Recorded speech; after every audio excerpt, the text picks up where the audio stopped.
termudah di dunia games. Pilih game, masukkan game ID. Pilih Diamond, masukkan kode promo, dan pilih metode pembayaran. Masukkan kode OTP. Selamat, kamu dapat tambahan kuota. Upgrade gameplaymu sekarang. Game smash andalanku bikin mainku semakin hebat. Tukar DG rings, diamond dan voucher game kau dapat. Main MOBA apa aja win streak di tanganmu. Cuma game smash makin no debat. Beli paketnya dan aktifkan boosternya sekarang. Tuh, kalau misalnya musuhnya di situ, jadi kamu langsung berbagi kayak Oke. Nah, jadi kamu harus pakai skill 2-nya, terus pakai komik. Coba kamu sekarang main. Iya! Akhirnya aku naik.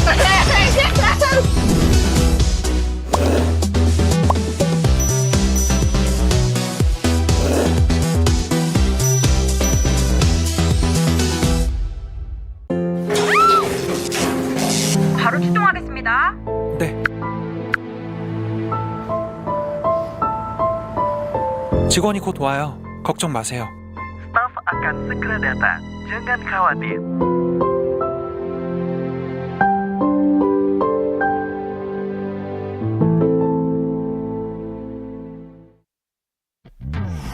Character select.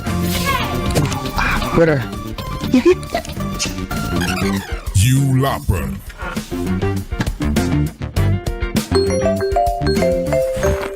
Stop! Pakai klik Indomaret, belanja 1 jam santai dan gratis ongkir loh. Wah, belanja online kayak belanja di toko Indomaret.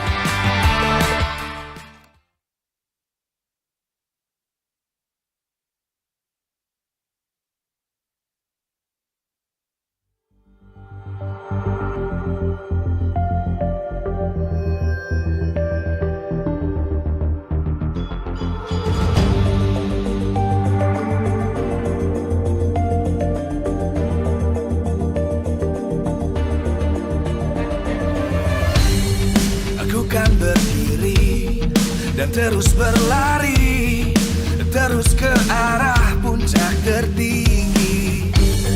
Ku takkan berhenti, hanya sampai di sini. Kemenangan abadi menanti. You know we won't miss if we unite our focus. And if you haven't noticed, we all live. Nyalakan apimu, hadapi semua tantangan, hadang semua serangan, jatuh bukan halangan. Bakar semangatmu, janganlah engkau menyerah. Kita akan buat sejarah. We all this, we won't miss. We all this, we won't miss.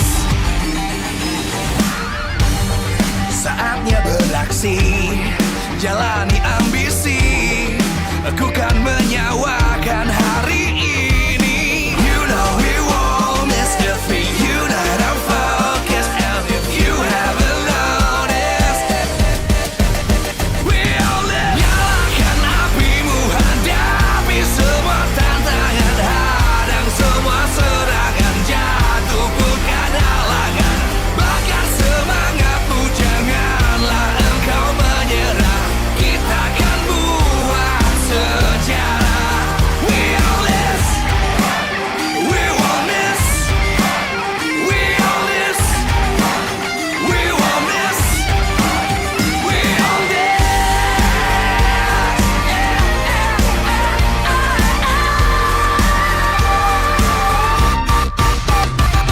Nyalakan apimu, hadapi semua tantangan, hadang semua serangan, jatuh bukan halangan. Bakar semangatmu, janganlah engkau menyerah.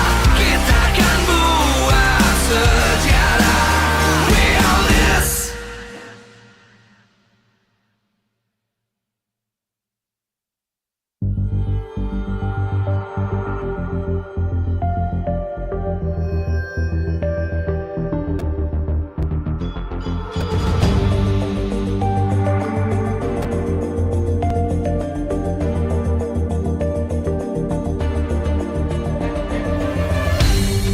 Aku kan berdiri dan terus berlari, terus ke arah puncak tertinggi. Ku takkan berhenti, hanya sampai di sini. Kemenangan abadi menanti. You know we won't miss if we unite our focus. And if you haven't noticed, we all live. Nyalakan apimu, hadapi semua tantangan, hadang semua serangan, jatuh bukan halangan. Bakar semangatmu, janganlah engkau menyerah. Kita akan buat sejarah. We all this, we won't miss. We all this, we won't miss. Saatnya beraksi, jalani ambisi. Aku kan menyawakan hari ini. You know we won't miss if we unite our focus. And if you haven't noticed, we all live. Nyalakan apimu, hadapi semua tantangan, hadang semua serangan, jatuh bukan halangan. Bakar semangatmu, janganlah engkau menyerah. Kita akan buat sejarah. We all this, we won't miss. We all this, we won't miss. We all this.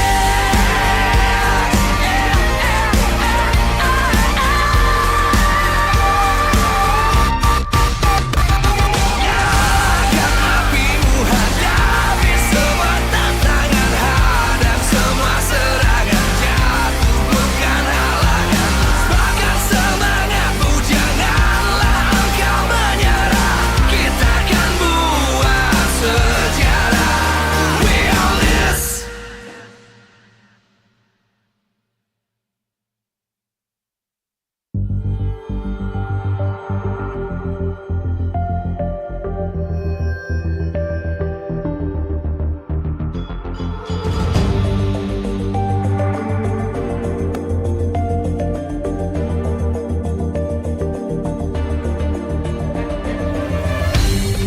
Aku kan berdiri dan terus berlari, terus ke arah puncak tertinggi. Ku takkan berhenti, hanya sampai di sini. Kemenangan abadi menanti. You know we won't miss if we unite our focus. And if you haven't noticed, we all live. Nyalakan apimu, hadapi semua tantangan, hadang semua serangan, jatuh bukan halangan. Bakar semangatmu, janganlah engkau menyerah. Kita akan buat sejarah. We all this, we won't miss. We all this, we won't miss. Saatnya beraksi, jalani ambisi. Aku kan menyawakan hari ini. You know we won't miss if we unite our focus. And if you haven't noticed, we all live. Nyalakan apimu, hadapi semua tantangan, hadang semua serangan, jatuh bukan halangan. Bakar semangatmu, janganlah engkau menyerah.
dan terus berlari, terus ke arah puncak tertinggi. Ku takkan berhenti, hanya sampai di sini. Kemenangan abadi menanti. You know we won't miss if we unite our focus. And if you haven't noticed, we all live. Nyalakan apimu, hadapi semua tantangan, hadang semua serangan, jatuh bukan halangan. Bakar semangatmu, janganlah engkau menyerah. Kita akan buat sejarah. We all this, we won't miss. We all this, we won't miss.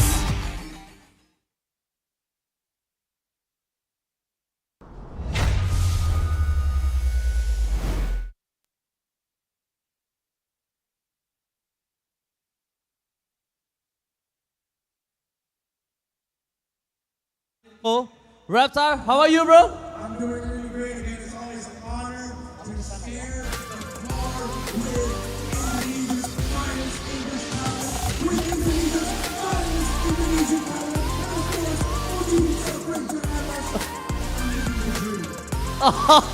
Oh, man. Ngerti. Jadi, senang berada di MPL Indonesia bersama dengan the best English caster from Indonesia, Mirko, the best analis, KB, dan tentunya bersama saya. Wow, tapi kali ini kita akan berbeda. Kita akan membahas di mana Grand Final ini mempertemukan dua tim yang memang punya sejarah, di mana MPL Indonesia kali ini mempertemukan dua legenda tim yang sedang siap-siap merebut MSC. Baik banget sih ya, dari comeback EVOS Glory di lower brackets, bahkan kemarin melawan Geek Fam itu bisa dibilang sedikit heroic run yang mereka udah mengalami di regular season bahkan sampai playoffs.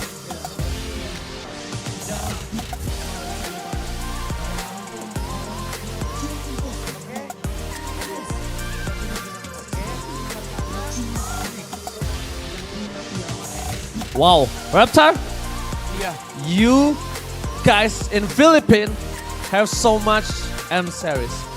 Yeah, we do. I think 1, 2, One? 3, Oh, 4. Yeah, 4. But only we, the first in the M1. Okay, all right. Yeah, undeniable. You are the first world champion. So of course, in the Philippines, we'd like to thank Indonesia for setting the standard.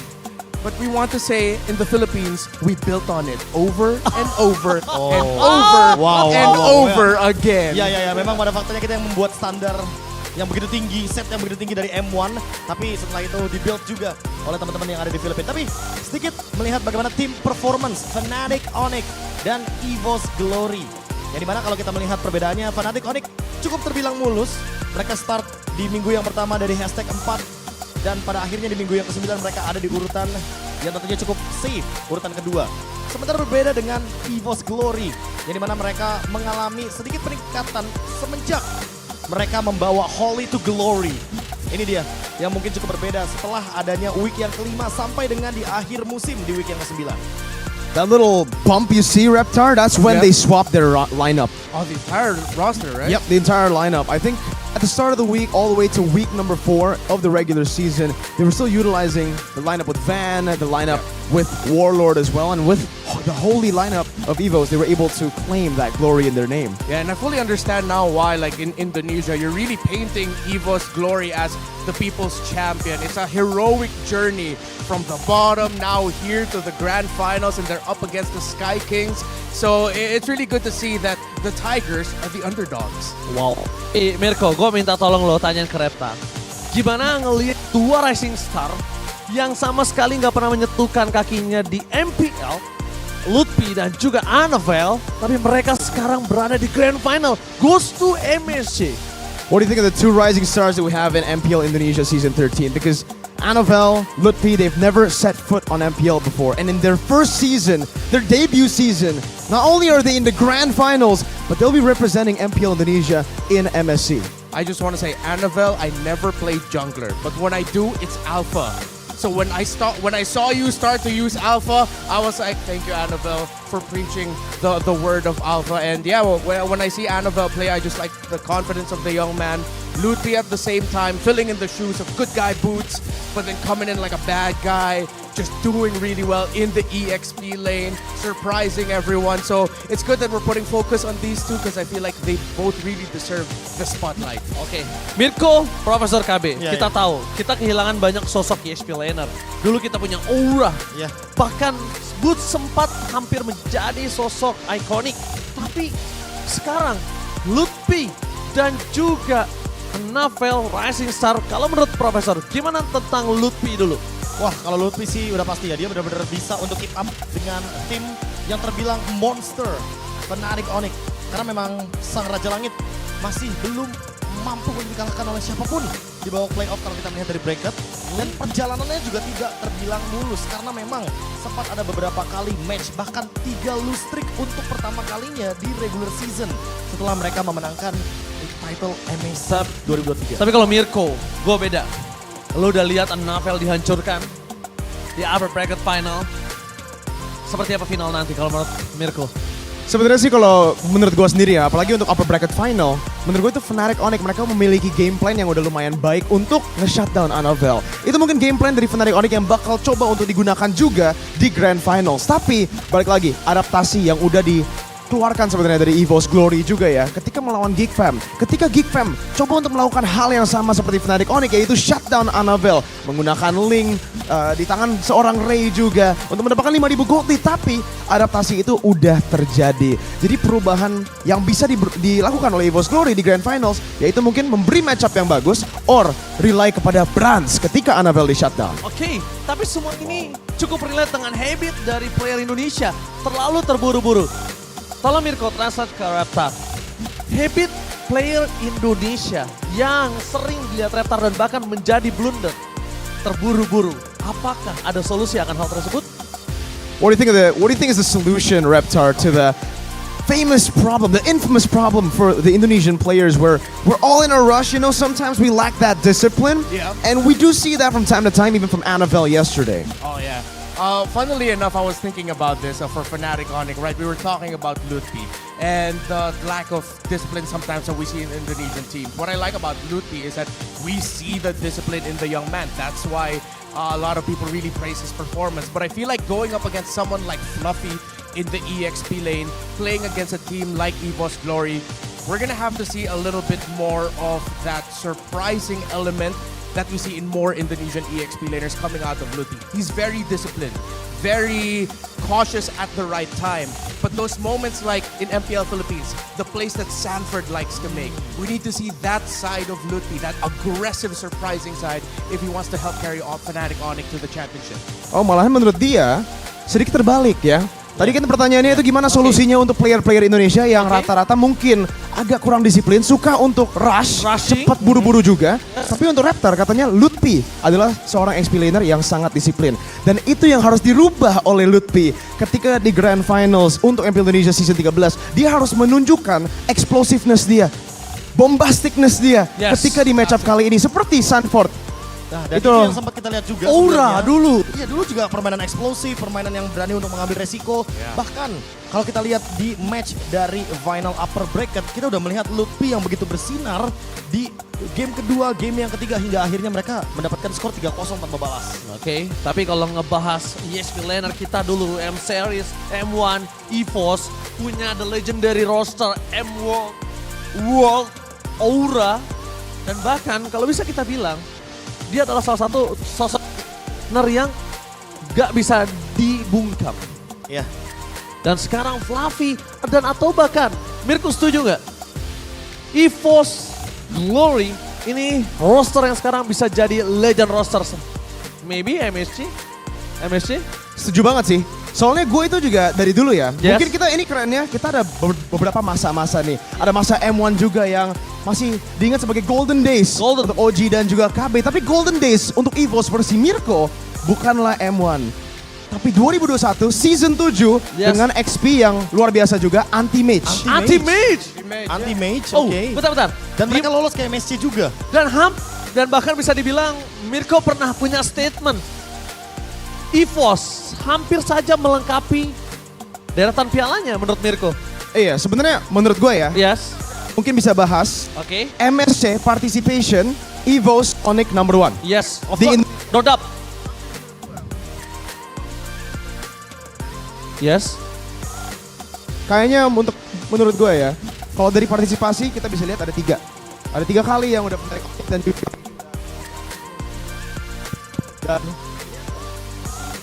Yes. Tapi ya, sebenarnya untuk EVOS sendiri, kali ini untuk EVOS, harusnya mereka juga udah ada trofi sebenarnya. Apalagi 2021, Dan itu makanya kayaknya bilang udah 100%. Sorry Raptor, but that 2021 trophy for MSC, that should have been EVOS's. But we had 2 ninjas, kita ada 2 ninja ternyata. Ada 2 ninja, tapi Ya, bentar. Kalau ngomongin 2 ninja, mungkin itu udah jalannya. Kalau nggak ada 2 ninja, Piala Mobile Legends Peng untuk EVOS tamat. Ya sebenarnya lebih menamatkan terlebih dahulu Piala M Series mereka udah punya, Piala MSC juga udah punya. Namun sayangnya lagi-lagi mereka harus build ulang hingga akhirnya mereka punya kesempatan yang sama seperti di season yang ke-11 kemarin. Cuma ini beda versi nih. Ini kayaknya mereka bener-bener roster yang lebih solid untuk yang sekarang dibandingkan dengan season 11. Oke. Mirko bilang goldennya dia season 7. Kita tanya Profesor KB. Sekarang menurut KB bisa jadi EVOS Legends become a legend nggak kayak dulu? Ini bahkan Glory? Go to Glory? Ini bahkan kalau bisa dari impossible jadi EVOS able.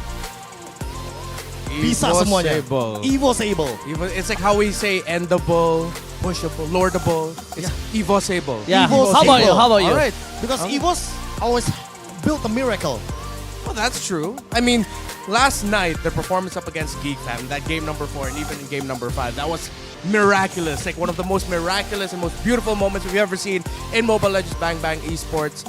And if you say they are EVOSable, that they can pull off miracles, is it a good thing or a bad thing that we say they have to pull off a miracle against Fnatic on? Wah, ini berat nih pertanyaannya nih. Oke. Apakah memang keajaibannya atau miracle-nya tuh bisa tercipta ketika berhadapan sama Fnatic Onyx? Profesor silakan. Sebagai sosok dan the best talent Indonesia untuk season ini, apa yang ada di pikiran Profesor? Bisa. Wow. Memang bisa. Yes. Tapi lagi-lagi, kayaknya Fnatic Onyx gak bakal kasih mercy atau kasih sesuatu yang ngebuat EVOS Glory ngedapetin miracle tersebut.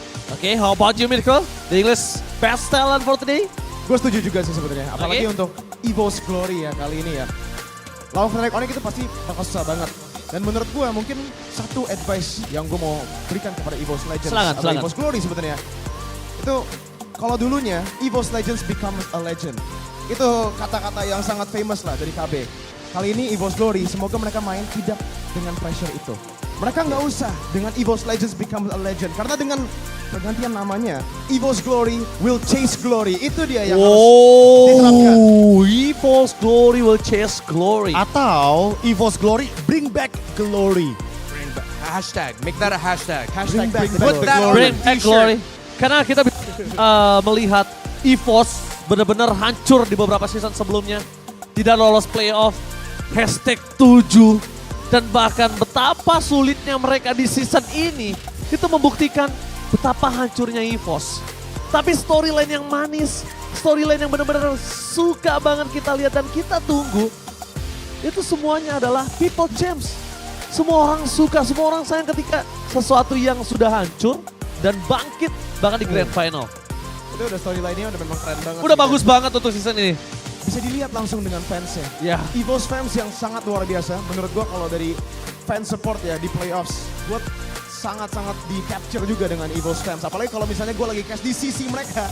Ya. Karena gua pun gak bisa dengar diri sendiri karena chance mereka yang sangat berisik dan berisik in a good way ya. Ya, ya. Dan apalagi Hype. Semangat, semangat. Ada kemenangan, any little win and the EVOS fans go crazy. Yeah, that's what I love about the energy of the EVOS fam. And every time I see the EVOS fam showing their support in wins and loss, it's part of me wishes we had more of that kind of energetic fan energy in the Philippines. Not to undermine the Filipino fans here, but really, if you're a Filipino fan, you have a chance to come to Indonesia to see Indonesian fans, to see EVOS fam in action. You'll realize Filipino fans back home, there's a lot more we can do to show our love and support for the teams, and the EVOS fam really set up a good example for the world. Oke, kita selesai bahas tentang sejarah EVOS, tapi let's talk about MSC. MSC. Ini different MSC. MSC yang berbeda. Hampir all region di seluruh dunia udah akan ikut MSC kali ini. Yeah. Profesor KB, Profesor udah ngikutin MSC bahkan dari 2017. This guy, the original. I do not sleep. I do not sleep. IDNS. For everyone, so ML baby, MSC, this one udah. You could say Kabe started MSC. Yeah. Started MSC happened because of you. Oh. Okay, let's see the poster. Anything I guess. Gimana menurut Profesor KB? Oke, tapi ya bahkan bisa dibilang juga sebenarnya kedua tim ini tuh kalau bertemu kayak ada nama khusus juga dari aku sendiri. Kayak contohnya apa? Derby International. Karena memang mereka yang paling sering hadir. The Four Timers Challenge the World dari tahun 2018, 2019 sampai dengan tahun ini juga. Fnatic Onyx dan EVOS Glory itu sama-sama sudah hadir 4 kali. Cuma 2 diantaranya di 2019 dan juga 2023 Fnatic Onyx dapatkan pialanya. Itu bedanya. Gimana Mirko?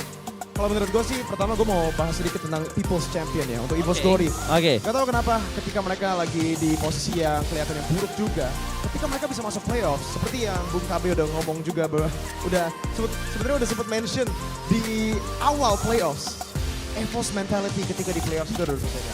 Yeah. Mentality of a champion, itu yang dimiliki oleh EVOS. Dan apapun itu, EVOS Legends, EVOS Glory, dan itu yang kita lihat dari EVOS Glory. Ketika mereka di dalam match point melawan Geek Fam pun, ketika mereka harus melakukan comeback, mereka selalu bisa untuk mendapatkan magic itu. Karena meanwhile, Fnatic Onyx, mereka itu opposite-nya. Kalau EVOS Glory itu magicnya, Fnatic Onyx selalu bisa shut down the miracle. Oke, tapi kalau kali ini untuk pertanyaan ke Reptar agak sedikit berbeda. Dengan 2 grand finalis, dengan berbagai tim yang akan berada di MSC, siapakah yang menurut Reptar akan sangat mengancam selain Filipina untuk Indonesia? So, except the Philippines, what other region do you think will be a threat? Or what other team in particular? I feel like we have to show our love for the Malaysian region. The MPL Malaysia, Selangor Red Giants have been incredible, undefeated in series in MPL Malaysia Season 13. 13, correct? 13. Season 13 in MPL Malaysia, undefeated there. So I feel like it's finally time for Malaysia, and this is a good time for them to finally win an international championship, a region that, just like in Indonesia, just like in Philippines, so much passion, love for Mobile Legends Bang Bang esports. You saw every time you go into MPL Malaysia, a lot of people around the world are saying this is looking to be one of the most entertaining regions. So they deserve a championship. Wow! Dan bahkan bisa kita bilang ini memang tidak bisa dipungkiri. Indonesia, Filipina itu adalah 2 region yang benar-benar comparison-nya sangat ketat. Dan bahkan mereka punya versus yang sangat profesor. Itu dia. Kita melihat Raptor sendiri memiliki arah MY. Tapi bahkan aku sendiri punya pandangan Indonesia, Filipina tetap akan menjadi 2 region yang akan ada di Grand Final. Ya mungkin kalau kita ngomongin soal Indonesia dan Filipina, kemungkinan besar itu adalah 2 region yang paling ditakutkan. Mengerikan. Dan paling hype di MSC nanti. Tentu mungkin kalau kita ngomongin soal Indonesia dan Filipina itu kayak superstarnya. Tapi kalau kita lihat sedikit dari kuda hitamnya. Tadi pas Raptor bilang Malaysia, aku sendiri malah ke Cambodia. Dimana ketika Cambodia itu lebih banyak lagi spesifik hero yang keluar. Kayak misalkan MP The King, jungler yang munculin Bane. Yang padahal di regular season gak pernah dimunculkan sama sekali. Mungkin mirip-mirip sama Kyrie. Ternyata tiba-tiba di babak playoff dia mengeluarkan Julian. Tapi nampaknya kalau bisa kita bilang ke Mirko, kita melihat sebenarnya Falcon AP Brand menjadi favorite di PS. Dan out of nowhere, tiba-tiba Echo. Dan bahkan bisa kita bilang, itu kayak yang bisa terjadi di MPL Indonesia. Posisinya sama. Dan bahkan Mirko pernah membuat statement, kalau Echo kemarin bukan ketemu Falcon AP Brand dan bahkan RSGPS, mungkin ini akan menjadi different cases. Iya, sebenarnya menurut gue itu dimana kayak bisa dibilang styles makes matchups.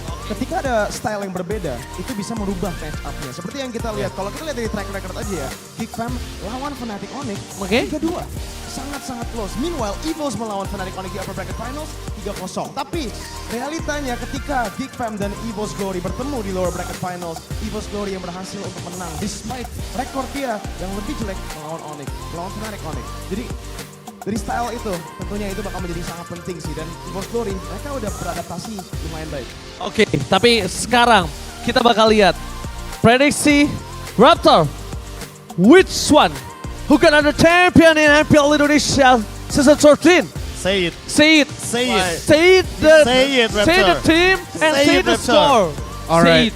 The score too? Score 2! Yeah, yeah. The moment you said that, a bunch of fans right here started Yeah, looking so, at me. no problem. They're staring Okay. at me now and I am scared. And now I feel worse. EVOS fam, a few of them messaged me saying, hey, you predicted Geek Fam and Fnatic to go to MSC, right? And they proved me wrong. Yeah? That's So, right. why do you do this to me? Yes, because in Indonesia, we have G-Curse, Mikers, and G-Blast, and Mir-Blast. Okay. So, All right.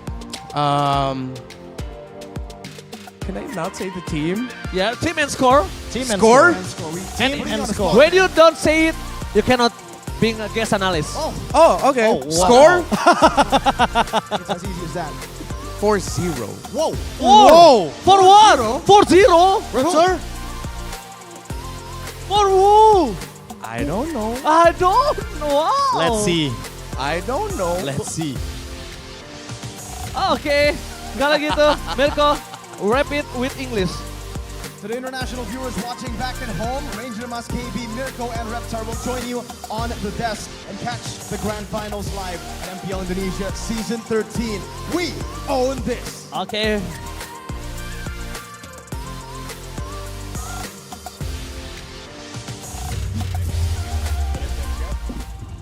Raptors, thank you.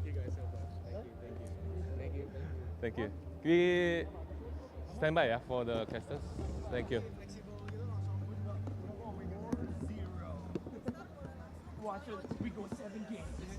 Oji di sini dulu.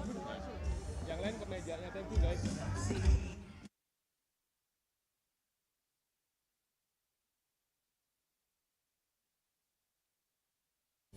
Takkan berhenti hanya sampai di sini, kemenangan abadi menanti. You know we won't miss if we unite our focus, and if you haven't noticed, we all live. Nyalakan apimu, hadapi semua tantangan, hadang semua serangan, jatuh bukan halangan, bakar semangatmu, janganlah engkau menyerah, kita kan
terus berlari, terus ke arah puncak tertinggi. Ku takkan berhenti, hanya sampai di sini. Kemenangan abadi menanti. You know we won't miss if we unite our focus. And if you haven't noticed, we all live. Nyalakan apimu, hadapi semua tantangan, hadang semua serangan, jatuh bukan halangan. Bakar semangatmu, janganlah engkau menyerah. Kita akan buat sejarah. We all this, we won't miss. We all this, we won't miss. Saatnya beraksi, jalani ambisi. Aku kan menyawakan hari ini. You know we won't miss if we unite our focus. And if you haven't noticed, we all live. Nyalakan apimu, hadapi semua tantangan, hadang semua serangan, jatuh bukan halangan. Bakar semangatmu, janganlah engkau menyerah. Kita akan buat sejarah. We all this, we won't miss. We all this, we won't miss. We all this.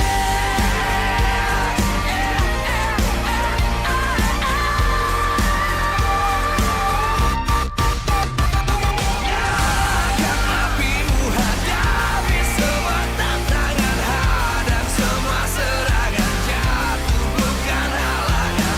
Bakar semangatmu, janganlah engkau menyerah. Kita akan buat sejarah. We all this.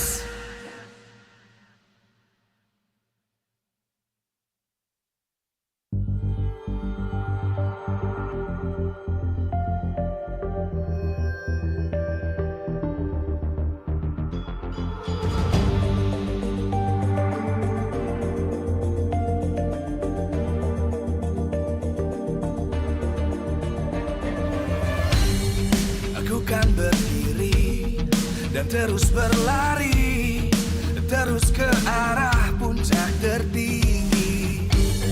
Ku takkan berhenti, hanya sampai di sini. Kemenangan abadi menanti. You know we won't miss if we unite our focus. And if you haven't noticed, we all live. Nyalakan apimu, hadapi semua tantangan, hadang semua serangan, jatuh bukan halangan. Bakar semangatmu, janganlah engkau menyerah. Kita akan buat sejarah. We all this, we won't miss. We all this, we won't miss. Saatnya beraksi, jalani ambisi.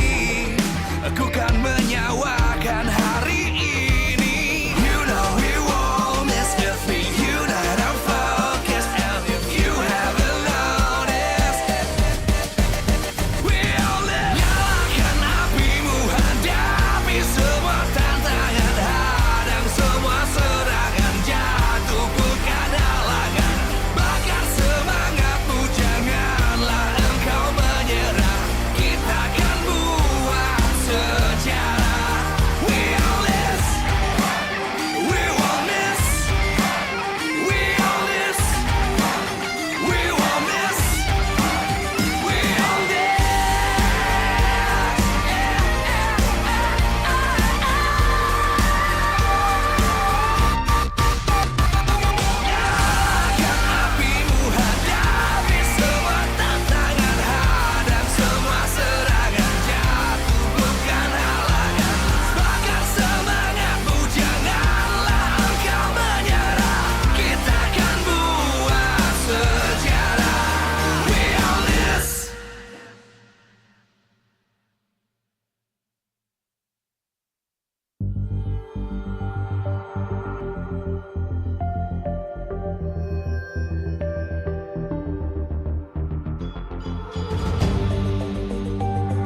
terus berlari, terus ke arah puncak tertinggi.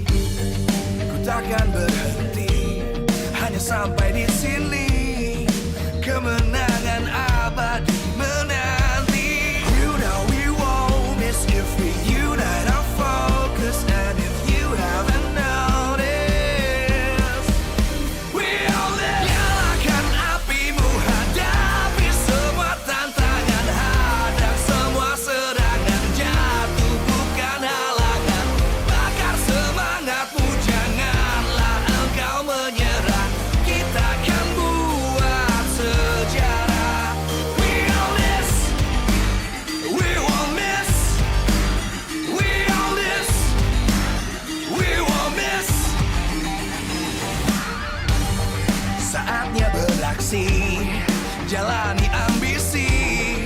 Aku kan menyawakan hari ini. You know we won't miss if we unite our focus. And if you haven't noticed,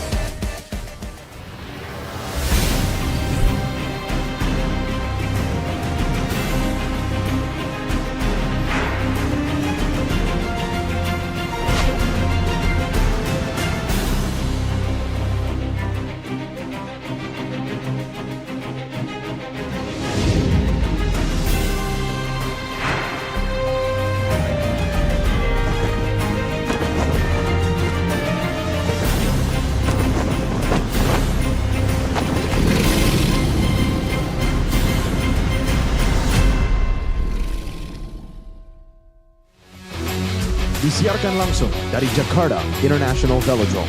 MPL Season 13 Playoffs, powered by Moontalk.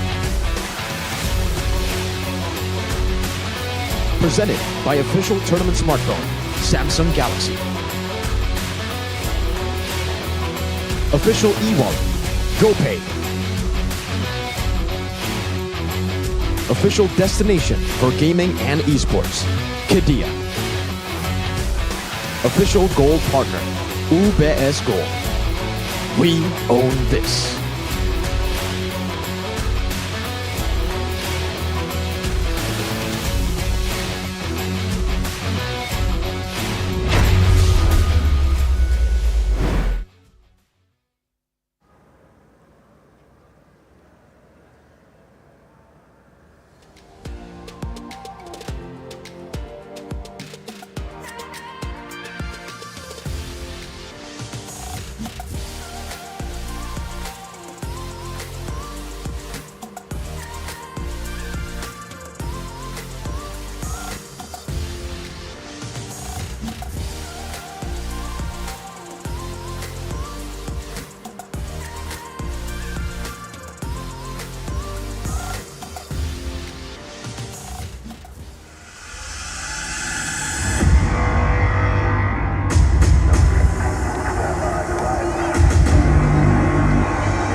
terjadi di tubuh tim biru. Kini, tujuan para Rising Heroes hanya satu, yaitu kemenangan yang telah lama mereka buru.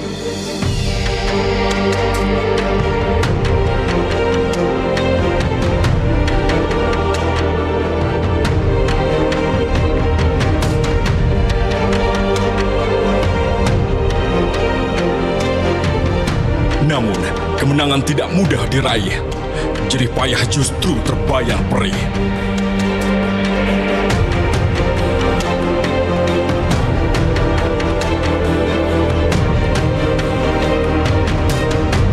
Dari predikat 7, mereka makin jatuh di dasar klasmen. Tapi itu awal, bukan vonis ajal. Line up baru dijajal. Dukungan terus mengawal.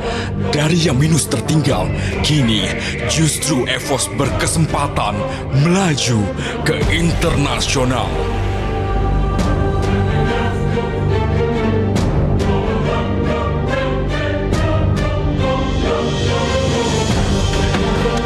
Namun, mereka adalah pejuang, penantang.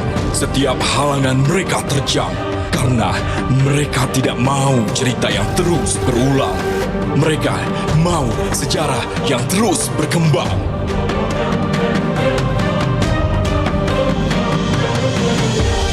Namun, sehebat apapun mereka bangkit, lawannya adalah Raja Langit yang siap memberikan tantangan tersulit.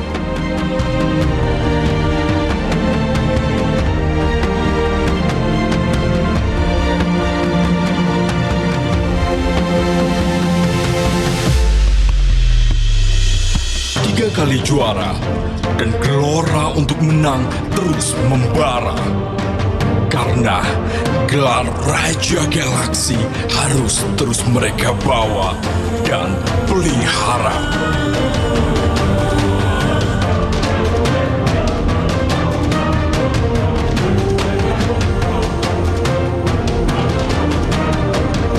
Mendapat tiket MSC 2024 bukan tanda pertarungan usai.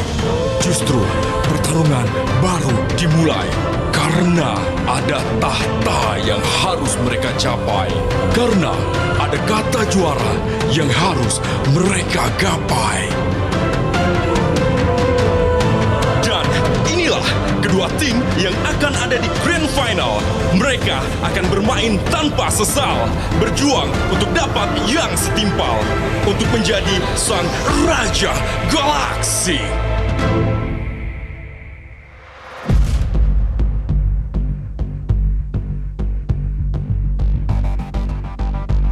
Tujuh tim telah gugur dan mimpian mereka untuk menjatuhkan Raja Langit harus terkubur.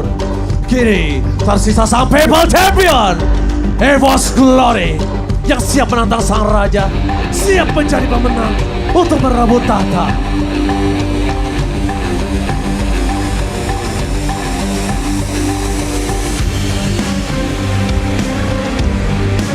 Triple Champion tanda sang Raja Langit telah 3 musim beruntun menang. Tapi mereka tidak bisa tenang karena sang PayPal Champion kini hadir sebagai penantang. Akankah tetap mereka tergoncang atau justru mereka membuktikan kualitas sebagai bintang? Mari kita sambut penantang Ori!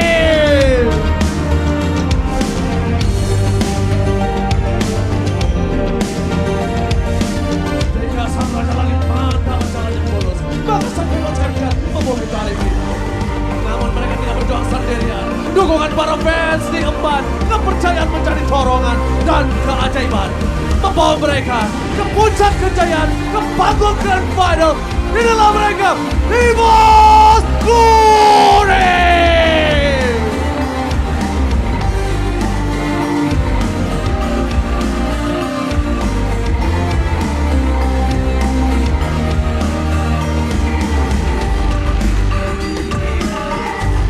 Sang rookie yang membuktikan diri bahwa dirinya bukan hanya pengisi, tapi amunisi sang Raja Langit di berhadapan dengan King of EXP Laner yang suka bermain api. Ini dia para EXP Laner yang akan bertarung, Lutfi dan Fluffy.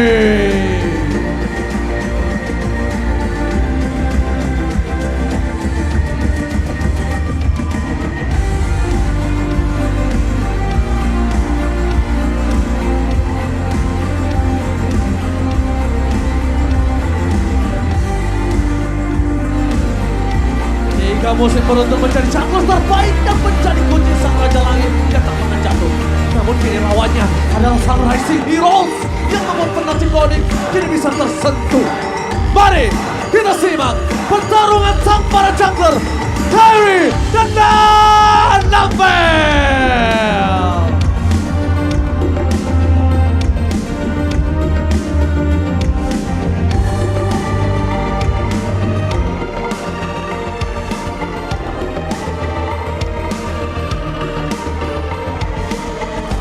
Jika bicara mekanik, dia yang terbaik.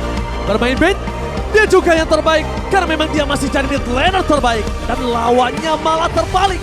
Dari hanya camat, kini dirinya datang sebagai penyelamat. Dan dirinya juga bisa menjadi langkah skakmat. Untuk sang Raja Langit, kita sambut para mid laner. Sat dan Kauko. Player dengan kemampuan shot calling. Dirinya banyak dibanding tapi selalu membuktikan bahwa tidak ada yang sebanding. Lawannya adalah seorang yang disebut Mr. Bombastis, yang kini telah bertransformasi menjadi Mr. Fantastis. Ini dia para veteran di tim masing-masing, The Good Leader, Dewi dan Bron.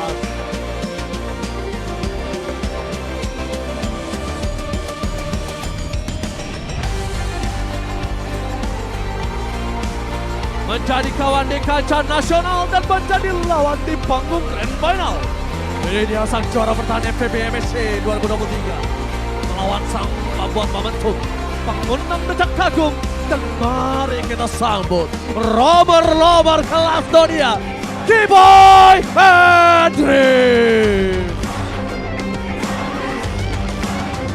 Dan ini dia para perancang kemenangan. Mau seberapa jauh meta berkembang, dirinya selalu bisa membuat sang Raja Langit menang. Dan lawannya, sang pendatang yang racikan keajaiban yang mengantarkan EVOS Glory ke Grand Final. Mari kita sambut para headscoach, konsep dan strategi.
Yang pertama ya terima kasih lah buat teman-teman gua yang main maupun yang nggak main. Itu gua bangga banget lah sama mereka lah, bisa sampai ini dari awal hashtag 9 terus bisa perlahan-lahan merangkak naik, terus rezeki sampai grand final, terus itu dia menjadi motivasi kita lah buat bisa juara.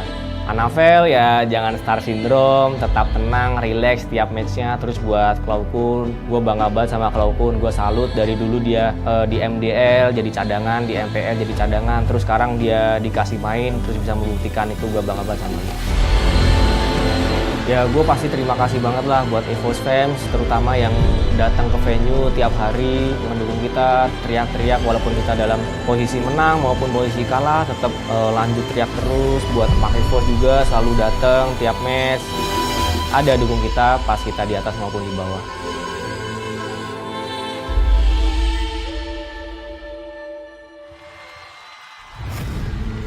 Persaingan di season 13 ini sangat-sangat keras, yang dimana sangat berbeda lah dari season-season kemarin. Dari season-season sebelumnya, banyak tim yang terlambat improve, terlambat beradaptasi. Cuman untuk season 13, wah keren banget lah. Terus kayak itu kita benar-benar sadar sih, banyak hal lah yang bikin kita kayak termotivasi lagi, lebih konsisten. Kayak wah ini kita belum juara loh, emang udah puas gitu. Jadi gua juga gak mau kalah lah pastinya.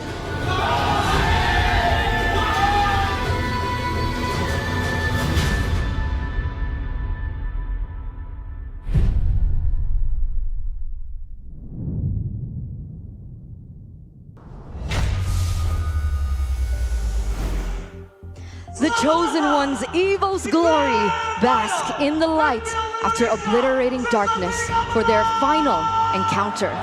Looming over them from up above are the Sky Kings after what feels like decades of reign.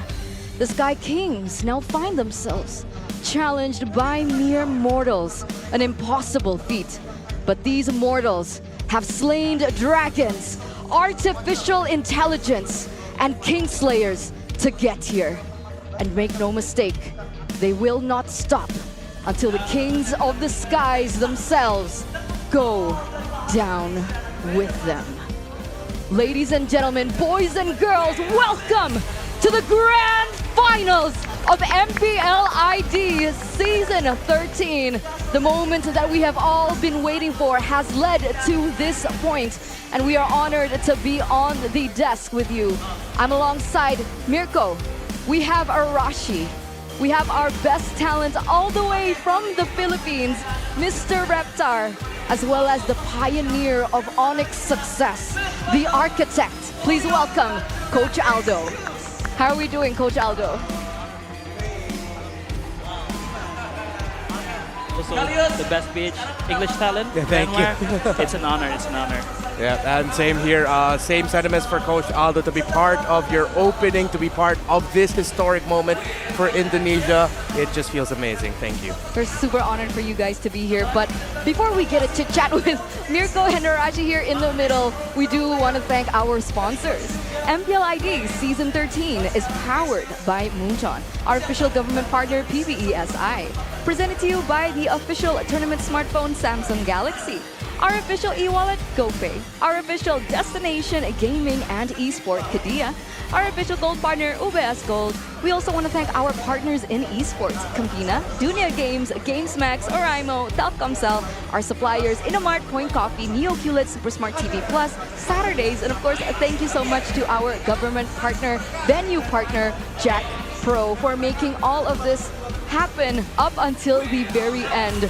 The grand finals here right in front of you. It's been great. It's been phenomenal. I mean, the season has been so competitive at the start and so entertaining towards the end. And even in the playoffs, it still has managed to break our expectations. I think yesterday, that was the climax. We reached a point where everyone was just impressed with the games, the quality, and especially, my goodness, the fans in the building, man. We saw them yelling out so loud that even in the middle of the game, we were struggling to hear the game. We were struggling to hear each other as well. Showing again the passion of both these teams. And today even bigger teams have to try and get their guys ahead in the morale game. Definitely. It's now Onyx.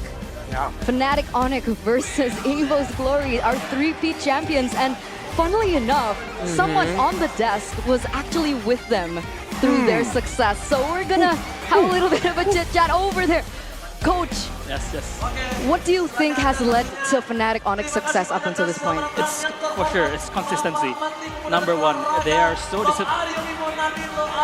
disciplined, they're so systematic, and that's why they're on their way to quadruple for this season. Quadruple.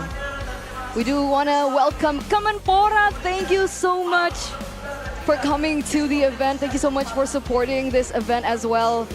I'm pretty glad that they get to witness MPL ID Season 13 with all the fans, you know, just the atmosphere, especially coming into the grand finals. And ladies and gentlemen, there was a lot of interesting things happening in the playoffs, and I think it was especially apparent yesterday. You were actually there on desk. Blue and red side win rate in each region, and you had a little bit of a sneak peek into what was going on in our region. Yeah, it's a similar theme as MPL Philippines, wherein there's just a couple of power picks that a lot of teams, when they're going up against it, when you're up on the blue side, you really want to chase after, and that affects the stories of a lot of drafts. Really love looking at the graphic. It seems like MPL Cambodia is an outlier. We might delve into that once we get into MC, but here in MPL PH versus MPL ID, seeing the blue side, red side, it seems like even though red side will always have that power of flexibility, that question of which pick will go into which lane, which role, and then that surprise last pick, it seems like it's diminished. Teams are more ready now to adjust to whatever teams on the red side will draft. So that's actually funny, because up until this point, I think last season it was always red side victory Yeah. for Onyx. What do you think about this, coach? I think because in this meta, if you're red side, you're forced to ban one hero, and that's Harith. And that closes so many things that you want to ban. Like if you want to respect ban the enemy, you automatically need to choose blue side. And then the power pick in blue side that has such a lot of more potential. I think that's really a fair point, especially with the teams who have found like very specific, very unique picks. Like for instance, we saw for Geek Fam, the Masha come out of nowhere. Not a lot of teams really play this hero, and that's a problem when you have to ban the Harith. Like you said, Coach Aldo, you have to add several more heroes, and that is where some picks are forced to be let go, and they can find a great advantage there. But at this point in the grand finals, I think it's going to be too idealistic to expect to be able to get opportunities like that. So let's see what we're going to see in game number 1. Ladies and gentlemen, boys and girls, welcome to the drafting phase presented to you by the official tournament smartphone. Just to remind you, in the grand finals, we are at a best of 7. And we do get to see these picks unfold. So despite everything, we do see that EVOS have the blue side here, Reptar. Yeah. And they're immediately going after what could be one of the pickups that I'm surprised that EVOS would be respecting, which is the Kadita, a pick that we don't see much in MPL PH, but in the hands of most likely Keyboy as the roamer, it's something that they're just respecting, which goes to show that EVOS doesn't want to get surprised. They don't want to get bursted and picked off in the early game. So I think Onyx chooses second pick, right? So that means that they don't have any respect hero for EVOS, so that they choose second pick so that they can use their flexibility in the drafts. Okay, so flexibility is going to be the key, and we do see that EVOS pick up this Valentina. Where is this heading? Are they trying to deny a pick, perhaps? Are they trying to deny a Theramis pick from popping up? I think you're preemptively preparing for a Theramis, but also for a lot of the big ultimates that sometimes Onyx can use to their advantage. But showing it so early allows for Onyx to really find solutions to try and mitigate that in the strategies or also in the hero selection. They've really banned the Chip and the Moscow, so they're really respecting this global presence. It really seems like when EVOS can maneuver as they want to, when they can't be forced into weird situations, they do get ahead. But now we take a look at the Farsa and the Claude here. Interesting strategy coming in from Onyx. Early on, immediately going after that burst, and I think Fnatic Onyx read into EVOS' desire to want to control the early middle rotations a little bit more. Valentina, if they paired up with a good roamer, can clear minion waves fast and at the same time dish out pokes. The Farsa sort of is Fnatic Onyx telling EVOS, we see what you're trying to do here, we want to be able to match that. Yes, I think the Farsha pick, it means that Onyx wants the mid control. Because the Farsha is a very strong laner, and it will be paired up with an aggressive roamer. And let's see what... Oh, okay. Terizla, Roger. and Roger. They are playing for the early game and an objective setup for the first hurdle. They are looking for it. Okay, so before we headed into this, I was like, you know, Coach Aldo, what's your specialty? And he's like, drafts. Okay, so I want to know your prediction for the last pick from Fnatic Onyx. These were previously your players. Yes, if they want to open up Kyrie's hero, I think it's Frederick's it's not a bad pick here. But if they want to keep Got it, coach. Wow. Nice. Got it. On cue. He knows his players, man. You know, Kyrie, he was actually the guy who brought Kyrie here technically, right? You requested for that, coach. Remember that story? And he knows his players best. Because I thought maybe they want to keep, like maybe they want to pick up the Julian or something. They need to put it at last pick. But if they just want to open, but maybe this Fred is still also a flex pick, right? To be honest, it can be on look to hand, so we still don't know what's next. I'm impressed. Nice prediction. We do see that the Alpha gets respected away from Anavel. For sure. As we do take a look at the MPL ID data, we actually had a look at this yesterday. Harith, Luo Yi, and Moskov have maintained 100% pick and ban rate throughout the MPL ID Season 13 playoffs. So it's no longer just in the Philippines, but we have implemented this for ourselves as well. Yeah, it's the pick that you really got to respect if you're a Red Side, as Coach Aldo put up. The Harith is still a menace despite those few little changes. And of course, Moskov and Lo Yi, because hey, if you don't want to handle some insane macro gameplays, then you're going to want to take those out. EVOS, I think they might consider taking out another EXP laner if they really want to minimize the impact here of Lutfi. That's why that EVOS went into the second phase, already picking up the Terizla. A nice safe pick for them, can clear minion waves, can hold really well, and at the same time be a menace for the early objectives, as Coach Aldo put it. So if they just want to continue building that advantage for Fluffy, which they love to do, an EXP ban might be warranted, and they go for an Arlott. But if I'm not mistaken, for Fnatic Onyx, Arlott is more of a Kid Boy pick. Yes, and also it's also a combo for Fred and Arlott. It's very annoying in the early game, especially when they hit when the Fred hit level 4 and then it combos with Arlott, the Arlott become a kill machine. And I think I'm liking a Paquito pick for Lutfi here because he can control the lane, he can also deal damage, and yeah, it's a good pick for Lutfi. And interestingly enough, that is one of his highest picked heroes. And if we take a look at the stats, he has a 87.5% win rate. So will we see it pop up? And there you go, wow. Coach Aldo. Let's go, Coach. Woo! Let's go. On a streak here. Don't worry, we got 7 games of this, right? We're gonna have a lot of predictions from Aldo. Probably we're gonna get a lot of those correct predictions too. And for EVOS, I think for me personally, right, I love the Valentina as a first pick for EVOS Glory because they've always been able to capitalize on the flexibility of the Valentina when they give it to Clockun, not only in the game, but in the way that they drafted. Usually on the Valentina, you want to go for a front-to-back composition. You have so much peel, so much cover, but that doesn't shut down the possibility of you to go for dive. So right as they saw 2 scaling picks, technically, for the side of Fnatic Onyx, the Quad and the Farsa, and very vulnerable picks that they need to dive, they can go straight in! With the Roger, the Terizla, and now they double down. This is the pick that won them the game yesterday, and it was also with the Valentina, the Lancelot combo. That's just a very menacing presence in the jungle here coming from EVOS, combined with all the AoE, the Minion Fury, the penalty zone for Fluffy, and from Dreams as well. For Fnatic Onyx, mobility has to be key here, or they have to try and find some ways to really match the crowd control, because otherwise they'll be forced to back away, and we all know that EVOS, when they're moving forward, they like to barrel straight through their opponents and get advantages that way. Yeah.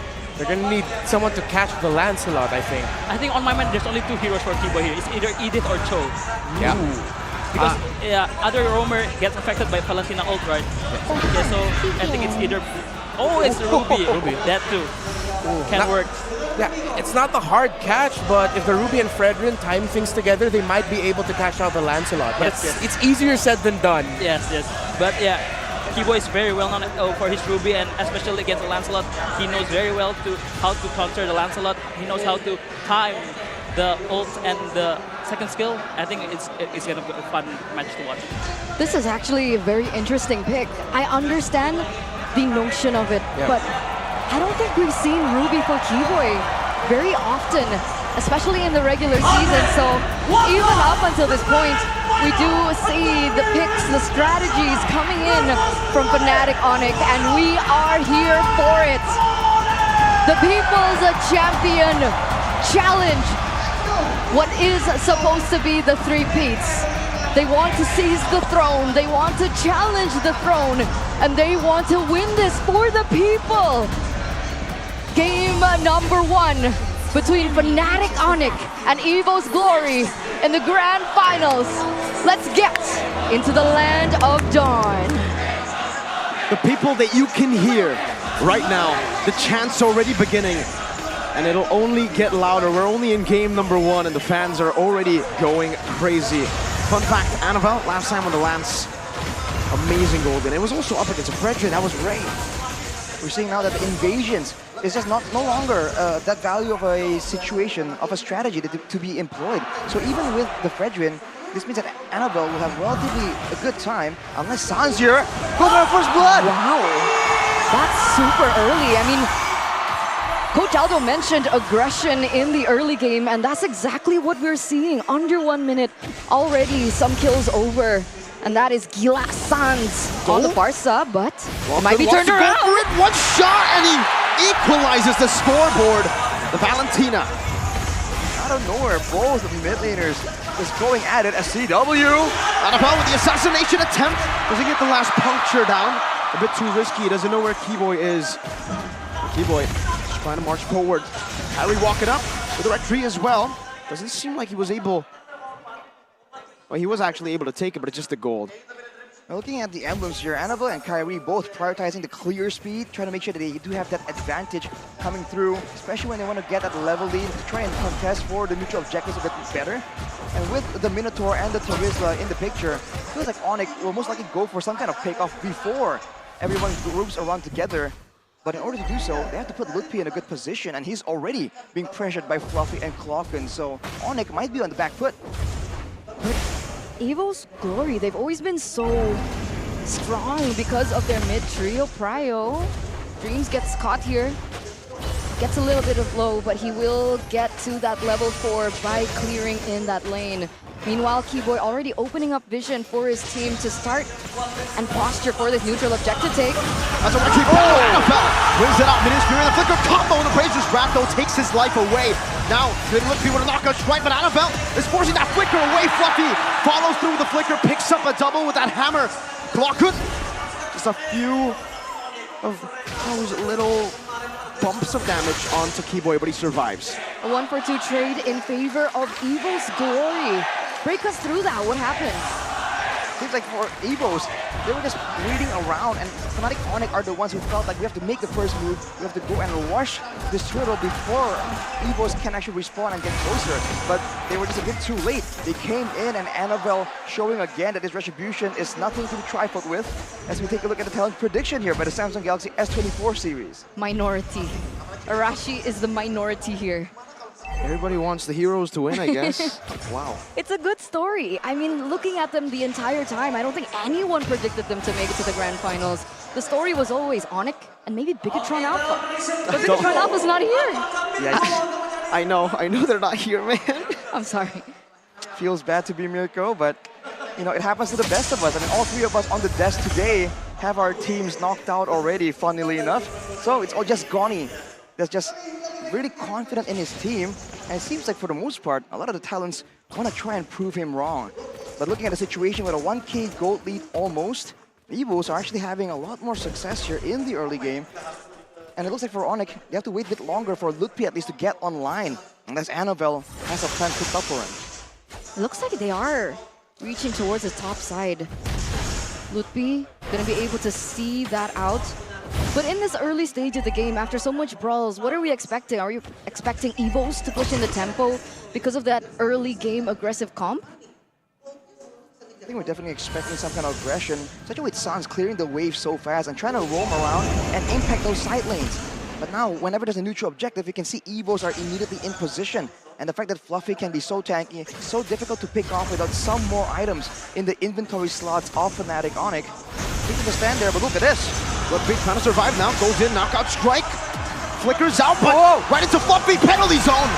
Picks up a kill. He's on a killing spree as he goes on to Keyboy with those hammers. But the airstrike onto Annabelle, but he uses the puncture to get through. Kyrie takes the second turtle rather. Goes in for the taunt, knocks Fluffy up. No penalty zone to play with Dreams. Knocks Keyboy up, don't run Wolf King. No flicker to follow it up, and still be able to find one. That's two also. Kyrie gonna be caught in the damage. They're still able to dash out. Now CW with blazing duet with Sans in the back cannot save Kyrie from being slain by Clockman. And Annabelle chasing them from a different angle. EVOS Glory with a winning team fight. That was a 3-for-0 trade, ladies and gentlemen. The White Tigers, the People's Champions, they're putting up a fight here in minute number 5. Despite the objective given over to Kyrie there, it looks like EVOS hold complete control. And Fnatic Onyx, despite the attempts to try and slow down that snowball from happening, it's not working out for them. I mean, they were able to get the neutral objective before EVOS can respond, but now Keyboy might be caught. That's a passive execution. Annabelle will not be able to slay Keyboy. Pops that conceal just in time and gets out. That's what I was saying. There are moments of success here for Fnatic Onyx, and they were still able to get the neutral objective. The problem is afterwards, EVOS immediately hunt them down and try and get a big team fight. And because they have multiple ways to really start that off, they are happy to just blow 1 or 2 ultimates to try and catch at least 1 or 2 members and then try and follow up that way. And even if they don't really immediately get the payoff from that play, Annabelle can still go and do what assassins do best and seal the deal. As Kyrie gets surrounded by 3. And Annabelle wins the red tree. Kyrie has to put the airstrike there to help him back away, but Kyrie will be able to go for the taunt onto Dreams, forcing him in his fury, but he catches 3 with a flicker. Fluffy with a mega kill. Now it's that's a Lycan pass from Brad chasing Keyboy. He's able to escape, but not for long. That's Fluffy again with a penalty zone. Knockout strike to knock Annabelle up. Sans in the back as well, trying to run away. Flickers out to safety, but still gets hit a little bit. Fluffy trying to run away. Brands should be able to come and help him, but Lutfi will not be able to take Fluffy down. What a team fight. What a team fight in game number 1. The White Tigers, they played that perfectly. The backup was there. You can feel the synergy. And that's actually going to give over another neutral objective in favor of EVOS. With this happening and unraveling like this, a 2.4k gold lead now in the 7th minute of the game, with Brands already picking up 2 more items. What are the keys for Fnatic Onyx to turn this back into their shoes? Wait a second. Annabelle in a 1v1. It seems CW got the better of him. For Fnatic Onyx, they just gotta stop being dove on like this, and they have to try and work together. The fact that they have a Ruby that can really stop a lot of these aggressive maneuvers from EVOS, but Keyboy is always on the back foot, always lost, trying to deal with multiple threats coming from multiple angles. If they can isolate the angle of approach for EVOS, they can try and get big combos, and now they're going for Clockun. Takes every shot. And it gets out unscathed. And you can see even the choice of items there for Clockun going in for more respect towards the damage, right? Something similar to what we see from Suns. The Blood Wings definitely gives them a lot more survivability when he's making all these aggressive moves, weaving in and out of fights. And despite all the plans coming in from the gods, Fnatic Onyx, EVOS are just letting nothing go in their favor, always getting the better trades for now. The longer the game goes though, with the Farsa, with the Claude, there's a chance that the late game team fights might favor Fnatic Onyx, but they still have to try and contend with the dives, with the crowd control tools that can land on multiple people. And they only have Purify on CW. Sans went for the Flicker because he is Gila-san. It's crazy. He's Gila. Lutfi though, 0-2 on his signature pick, and it seems EVO's Glory, they know what they're doing. They want to shut Lutfi's confidence down from the start. Dreams tanks up the shot. Lutfi with a knockout strike, able to survive with the skill 1 shielding as well. Keyboy rotates back up. Has the Flicker, doesn't decide to go for it, not just yet, but well played by Lutfi. What's the plan here for Fnatic Onyx? Are they trying to just weather the storm? They didn't even go for a pick there. Is it because they can't yet? I think they don't want to really waste a lot of ultimates right before the Lord is up. It was only a few seconds away earlier, and now they have control because they do have a bit more momentum due to the failed dive on the top side. But EVOS are always close by. But Annabelle, knowing that there's going to be some time, knowing that it's not a lot of big DPS tools in the hands of Fnatic Onyx just yet, he's just going around farming, knowing that he can reach that Lord engagement in time. So he's getting the better out of Fnatic Onyx. They have to have Kyrie somewhere in the area because he's one of the frontliners for the team. Annabelle, our rising star, 2 levels ahead of Kyrie, one of the most highlighted junglers in the world. And this is coming from a rookie in his debut season. And he already has a little bit more to say when it comes down to the neutral objective takes because of that EXP lead. Sitting at 0-0-5 right now. Kyrie, though, gonna be posturing up for the next neutral objective. But both teams are still on the setup. They don't go for it just yet. Just like that, though, the bottom tower will fall. And even some HP taken from the top side turret. Onyx, they know that EVOS are looking desperately for this big team fight, so they're trying to pull them apart using that macro gameplay. And they're actually getting the better out of EVOS, and the gold lead is shrinking ever so slightly in their favor. And they're still holding on to it. That's the benefit of having a fighter jungler with sustain. You can kind of stick on the Lord, take some damage, and stick around. Whereas for EVOS now, they've sent Fluffy and Brands away. Even though they do have the advantage when it comes to burst damage, when they don't know where Fnatic Onyx are gonna be, it's a whole different story, a whole different difficulty level. The mind games happening in Sans knows where they are right now. And they're looking for that proper pick as they want to set up for this Lord. CW is farming so well right now, constantly in the side lanes. He's actually caught up to Brands, who has 1 kill, 2 assists. How are the items looking right now? Well, Lutfi getting a lot more tankiness, and Kyrie with the Athena is going to be a bit more bold, but look at this, Keyboy. It's the main target in front. Good taunt by Kyrie to cancel any sort of engage. Clockun, early Winter Truncheon in the 11th minute. CW to be poked out by Clockun, so much damage. Now in the midst of it all, it's a Minus Fury Retribution. NFL picks it up. Keyboard with the going on Wolf King as the Appraisers Ryan is able to connect, but now Lutpi tries his best to go in the back. What? Fluffy with a monster kill as he chases Keyboy down. And Fnatic Onic are forced back. A Lord slain and a man down. This is exactly what Fnatic Onic don't want for themselves. And look at this with CW. Wait a second, Fluffy. Gonna be pressuring in. CW was completely taken out of that neutral objective take, that entire Lord dance, because of the fact that Clockun was able to catch him so low. And the setup from Fnatic Onic felt scattered. Because of EVOS knowing how Fnatic Onic wants to take the fight. So they send like Clockun and the rest to try and go for some zoning plays, but Fluffy now taking a lot of damage because CW is at the 3-item power spike. He can no longer stand in the front there, but only when CW is around. So if EVOS send Clockun to zone him away, then Fluffy has free reign to do what he did in the previous fight. Keep moving forward and allow Dreams on the Minotaur to just set up for the neutral objectives, but penalty zone! On to 3, Keyboy still in the midst of it all. Now caught in the knock-up and the flicker as well. CW forced to return to the battle mirror image. He placed down in the back. Appraiser's Wrath not connecting for Kyrie. As Clockun just plays it safely. It's Keyboy traded for Fluffy.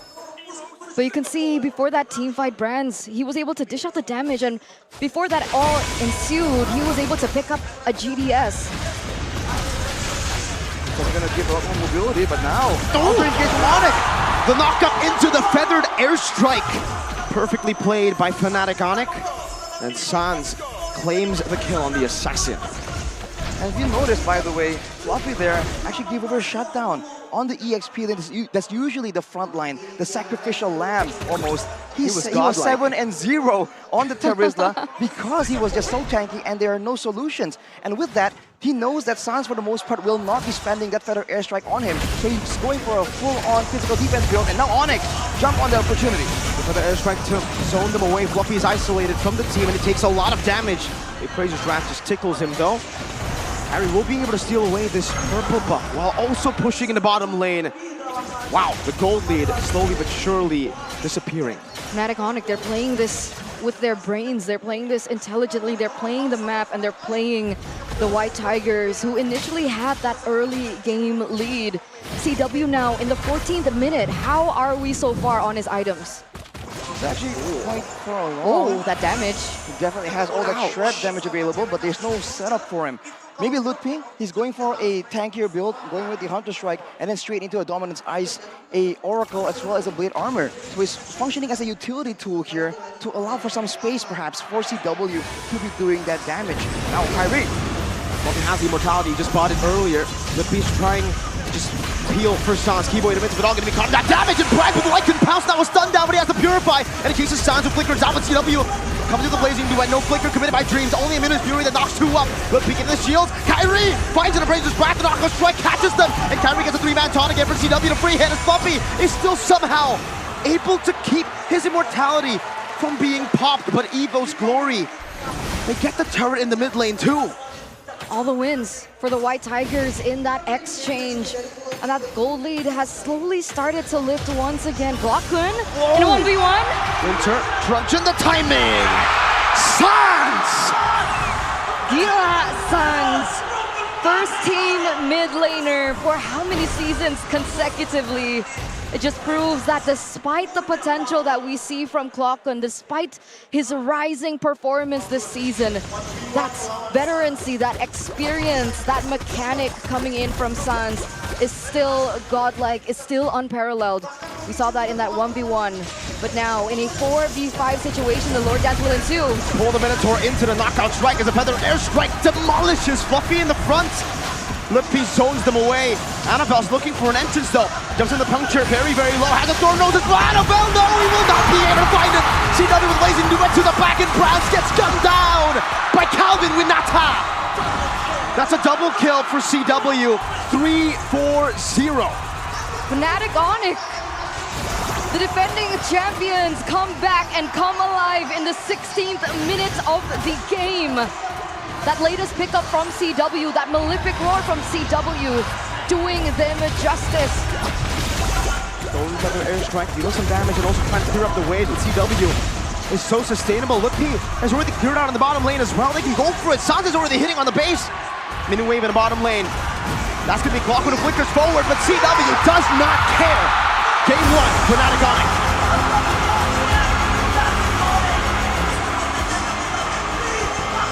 And here it is, ladies and gentlemen, the defending champions, the kings of the galaxy, the kings of the sky lead this best of 7 series. Reptar, Yeah. I saw you were clenching in your seat, bro. I was clenching because the longer the game went, I was thinking, EVOS, you're running out of time. The Farsa and the Claude, Coach Aldo, we're taking time bombs. Yes, and yeah, Onyx, best snowballing team in the world. You cannot make mistakes against Onyx. They will punish you hard. Like this game, they have control in the early game, the mid game, but once that solo kill, Sun solo kill moment, and they just flip the switch, man. They just flip the switch. What was it, right? Was it the power spike that eventually hit for Fnatic Onyx? Was that the moment that we were waiting for? Because in the early stage of the game, you could even argue that despite, you know, the early first blood, Onyx kept it very slow, the tempo, right? They didn't want to engage into too many things. We saw that in the top side of the game. What was going on? I think Mirko said it right. Chewe is still farming very well, and that's the main point. He still hit that 3-item spike in the 9 minutes despite their team losing, and that shows that the Onyx just gives space for Chewe so that she can farm well and then he can carry the game well in the late game. Yeah, along with Onyx giving Chewe space, it was EVOS saying, Chewe, go ahead and farm. We want to continue building our early game by getting the first Lord. They got the first Lord. Interestingly enough, Annabelle didn't get to Retribution. It was a late retry. It was just his damage that got it. But the long-term sacrifice was the fact that Chewe, the Claude, got the farm up comfortably.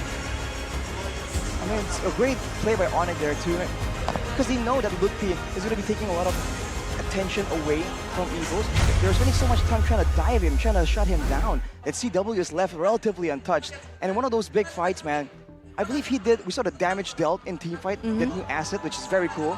But he did 16,000 damage alone when everyone else was doing 2,000, 3,000. So he was definitely outputting an insane amount of damage that cannot be ignored. Even though for EVOS, they've tried to prepare for it by allowing Fluffy to just build for a full defensive, physical defense build with the anti-cuirass, with the blade armor, and with the dominance ice as well. But against a late game Claude, it doesn't matter, man. Eventually, you will fall. So if we had to say and pinpoint a mistake that EVOS did in that first game, could you maybe give us a list? I'm going to have to go back to what Coach Aldo mentioned, that solo kill first by Sans in mid. Even though you got the Winter Truncheon in time, it was just you delaying your own doom. With him falling there, that allowed Onyx to push forward, get a little bit more advantage in that Lord.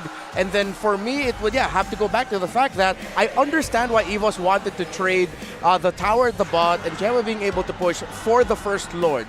But after that, you're going to have to find a kill for the Claude. They couldn't. I think right now, for me, I can see both sides, right? For EVOS Glory, I think the main mistake is they weren't able to utilize that fast pace of their dive composition. But the thing is, they were stopped by Fnatic Onyx. It's very different to GeekFam yesterday, because on the Lancelot, on the Valentina yesterday, up against GeekFam, how they were able to take the game over GeekFam is the fact that they kept on making GeekFam think. They kept on making GeekFam overthink. But that's up against, unfortunately, a lesser team. Fnatic Onyx are not that. You take a look at the skies and you see Fnatic Onyx. Wait. Fnatic Onyx do not hesitate. Who did you call a lesser team? GeekFam. Compared to Fnatic Onyx, you can see the instant, and I think Aldo will back me up on this, the instant decision to go for the turtle. Yesterday, what did Ray do? What did Beloyski do? They went to the top lane, they tried to deny the farm, and it ended up with them making a mistake. And that's what EVOS wanted. They wanted these clashes. Fnatic Onyx saying, no, we're just going to go for the neutral objective. We'll fight our way. I mean, there's also the fact that if you look at the composition, right, there's a Minotaur, there's a Terizla, so it's a big teamfight composition, and Annabelle is diving in the backline, and he was doing well and having a lot of burst damage in the early game, but EVOS can't really go for quote-unquote pickoffs because they have big teamfight ultimates, so they're going to be forced to play around the neutral objective, and we saw that Onyx were able to just pull them apart by playing that macro game. So that's one more problem that EVOS will definitely have to try and solve. And the main point that I can take from that first game is like they tried to punish Luffy, the Pakiro, not the Claude, not Chewe's Claude. I think and they failed to do so, right? The dive on top lane, and that brings so much time for Onyx, and especially for Chewe to free farm, to have the items that he needs to be a thing in the team fight. So honestly, it was a very difficult spot for EVOS, right? I mean, they tunnel vision on the Paquito, they tunnel vision on Lutfi, but for great reason, right? He was also dishing out the damage. They tried to go for the shutdown, but in return, they had to kind of, you know, turn a blind eye over to CW. So what were they supposed to do? What was the... It's a difficult spot, is it not? I think it gets to a certain point where it's scary, Arashi, because they played it well. It wasn't like an outdraft situation or anything. They just played their cards better than EVOS. I mean, it's also the fact that usually Brands is who they rely on to try and go for that end. But if you look at the build earlier, he wasn't going for that late game shred build. He was going for a bit more of that aggressive burst damage execute style. And unfortunately, he is one of the only members that can be relied on to do that DPS and try and contest with CW. So they're still lacking in damage, and that's why probably even the Paquito on Lutfi was building for tank. Because he knows that if I get just a bit tankier and I don't get bursted down, I can get out. I'm going to be so difficult to secure for EVOS. So with that, I actually do want to know your predictions. I know we're kind of late, we're already a game in, but I like your predictions. I'll let you guys think about it first. Okay. Coach as well as Reptar. So think about it in this break because we do want to talk to Budak Lara, Mongstar, and Monica. Take it away.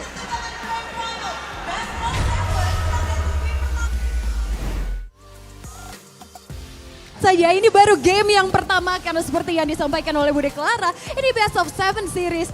Setiap tim yang ingin memenangkan gelar sebagai Raja Galaksi harus menang 4 game terlebih dahulu. Dan di sini Bude Clara, wah, EVOS fans, kemudian ada Sonic di sini begitu semangat. Dan tentunya telah hadir juga bersama-sama dengan kita di sini ada Menteri Pemuda dan Olahraga Republik Indonesia, Bapak Aryo Bimo Nandito Aryo Tejo. Selamat datang Pak Dito, Pak Menteri. Bahagia sekali tentunya bisa hadir di sini, mendukung acara ini dan turut menyaksikan pula. Selamat datang Bapak, dan tentunya kami ucapkan selamat datang kepada Bapak Cahyono Prasetyanto, Deputi Hubungan Internasional PBSI. Selamat datang Bapak. Bahagianya kita bisa bertemu juga dan berjumpa secara langsung. Namun selanjutnya juga ada Bapak Iwan Takwin, selaku Direktur Utama PT Jakarta Propertindo. Selamat datang Pak. Luar biasa sekali di sini. Yes. Semuanya sudah berkumpul di sini dan bisa merasakan dari keramaian, dan juga tentu saja ada Bapak Adi Adnyana selaku Direktur Bisnis dan Operasional dari PT Jakarta Propertindo.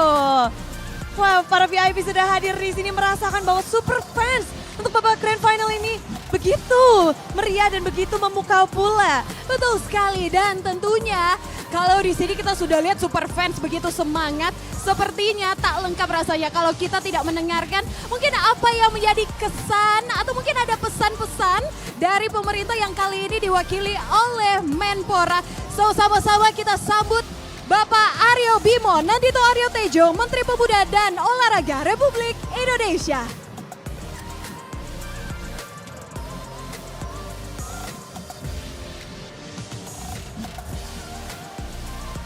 Halo Pak, boleh di tengah-tengah? Di tengah? Bisa Bapak, di tengah-tengah agar terlihat. Silakan Bapak, apa yang ingin disampaikan, mungkin kesan-kesan dan juga mungkin ada pesan-pesan untuk super fans di sini. Ya, Assalamualaikum warahmatullahi wabarakatuh. Selamat sore. Mana pendukungnya Onyx? EVOS. Yang di luar teriak juga. Mana pendukungnya Onyx yang di luar? Gak kedengeran. EVOS. Ya, yang pertama yang saya hormati di sini Pak Dirut Jakpro, Pak Iwan, besar jajaran, dan Pak Deputi PBSI, Pak Cahyono, dan juga Mr. Dilan from Munton, dan Mas Piri dari ByteDance, dan juga seluruh para peserta dari final MPL, para atlet dari EVOS dan juga Onyx, dan seluruh para pendukung yang ada di Velodrome Jakarta. Tepuk tangan semuanya. Jujur ini pertama kali saya menghadiri final MPL. Dan ini ternyata pendukungnya sangat dahsyat. Tepuk tangan untuk pendukungnya. Saya benar-benar terkejut. Apalagi melihat betapa ramainya tadi saya lihat di depan yang nobar.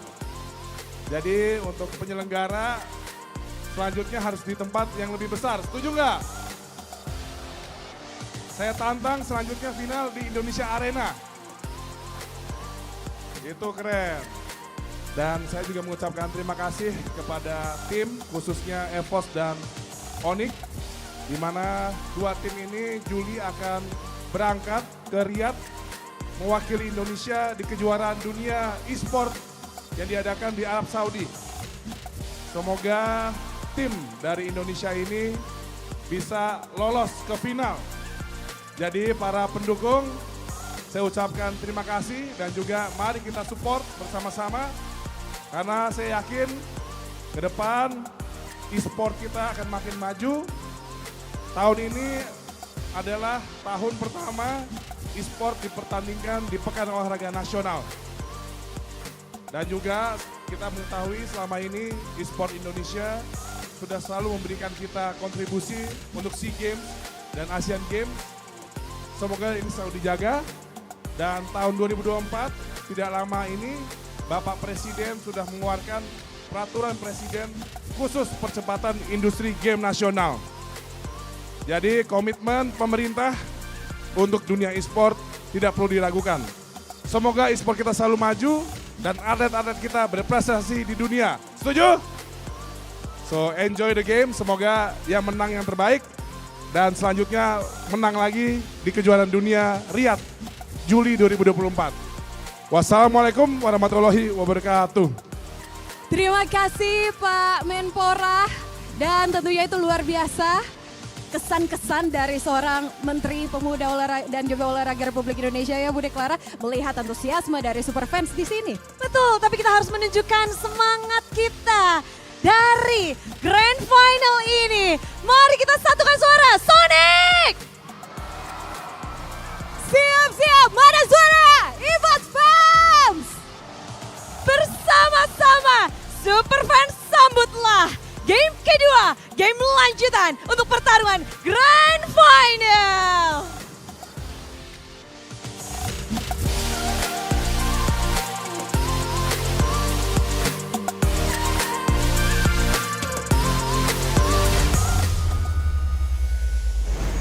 Welcome back, ladies and gentlemen, from that break with Bude Clara Mongstar and Monica. But did you guys see how packed it is outside of the venue? I saw and I heard. Yeah. Someone was yelling out like, wow, that's an insane amount of people. Caught me completely off guard. I have no idea who you're referring to. Me neither. Absolutely none. So finally, we get to circle back to that topic that we did before the break, right? Predictions. Like for this again? For this entire series. Again? All right. Okay. So earlier in the pre-show, I just mentioned a score. I said 4-0. For who? I didn't say. Ooh. But I mean, look who won game one. So that's cheating. What do you mean? You just said 4-0 just to, you know. I don't know. Maybe I'm traumatized with predictions. I'm done. 4-0 Fnatic Onyx. No, I'm kidding. I'm kidding. Yesterday he predicted Geek Fam. Yeah. So maybe that's why he's like, you know what? Oh, man. He doesn't want to do it anymore. What about you, Coach?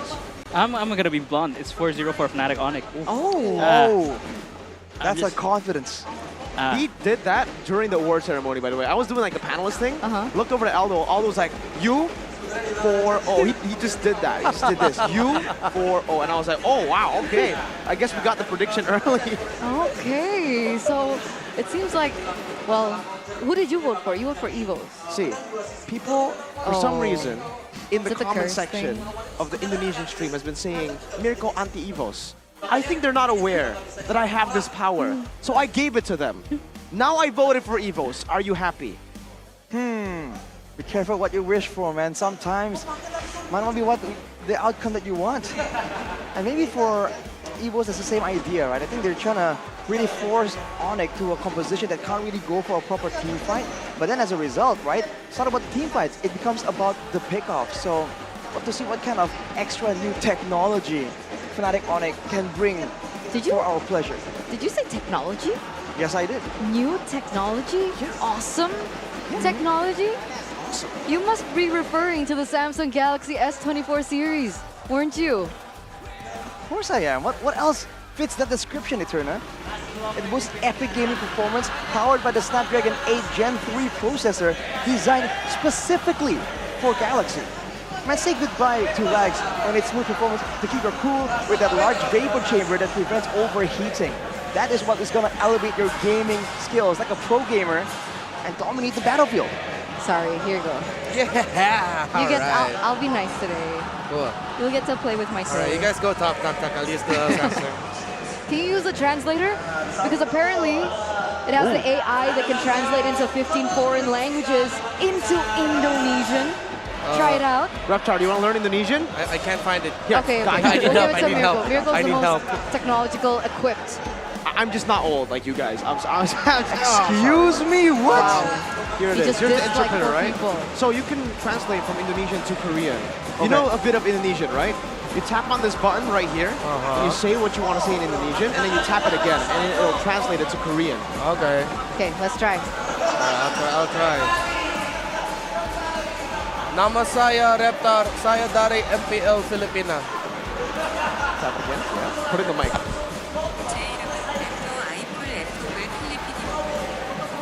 Very nice. I mean, we hear it. Okay. We can hear it, all right? The crowd's making it really hard for us to hear it. Exactly. There is some sound, but compared to the I'm arena, sorry, guys. It's the EVOS fans.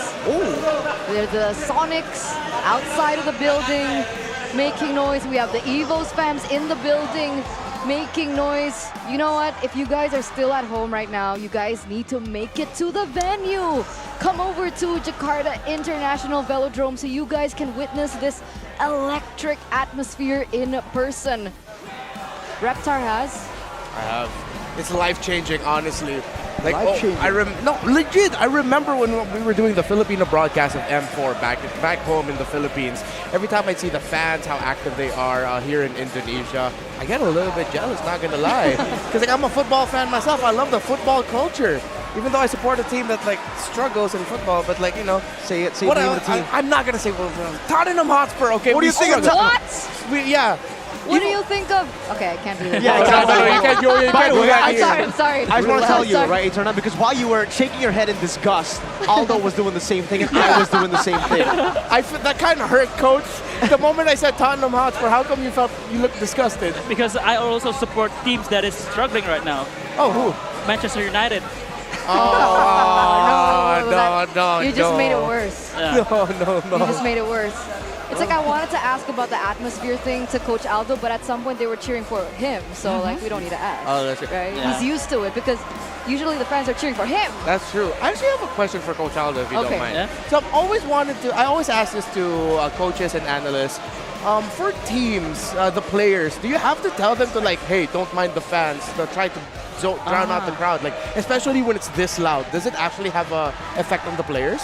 Of course, yeah. I mean, what I did, first thing first, when I'm coaching, I ask them to feel the energy, to feel the crowd, to be one with the atmosphere and everything. And yeah, when you're locked in, yeah, you will not hear anything.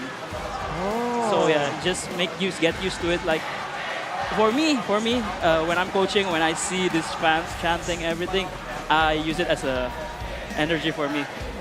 All right. So the mentality. It's more, it's amazing. It's more fun, and I get shivers hearing the chants and everything. It's so I miss. But for rookies, right? For people new to the professional scene, it does take a toll on them, does it not? Yes. Some of the rookies, maybe we can say your favorite team, Google. Maybe he feels some jitters. We don't talk about Okay, that. we don't talk again. That was a low blow. get countered, Eterna. I was gonna say something, but I don't think I can do it to Coach Aldo. I like him too much. Y'all talking about Liquid, right? No, I'm talking about alter ego that. What? Okay. Let's stop this, ladies and gentlemen. Game number 2, drafts. It's getting spicy here, but it's even getting spicier now in the draft because EVOS have decided to stay on blue despite the loss on blue in game 1. They still enjoy that whole idea that they can force the Harris Gaze right the to be banned away stars from them. and see your And then there's going to be the Moskov here still respected from Brand. We've seen that for Who Brand, said there are no he's been like shortcuts in life? one of the core I members, literally especially when the invented game one. goes all the way to the late game, and he's on a hero that can still do a lot of damage in the early game, mid game, but also carry that late game. The Moskov really seems to be something that can use the best. So without that, again, now, what will he find as a substitute? These are exactly the same bands. Yeah. Exactly the same. Do you think that EVOS will go for a different route? I would understand if they want to pick up the Valentina, then just make some adjustments, have a gold laner that will scale a little bit later into the late game. Because again, it wasn't like a big out draft. EVOS could have taken control of the game and then ran away with it, but Onyx just played better. I agree, because I feel like if you're on the EVOS side, you know how to make the second game better with the same draft, because you know what mistakes that you do in the first game, like maybe don't overcommit on Sans, and maybe we should pressure CW more. Maybe we're looking at the same draft, but look at Onyx, they're changing some things. And I like this because it's Fnatic Onyx now telling EVOS, we're forcing you to change up. We changed ourselves. We're the one dictating the tempo of this change. It's kind of scary when you see Onyx on a aggressive early game composition. We talked about how CW used to be so passive, and now he has that aggressive spirit in him. But the fact that there's so much similarities in the banning phase, Coach Aldo, you think this is like we're talking about drafts earlier, and we said that EVOS have a tendency to go ego draft. Yeah, look at here. It's kind of an ego draft. It's Terizla Nolan. It's like saying, I'm gonna pick my strongest hero for this game, and yeah, you want to go early game, we can go early game too with Terizla and Nolan. This is how that plays out then, because the Nolan is great, but against a team that knows how to target, that knows how to ration their card control, it can be quite difficult to be maneuvering around.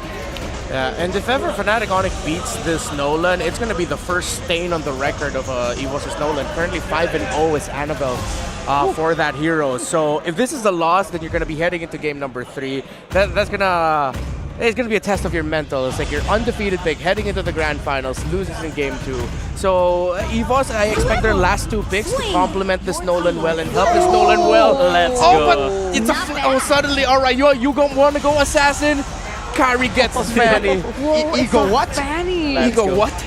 In the second game of the series, you mentioned, Coach Aldo, that you thought that the Fredrin pick in the first game might have been a bait, and now we see the Fanny. Yeah, because EVOS is playing assassin, so Onyx said, if you want to assassin versus assassins against us, so be it. We'll take it. Maybe if it's 7 games, it's 7 games, assassin versus assassin, we'll take it because we are the better team as an assassin. But how does this Nolan perform against the Fanny, who has more prio?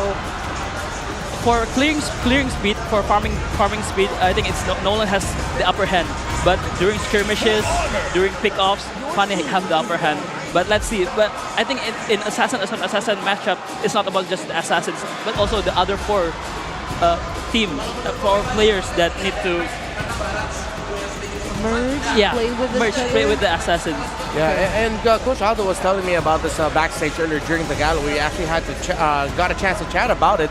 And now looking at it, the Farsa and the Roger together paired up with the Fanny. When you think about it, it's not necessarily like 5v5, oh, this. It's the Roger and Farsa are 2 heroes that can do stuff on their own to set it up for the Fanny. Sand sees someone, bursts them down, suddenly Kyrie comes in. Cherwet's just going to be clawing, scratching, getting 1v1s, getting someone low, then Kyrie flies in. So I agree with your point there, Coach Aldo. And yeah, that's what I like also about this draft, is because the Fanny can also come in first, and then the Roger can clean up. So it's a flexible. I think Onyx know like how their win counts, and they will adapt in game for sure. I think flexibility, that is just one of the biggest strengths of Onyx. You see this composition, and usually you can kind of get an idea, right? Okay, usually Sans will be the aggressor, he'll start with a better airstrike, and then the team can try and clean up. But with Onyx, you wouldn't be too surprised to even see them start off the fight with the Fanny, with the Roger, and then let Sans become the cleanup crew with a better airstrike. Yeah, and exactly, that's why I like this Thomas ban by EVOS, because they're taking away more heroes that are strong in 1v1s, are strong in handling stuff alone. So they even took out the CZ, and now of course I'll force out the Edith. Roam or EXP though, I'm not quite sure. We have a fun fact here for all regions. By the way, ladies and gentlemen, as a little bit of an intermezzo, Matilda is the hero with the highest pick and ban rate during the regular season of MPL PH, MPL MY, and MPL ID Season 13 and NACT Spring 2024. But funnily enough, we don't see a Matilda at all right now, and even from the first game. It is very interesting that the priority of Matilda has disappeared.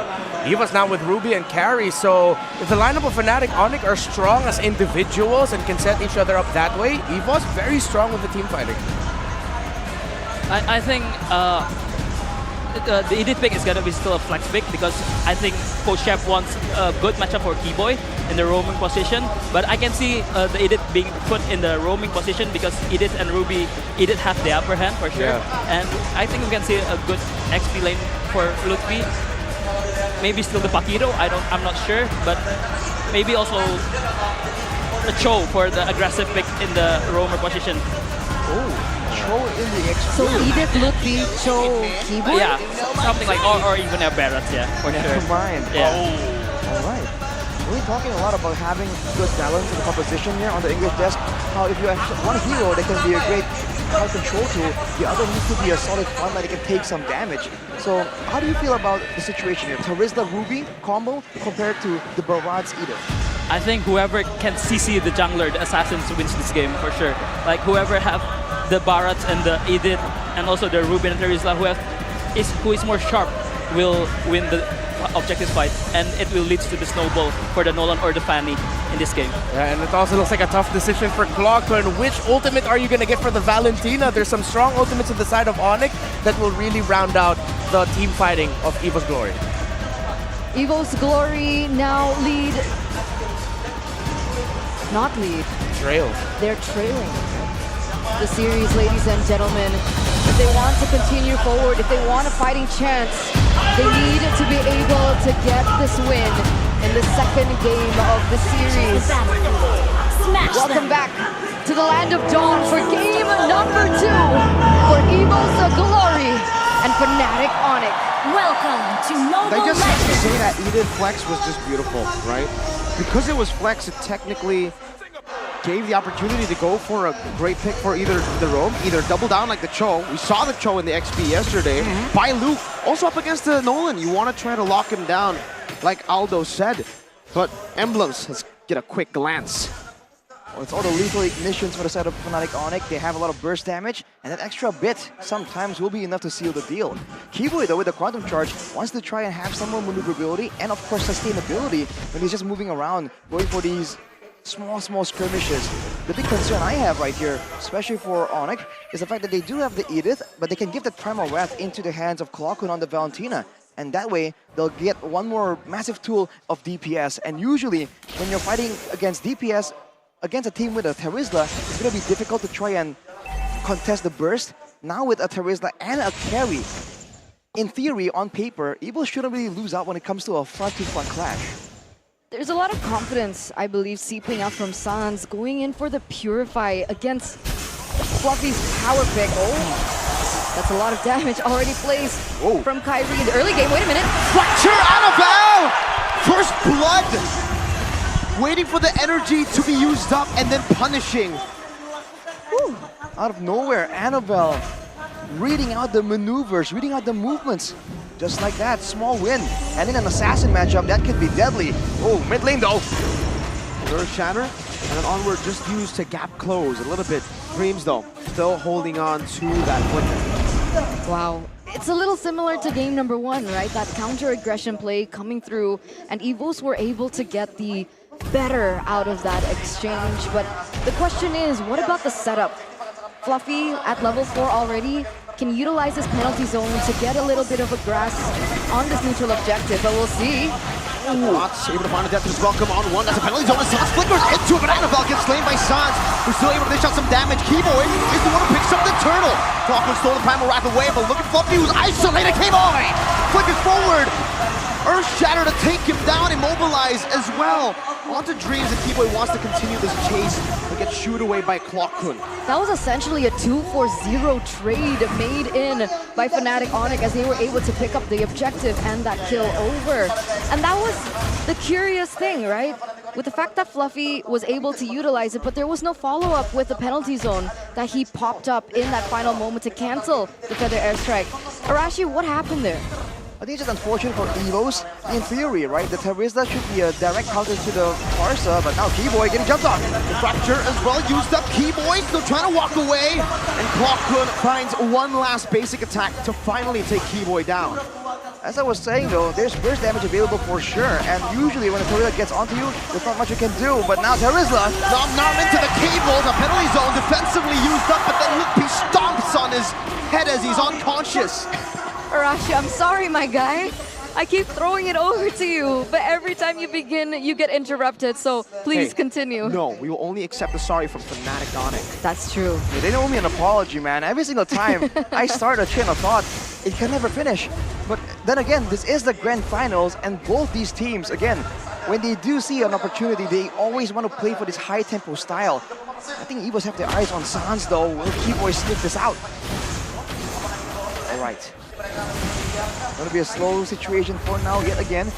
Always seems to revolve around the mutual objectives. Especially with the Assassins though, I expected a lot more ganks, a lot more burst attempts on the side laners. Especially now that Brands is on the carry. He has the tenacity and the firmness, so he's a lot tankier than CW, who went for the Master Assassin. He wants to make sure that he has dominance in this lane that will allow all these high maneuver tools from Fnatic Onic to be funneled somewhere else. Perhaps to Lutpi, for him to be then the main front line. They can just go for these details as welcomes, and if he lands on Annabelle, it's a done deal like we saw in the previous fight. Part of the Primal Bennett Fracture as well. Keyboy not able to pop in the Primal Wrap, but Kyrie has rejoined the team fight. As Fluffy gets one kill, Annabelle still on the turtle, able to secure it. Backs away instantly. Meanwhile, Fluffy still trying to zone Sans. Annabelle looking for an angle. Jetson is welcome, going to be used up only towards the back. But Lutpi, what happened to his HP bar?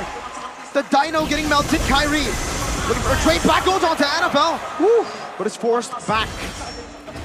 That's Lutpi taken down, and the fact is, that's a trade back in. Ooh.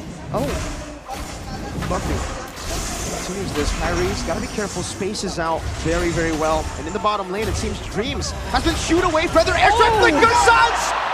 But Dreams gets out too with his own flicker. Look at Keyboy walking around, canceling that recall. Now trying to sandwich them, conceal. They cancel their recalls, but it was all just a bait. Keyboy has delayed them, and he might just delay it again. Primal Wrath thrown away. Keyboy still trying to find this angle. Fluffy in the back goes into the penalty zone, locks Keyboy down with an Earth Shatter, used up the Primal Wrath and the Flicker out. Fnatic Onic have outplayed EVO's Glory in this bottom lane. That's another missile pull. Fluffy back, one more shot to do it, and Keyboy is still melting Clockun 4 members who are now forced to run away. And now, the Airstrike cancels it. Kai assassinates Brand. CW with a Lycan pounce takes Clockun. Dreams the push, the pace. Fnatic Onic, it's all on them.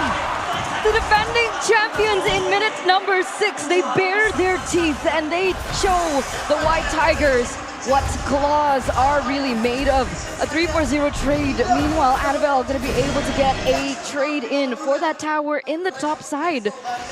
But despite everything, it's nowhere near as dominant as what Fnatic Onic are showing to us as we take a look at the items. Also, CW going with the Windtalker, gonna go for more basic attacks for later on, but Brands, he recognizes the need for extra physical defense already with the Steel Liquid, but it doesn't matter if the fights kind of play out like this. Now with Onic controlling, Dreams goes for Keyboy. Only Earth Shatter connects on the 2, Fluffy goes in for the penalty zone. That's a retreat from Annabelle! A retreat and a run. Dream's gonna be melted down. Fluffy's next on the chopping block as Fnatic Onic pop that, conceal it, go and chase. CW has a Lycan form. Kyrie goes in for the cutthroat, and it's Sans who executes them. Fluffy and Dreams traded for the turtle. Fnatic Onic want to get more. The purple buff is what they set their sights on. Oh! Predicts the dash of Annabelle, and CW goes in for the Lycan pounce. My goodness!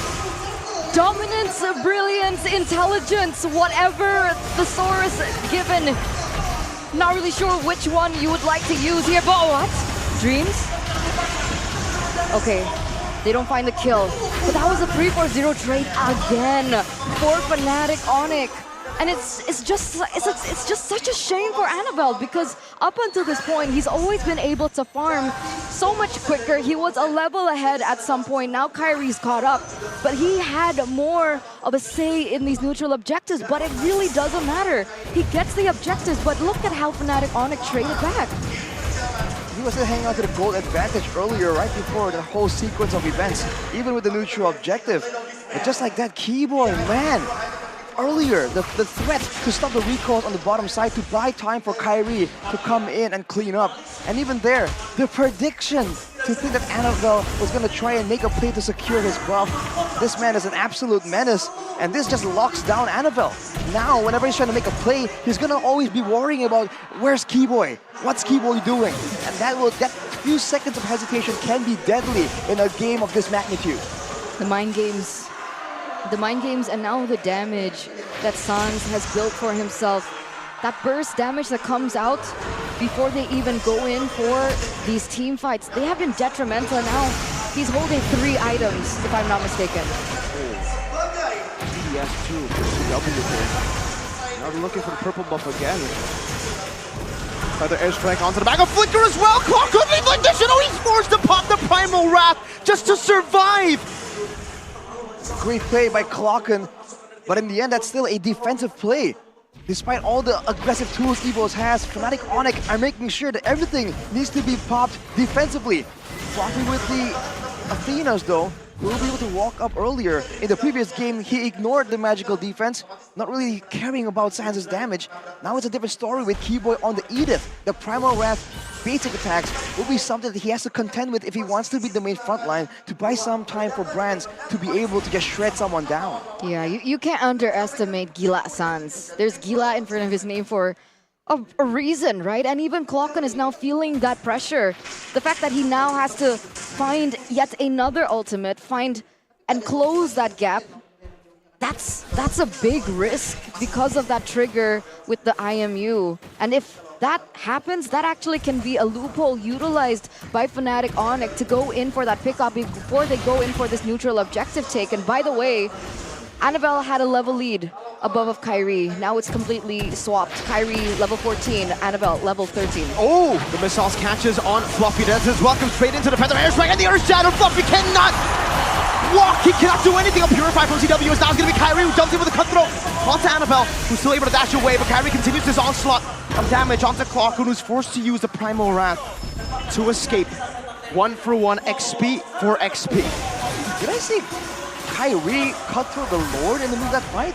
Except like he moves in the direction of the Lord for ever so slightly in that fight instead of going for the big kills. Brands though! The airstrike. This time Sans doesn't have the flicker, so Brands can just walk out of it. Just 8 more seconds before that happened. But yes, in that fight, Ludwig here taking a page out of GeekFam's book. We thought the Cho was what he was going to use in this fight against Annabelle on the Nolan, but no, he went with the Barats, and he was able to get a big pick off there, and being the main engage tool. He's a lot more impactful here compared to Fluffy, who in theory can do a lot of work with the penalty zone, showing again the potential of this Barat in the EXP lane.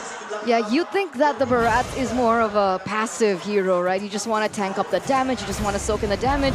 And these pilots, they say otherwise. Another onward, and it baits out the flicker. The main initiation tool of EVO's Glory has just been baited out. Just like that, it's a slow game as Kyrie zooming around. Even in the macro department, for the most part, the waves are so easily controlled because this is the big benefit for the Fanny. There's a lot more mobility, whereas Annabelle, his benefit is the faster damage output, the faster burst damage that can be followed up on crowd control. But right now, he has to wait for Dreams to try and do something, and Dreams can't really find a way to get to the squishier members that can be one-shot. Dreams will be looking for someone like Keyboy, someone like Lutpi. So he's kind of locked in here. Annabelle not really having some targets and not really having any avenues to even go for a flank to try and find Sans or CW. Again, those missiles is able to bring Fluffy in. Penalty zone cancelled out. Kyrie picks up the Lord. And Fnatic Onyx, they just use that conceal as a feint. And right now, Sans has picked up the Winter Truncheon as well. Even more safety, even more security for him. As we said, like earlier, there's going to be more damage output coming in from EVOS, but with Keyboy on the Edith, it might just even out. if he goes for the winter, I don't think there's any chance for EVOS to really stand there and tank damage waiting for it to actually expire. Looking at the rest of the items though, Kyrie with the BOD, with the Malefic Roar, he even went with the Dread and Armor just in case, right? For the potential 1v1 scenario. But with that kind of mobility, with how he's been playing it, if he doesn't feel like he can win the 1v1, he just walks away. No problem at all. As a mid laner, anyone with their right mind would go for Purify against Fluffy's Terizla, right? But not Sans. And the fact that he didn't go for Purify, the fact that he went for Flicker instead, that early winter truncheon does make sense because most of the time he's using this Flicker as well to gain an advantage, to gain and close that gap when he pops in that Feather Airstrike. And if he goes in for something like the Purify, honestly, it takes away from his edge. It takes away from his aggression, so it really does make sense. But now, ladies and gentlemen, most of these turrets have fallen. Kyrie already trying to go for the bait. Oh, gets baited in by Brands though, and will have to be punished. A very rare mistake, but it happened. That was looking so good for just a bit. But Brands there, even before the Wind of Nature, was able to actually get that kill. That was unfortunate for Fnatic Onyx, but for the most part, they still have that control. And now they gotta be a bit more careful. This is where EVOS is at their comfort zone, this late game discipline style, with Brands having a lot of damage, a lot of save. And I'm offended into the Dancer's block, a penalty zone into the backline, but it doesn't find Sans. His Keyboy does the same thing in the back, but it's gonna be a Purify from Brands. Primal Rat to escape, look, he loses his life. CW with the Lycan Pounce, able to get 2 immortalities, but now it's Clocker with a Primal Rat, Sans. Winner truncheon into the Fracture doesn't have the Flicker, he's gonna be slayed by Clocker and Keyboy with immortality. Kyrie, no purple, but Lycan Pounce! But Calvin with Nata! And somehow, someway, they won that fight! They made it a 3-4-2 trade! They made it a 3-4-2 trade! CW gonna have the space, gonna be able to take this purple buff away from Annabelle, and what looked like disaster for the defending champions has ultimately been turned around by CW, Mr. Constantly Winning. And even by Kyrie, just came out of nowhere when EVOS thought that he was out of the equation. Now he's going back at it again. That's a lot of damage from Brands though. Fortunately for Brands, he was actually able to stay alive in that fight, even though he and CW were kind of eyeing each other out at the end of it. Now with 8 seconds to go, EVOS has yet another chance to try and go for it. Can they do so though with a 6k gold deficit? Let's circle back on CW though, right? 4-0-5 so far on a Roger that notoriously is very reliant on the snowball, right? Would you consider Fnatic on the snowball? How far is the items looking for CW? CW at this point is at a full inventory slot if you consider the boot as well. He has the Rose Gold even, so he can just go in aggressively, especially with the Roger, right? A lot tankier right now. Keyboy being the gatekeeper here, is waiting for a chance, waiting for an opportunity. And this is the problem, especially for EVOS. They can't really go and shut and deny and burst someone down immediately. The card control tools don't last that long. And at this point, Keyboy and Lutpi are just a bit too tanky. Look at that. Conceal play by EVOS Glory. But Fnatic Onyx know how to play this macro. They play it slow. It looks like Kyrie gonna utilize his high mobility on Fanny to be able to create a push in the top lane. Trying to force, oh, wait a minute. Keyboy on Earth Shatter. Not gonna fully commit on that. Fluffy might just be assassinated, losing the HP bar down to a 4. Death as well can be committed. He's still picking and choosing who he wants to go for. He doesn't decide to go for it, and the Feather Airstrike gets used up to shoo EVOS Glory away from this mid lane. That's a big resource spent out.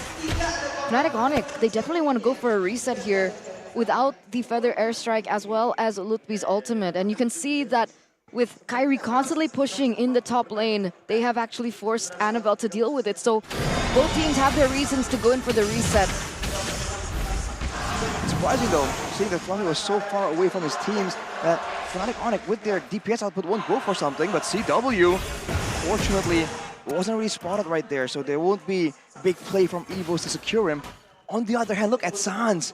Is he waiting for Annabelle to try and go for a purple buff? Gila Sans. What is he thinking here? It seems to be a possibility, but now he'll be backing away, going back to the Lord. With the wave pushing on the top side, this is their chance, this is their moment. Once again, the patience games continue. Whereas for Fnatic Onyx and EVOS, they've both shown that they don't really panic and make a crazy move unnecessarily in these situations. Walker, no purifying. Keyboy goes in for the onward and the Earth Shadow, but look at Brands' damage. Was able to melt one down. Keyboy forced to use the Primal Rat, loses immortality. Lippy has immortality as well. Keyboy able to flicker around and pops the conceal to disengage, but they leave Lippy all alone, isolated, and EVOS Glory capitalized. Now on the lore they go. Enhanced. 17 minutes in.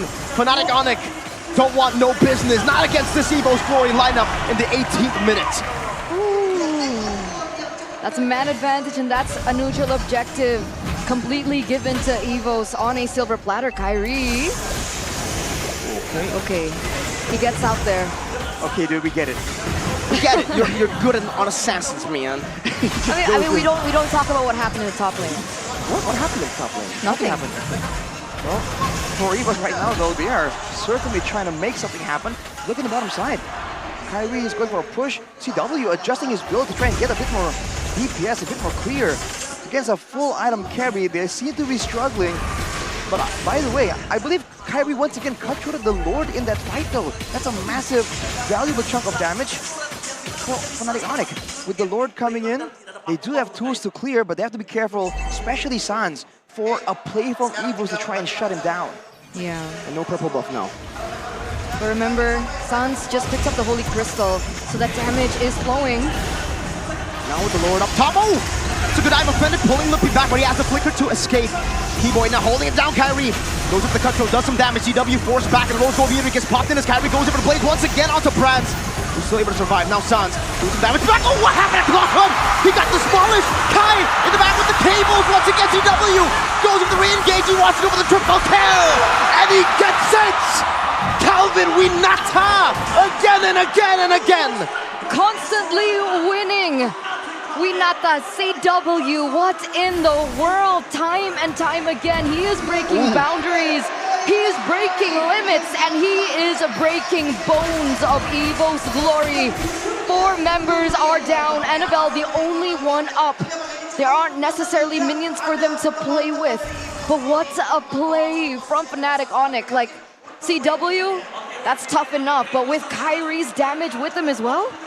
Are they going to go for the end? Annabelle dashing out. Oh! Keyboy! What was that? An onward up angle. 1 minion. They utilized 1 minion. The side lanes weren't even pushed. They didn't even need it. Fnatic Onyx again and again and again. It's a 2-0. Now for the defending champions, the Sky Kings. Well, if this is your first time watching MPL Indonesia World, that's Fnatic Onyx.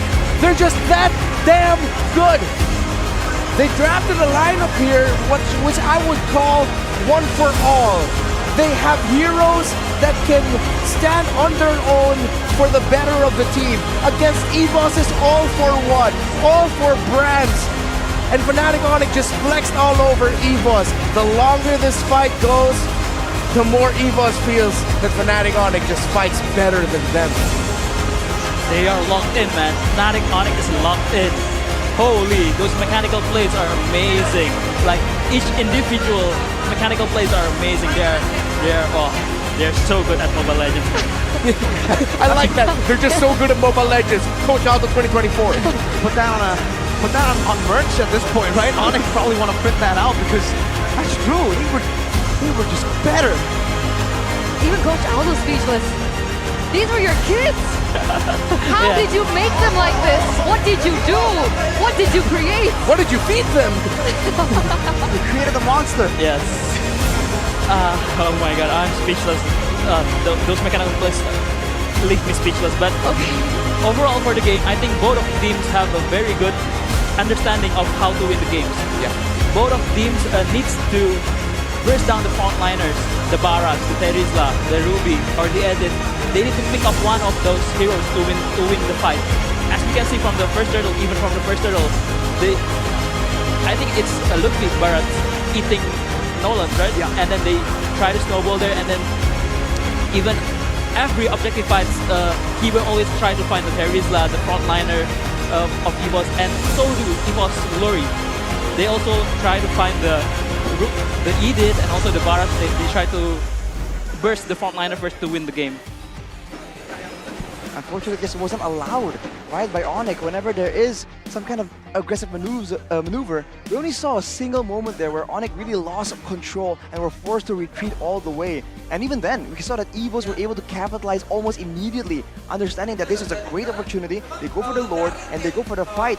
But then they forget, right, in the playoffs right now, when teams are with their backs in their base, that's when they're the most dangerous. And for Onyx, with the Fanny, they can just go in and out, especially in the hands of Kyrie. We saw him burn the Wind of Nature and immediately just go to town and chase everyone down.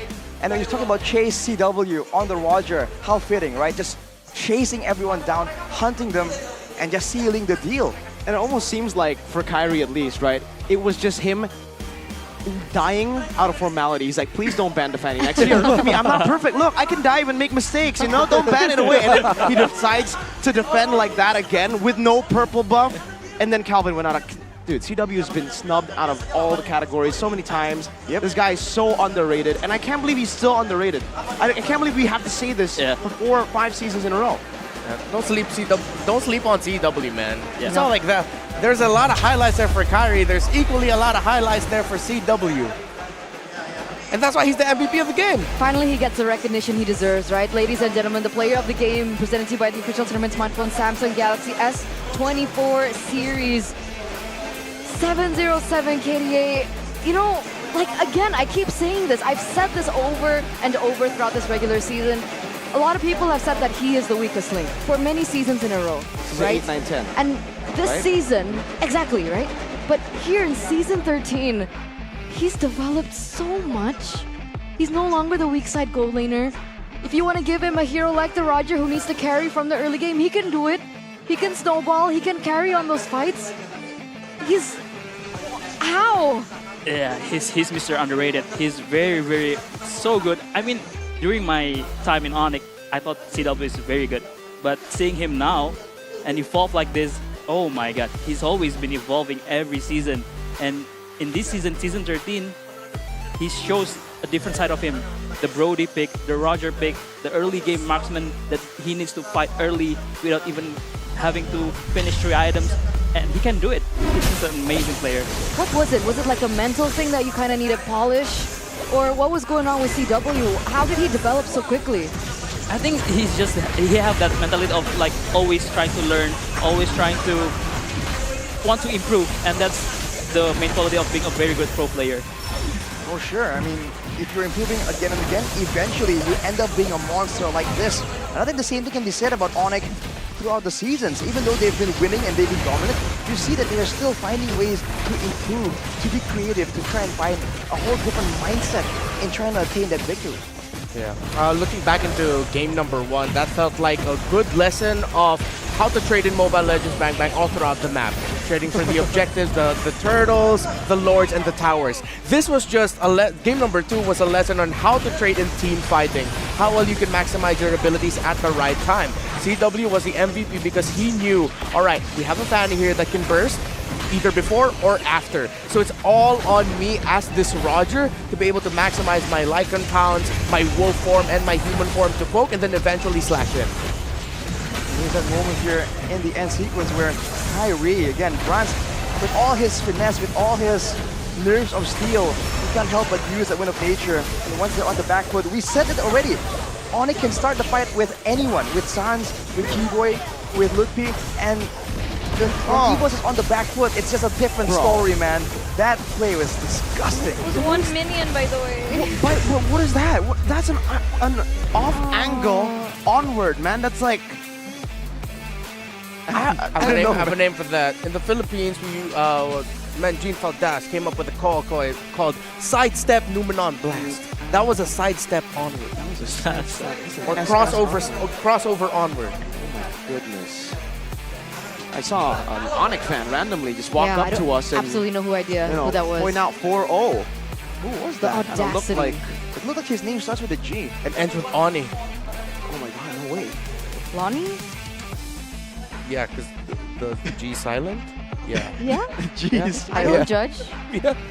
Goni 20 minutes. I mean, Goni has always been a silent G, especially with about ONIC. No, he has never boasted about his team's performance. No, he has never said that ONIC is the best. That's he the has biggest never lie. claimed that they are already looking past the playoffs and already looking at a 4-0. Lies. Lies. Never quote unquote. Lies.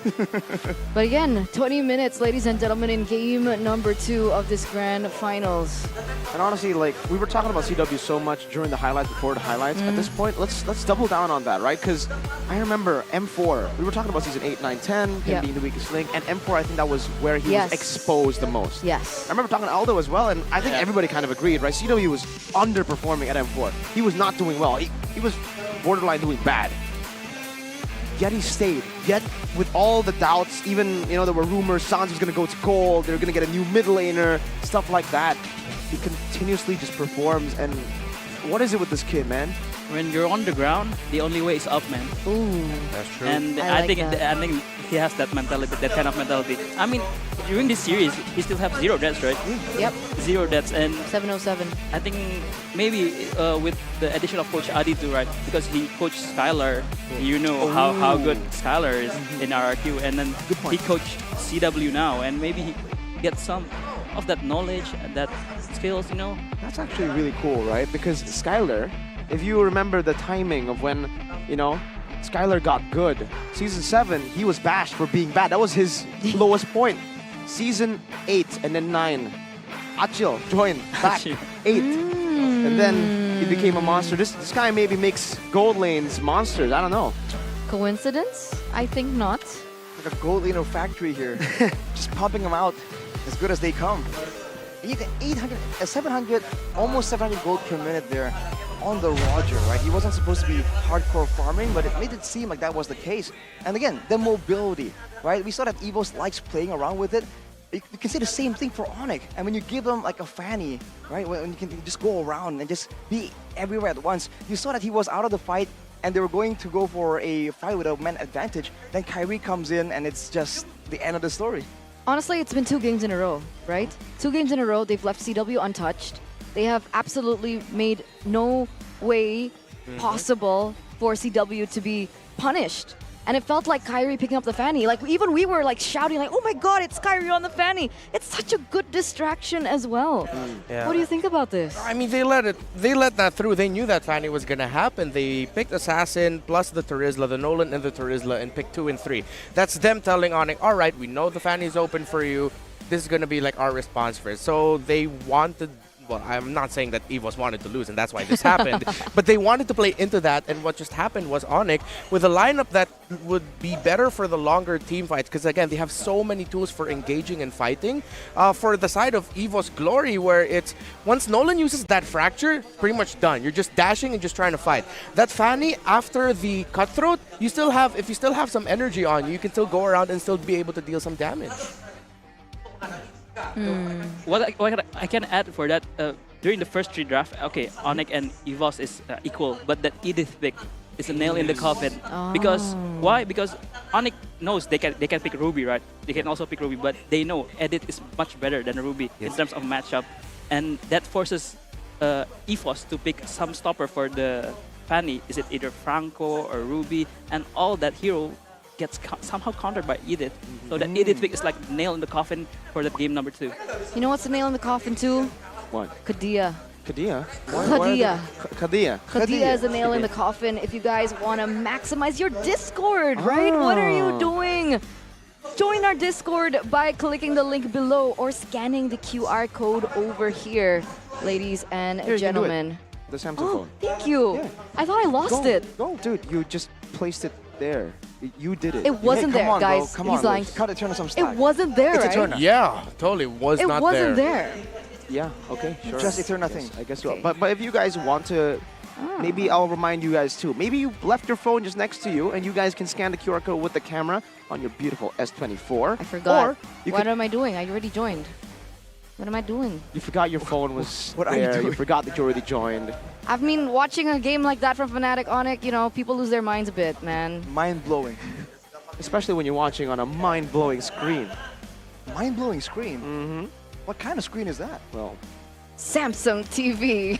Having an intense gaming session but experiencing constant lag? Mobile gaming is better on TV. Win any game with the FreeSync Premium Pro and Motion Accelerator Turbo Pro from Neo QLED, making movements smoother and preventing stuttering. Experience more in gaming with the Samsung TV. Ladies and gentlemen, get your hands on it ASAP. What TV do you use? I wish I had a living room to place my TV in. But if I had a living room, then I'd get myself a Samsung TV. You don't even need a living room technically, right? You could put it in your bedroom. You can put it on your bed. You could put it on, yeah? What's a put it on your bed? ceiling. What's a bed? Wait. What's a bed? Wait, yo, what's going on in the Philippines with you, Are man? you okay? Is he okay? Why are you smiling, but why are I saying pain? Coach, help, what? Why do you think I paid for my own flight to go here? Coach, you gotta help him, man. You give him some life advice, man. Remember, when you're at the ground, the only way is up. Beautiful. I will remember Beautiful. that. Thank you. That was a golden moment. And that brings us to UBS Gold. Get it now. Only 150 pieces are available of the limited edition Vendetta, Electo, Katana, and Mythic Warrior rings. A collaboration between UBS Gold and Mobile Legends Bang Bang MPL ID Season 13. It's available at the venue, ladies and gentlemen, if you want to, take a look at it before you go and purchase it. Even though you will, definitely. Or you guys can also check it online at ubslifestyle.com and UBS Lifestyle e-commerce. You know, it's limited. Yeah, it's limited. It's limited. Only 150 pieces. And Moreno got one. So it's 149. He won the most improved player, and that was by UBS Gold. And he opened it in front of me. He was flexing it out. What's in it? What's in it? What's in it? The katana. The katana. Like it's a literal katana? Yeah. No, I mean not the. It's a big. necklace. It's like small. But you can still hurt someone with it, right? Why do you want to know? Yeah, exactly. I was asking for a friend. Sure. Who's your friend? Is it Bude and Monica? What are friends? I don't Are the kiss and girls tell. just Wait, violent that's here in MLBB? not what I meant. What? No? What? Bude Clara Mongstar? Let's take it away. I can't tell who it is.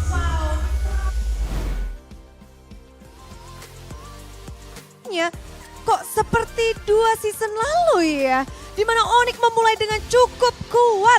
Namun bedanya kali ini benar-benar EVOS nyaris menang terus. Yes Bude, yang mana kita bakalan melihat apakah season 11 akan terulang kembali ataukah sebaliknya. Yang mana EVOS Glory akan membalaskan dendam ketika harus menjadi runner up pada season 11. Betul, tapi kalau ngelihat 2 game awal, kayaknya bisa game ketiga ini mungkin dikejar. Banyak sekali kemungkinan yang bisa terjadi, namun tidak menutup kemungkinan dominasi dari Onyx juga masih akan ditunjukkan di babak grand final ini. Wow, ini bakalan sangat seru, tapi tentunya seperti biasa Monica dan juga Bude Clara mau kali ini mengajak keseruan ini bersama-sama juga dengan seluruh super fans di sini.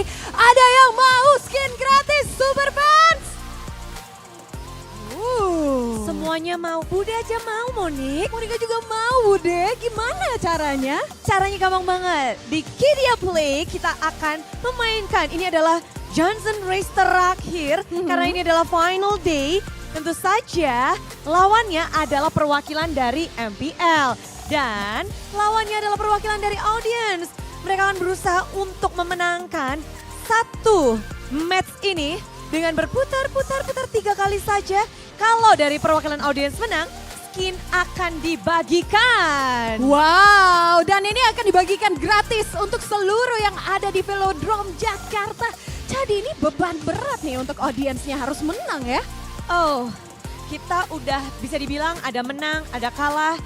Tapi kalau kali ini berbeda, kita akan mengundang satu orang yang spesial juga untuk hari ini. Perwakilan dari MPL untuk mewakili kita semua, untuk menantang audiens. Kita akan sambut bersama-sama. Inilah dia perwakilan dari MPL. The Johnson itself. Brum brum brum brum. Choji. Dan dia adalah ninja yang sulap. Brem dulu nggak? Nah, mirip kan Monik? Ini jagoan kita hari ini. Jagoan kita ya, tapi tentunya Bude, ini Choji udah siap untuk menantang. Tapi yang ditantang ini siapa Choji audiensnya? Karena biar kayaknya ya kan Bu Deklara ngomongnya ini the Johnson itself. Berarti kayaknya hebat nih Choji pakai Johnson. Langsung aja Johnson itself langsung milih. Boleh. Kenapa Bu Dek, kenapa? Ya boleh, mungkin Boleh wajah ya? yang kamu pernah lihat pada saat nge-cast di MPL atau Nah, ini nih boleh deh, paling tinggi tangannya keluar. Ayo. Sini. Jatuh tuh, awas. pentungannya. Peruntungannya. Lendungannya. Halo, siapa namanya? Cesar Cesar. Dari mana Cesar? dari Cikarang. Dari Cikarang, tetangga. Ini pas Choji nantang langsung tuh angkat tangannya paling tinggi. Sangat pede karena bapak saya supir. Wow. Genetik Bude, di DNA-nya ada. Sudah ada deh. Kamu melawan dia, beranikah? Berani dong Bude, kenapa nggak berani? Kamu berani ngelawan Choji? Berani kalau nggak berantem ya. Enggak. Kita tip yang di in-game aja. Oke, kita akan kasih tahu ya. Rule untuk kalian dan ini adalah mapnya, rutenya, semuanya. Mari kita tampilkan bersama. Dimulai dari mid lane, itu adalah start pointnya, lalu menuju ke arah bawah, lalu naik ke arah, lalu ke base kalian belok, dan berputar. Pokoknya total 3 lap. Jadi 3 lap pertama langsung menang ya. Dan tentunya ini beban berat untuk audiens ada Cesar ya. Karena kalau Cesar menang 3 lap langsung nih skin gratis untuk seluruh yang ada di Velodrome Jakarta. Benar. Choji mewakili MPL. Semangat Choji. Coba ada yang mau nyemangatin Choji nggak? Semangatin Choji dong. Tapi kalau kalian semangatin Choji nggak dapat skin, ulang berarti. Mau yang semangatin Cesar siapa nih? Oke, kita akan menyemangati bersama dan countdown untuk dimulainya race terakhir dari Johnson Race. Kita hitung mundur dari 5, 4, 3, 2, 1, start! Udah langsung ngegas aja bang. Langsung nih. Gas dong. Loh, recall dari jauh apa tuh? Recall aja, nggak apa-apa. Kita main nyantai aja. Yang penting apa? Yang penting have fun. Putar dulu sekali turtle-nya kan. Set. Iya, itu dia. Nggak apa-apa, kita relax aja. Nabrak nggak apa-apa karena Kalau nabrak adalah laki-laki, kita harus menabrak perempuan. Loh, itu masalahnya udah nabrak turret tadi, nabrak turret. Geng, kalau Choji biasanya bikin kecil tapi penting. KTP-nya dari Johnson apa? KTP-nya dari Johnson simple, kalau misalkan dari base langsung ulti, putar dulu base-nya 5 detik, putar habis itu nggak kelihatan di map. Oh gitu ya? Oke. Itu kalau buat main beneran ya? Kalau buat sekarang? Betul, kalau buat sekarang fokus. Fokus aja. Oh, dua-duanya udah satu lap nih. Ayo. Sama-sama 1 lap ya. 2 lap lagi. Ada apa bang? Grogi. Tuh, grogi loh audiensnya sama Choji. Putar lagi. Kamu pro player bukan? Bukan. Terus kamu apa? Biar makin menarik. Set. Saya lagi grogi. Saya grogi. Loh, ini Choji ada apa nih? Muter-muterin base. Nungguin dia dulu. Oke, lanjut lagi. Oh Edian, Kayaknya biar gak Choji- kelihatan di map ya? Oh iya itu tuh ya. Bener sih gak kelihatan ya. Tapi kan ini adu cepat Choji. Kamu tuh tadi di nggak- situ. Kita ada naruh dinding di situ tadi ya. Jangan bertengkar, fokus ini demi skin untuk semua pengunjung MPL. Semangat! Dan sama-sama Bude, ini dua-duanya udah lengkap 2 lap. Jadi ini final lap terakhir yang akan menentukan siapa yang akan menang. Siapa nih? Ayo dong tepuk tangan buat Cesar! Cesar, ayo demi skin gratis. Dan akhirnya Cesar mendapatkan kemenangan ketiga lapnya. Finish! Congratulations! Udah ini ya? Udah sampai 100 lap. Nah, Boleh. jangan, kita mau grand final masalahnya. Tapi gimana? Kamu berhasil sebagai perwakilan dari audiens, kamu bisa membantu mereka mendapatkan kode untuk skin gratis. Guys, ada yang mau kamu sampaikan untuk mungkin MPL dan juga seluruh audiens? Saya menyampaikan salam buat EVOS fans yang selalu mendukung. Kita doakan semoga EVOS memberikan hasil terbaik dan nanti di Riyadh kita Indonesia bisa membawa pulang piala MSC. Wow, tapi enjoy the skin. Enjoy, cuman agak getar dikit. Oh, silakan semuanya bisa redeem. Keluarkan smartphone kalian, keluarkan Samsung kalian. Langsung aja kalian redeem kodenya ini. Segera semuanya bisa. Bude yakin di sini nggak ada yang dapat. Nggak ada yang nggak kebagian ya. Jadi semua kebagian langsung aja di redeem. Tapi sembari super fans di sini nge-redeem, tadi kayaknya ada yang pas awal mulai matchnya kayaknya pede banget. Tapi ternyata Kenapa? Gimana ya, tadi sebenarnya nggak tahu ya kenapa ya. Cuman emang tadi tiba-tiba dinding muncul. Itu pertama ya. Yang kedua tadi emang sebenarnya kan kita kan di sini kan untuk membagikan informasi ya. Membagikan informasi untuk bisa membuat Johnson tidak kelihatan di map selama 5 detik pertama setelah naik mobil ya. Sudah. Cuma jadinya ya itulah. Sudah. Anda kalah. Diterima saja. Toss aja, good game, well play. Yay, thank you. Thank you Chochi dan juga Cesar. Thank you. Ih, luar biasa sekali akhirnya skin gratis dibagikan oleh seluruh super fans yang ada di Velodrome Jakarta pada hari terakhir babak playoff kali ini by Kidia Play Johnson Race. Betul, banyak sekali hari ini kabar gembira yang ingin kita sampaikan ke kalian.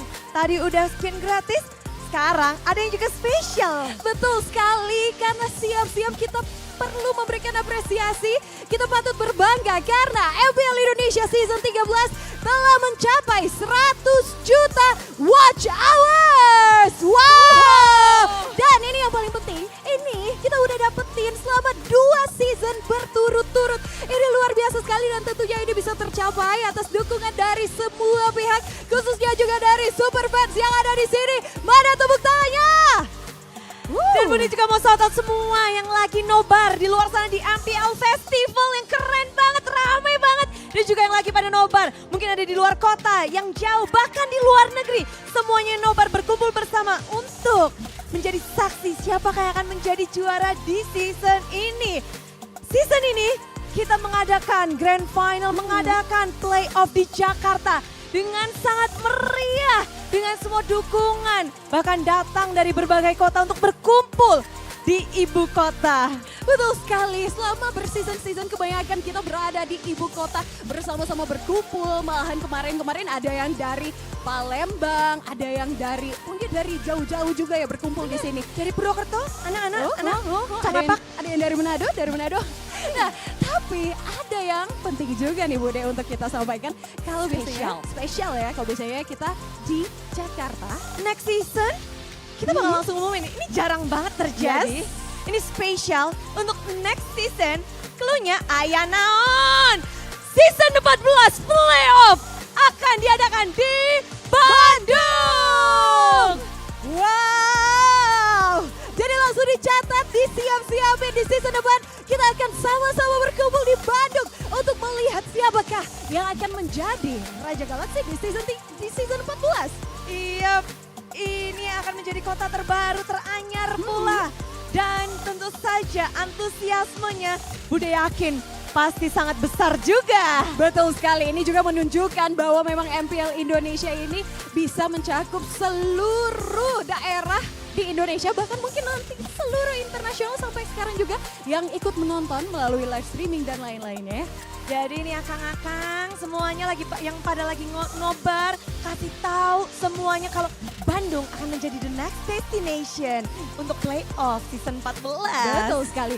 Tapi Bude, itu kan playoff season 14. Kita saat ini masih berada di season 13, belum kelar, kita belum tahu siapa yang akan menjadi Raja Galaksi pada season 13 kali ini. Akankah Fnatic Onyx? Ataukah EVOS Glory? Semuanya hanya bisa dibuktikan di Land of Down. Jadi langsung saja kita lanjutkan ke game yang ketiga.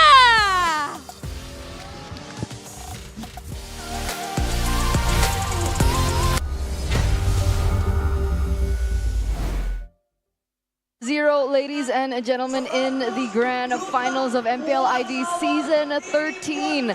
Fnatic Onyx are leading and they're trying to protect their throne. And they have been doing it phenomenally against all statistics, against all data. We were talking so much about the blue side and the red side. And apparently for Fnatic Onyx, it don't matter. Yep, just doesn't apply. Game number 1, a little bit closer. They showed them, all right, this draft is going to be a little bit better. Game number 2 was like, no, we just play better than you. What's going on? I mean, if you pick second pick, it's backend, it's a versatility. You don't need to respect Ben that much because you just need to ban Harriet and then 2 other, maybe Chip and Moskov, right, for EVOS. And that's why I was telling that Onyx doesn't really have much respect EVOS heroes because they pick second pick, right? And EVOS themselves will not pick second pick because they are afraid of Onyx pick. They have a lot of so much respect bands, man. The Kadida, the Angela, the Luoyi, maybe even the Chip, or maybe Valentina, so much. Stop talking about chips. Stop talking about chips because it's making me hungry, man. Really? Like, did you just eat and earlier? it's a best of 7 series. Yes, I did. You But eat again? I think I need some snacks. Well, you can, right? But you have to be careful not to spend too much money. Okay, and how? I think if you use the vouchers that GoPay gives you, then you can save a lot of money while also spending. Because if you scan the QR code right now, Eterna, where's your Samsung phone? Here you go. I keep losing Why it. Is it I keep here losing now? it. I don't. Yeah. Arashi, stop stealing it. Oh my God, Arashi! What's wrong with you? Well, it's okay if Arashi steals it because you probably have made enough GoPay coins from the cashbacks to get yourself a new S24. Download the new GoPay app packed with powerful features now. You can purchase new skins and top up your diamonds using GoPay for exclusive cashbacks up to, guess what, 20,000 IDR, bro. And enjoy 100 times transfers to anywhere you want for free. Get the cheapest prices when buying phone credits and scan any Curious with GoPay app and receive instant cashback. What do you guys want? Takoyaki, martabak? What are we feeling? Sushi? I've had enough of martabak, you know? Martabak, no martabak? Yeah. You want martabak? Arashi has had too much martabak this season, especially. You He know. even got 2 Filipinos who love martabak. Yeah, it didn't too. help him too much in the playoffs. Hey, we're going there. Why would you go there? He's crying. Good thing we're not showing caster counts right now. There's a tear falling down Arashi's crying, man. face. It's okay, it's okay. It's that what happened like 4 days ago, man. These are manly tears. See, Annabelle's even making fun of you right now. Oh! It's like, oh, cry, Arashi. Wow. That's why they're gonna lose. Cry, Arashi. Oh my God. beef up in here. All right. I mean, it's been true, right? 3 of Annabelle's assassin heroes have been crushed by Kyrie so far. So what is his next hero that he needs to bring out, right? Because the Ling lost earlier on in the upper bracket finals, and then he took out the Lancelot today, and then the Nolan, and oh god. Yeah.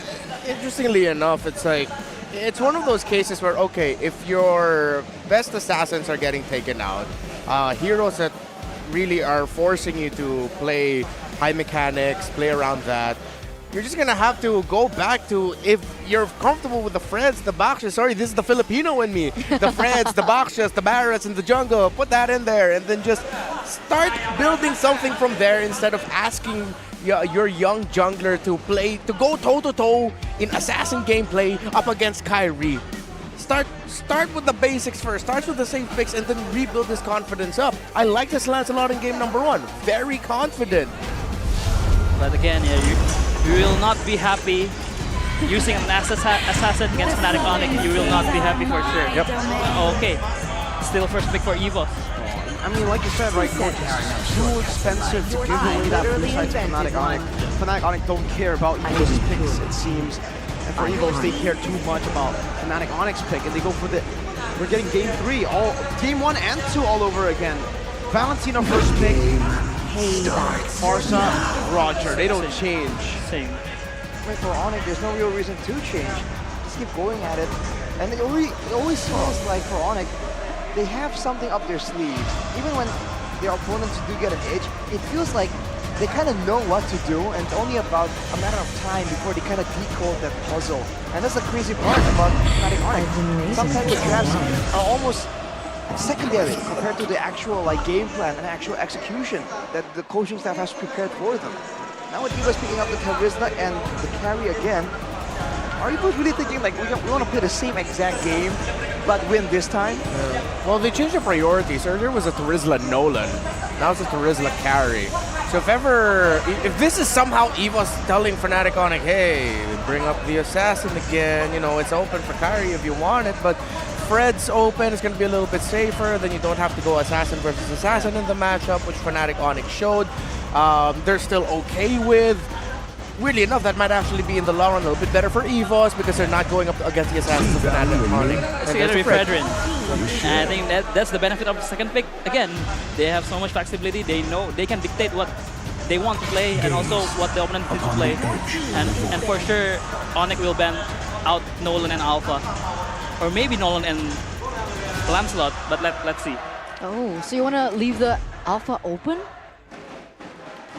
Well, for me, I think so. I think so, because maybe they have something up their sleeves. Right. I mean, the fact that they went for the Fredrin and they banned away the Nolan, we were talking about this earlier, Coach Aldo. It seems like for Onyx, you're still willing to use that Fredrin as a bit of a bait pick and put it in the EXP lane or something. That's something that a lot of teams have already stopped doing a long time back. Do you think Onyx can still pull it off? I think if the Assassin pick will benefit them, I think they will do it. But if they're looking for a good matchup for Lutfi or Keyboy in the XP lane. So yeah, let's see.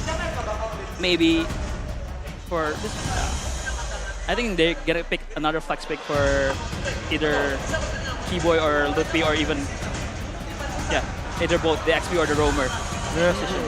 I'm thinking now, it's like EVOS for 3 straight games, they've been going to the second phase, taking out picks so that Fluffy has a little bit more comfortable matchup. And then they keep dumping the Terizla on him. I mean, Terizla's a great lane holder, yeah, if you can snowball, it's great.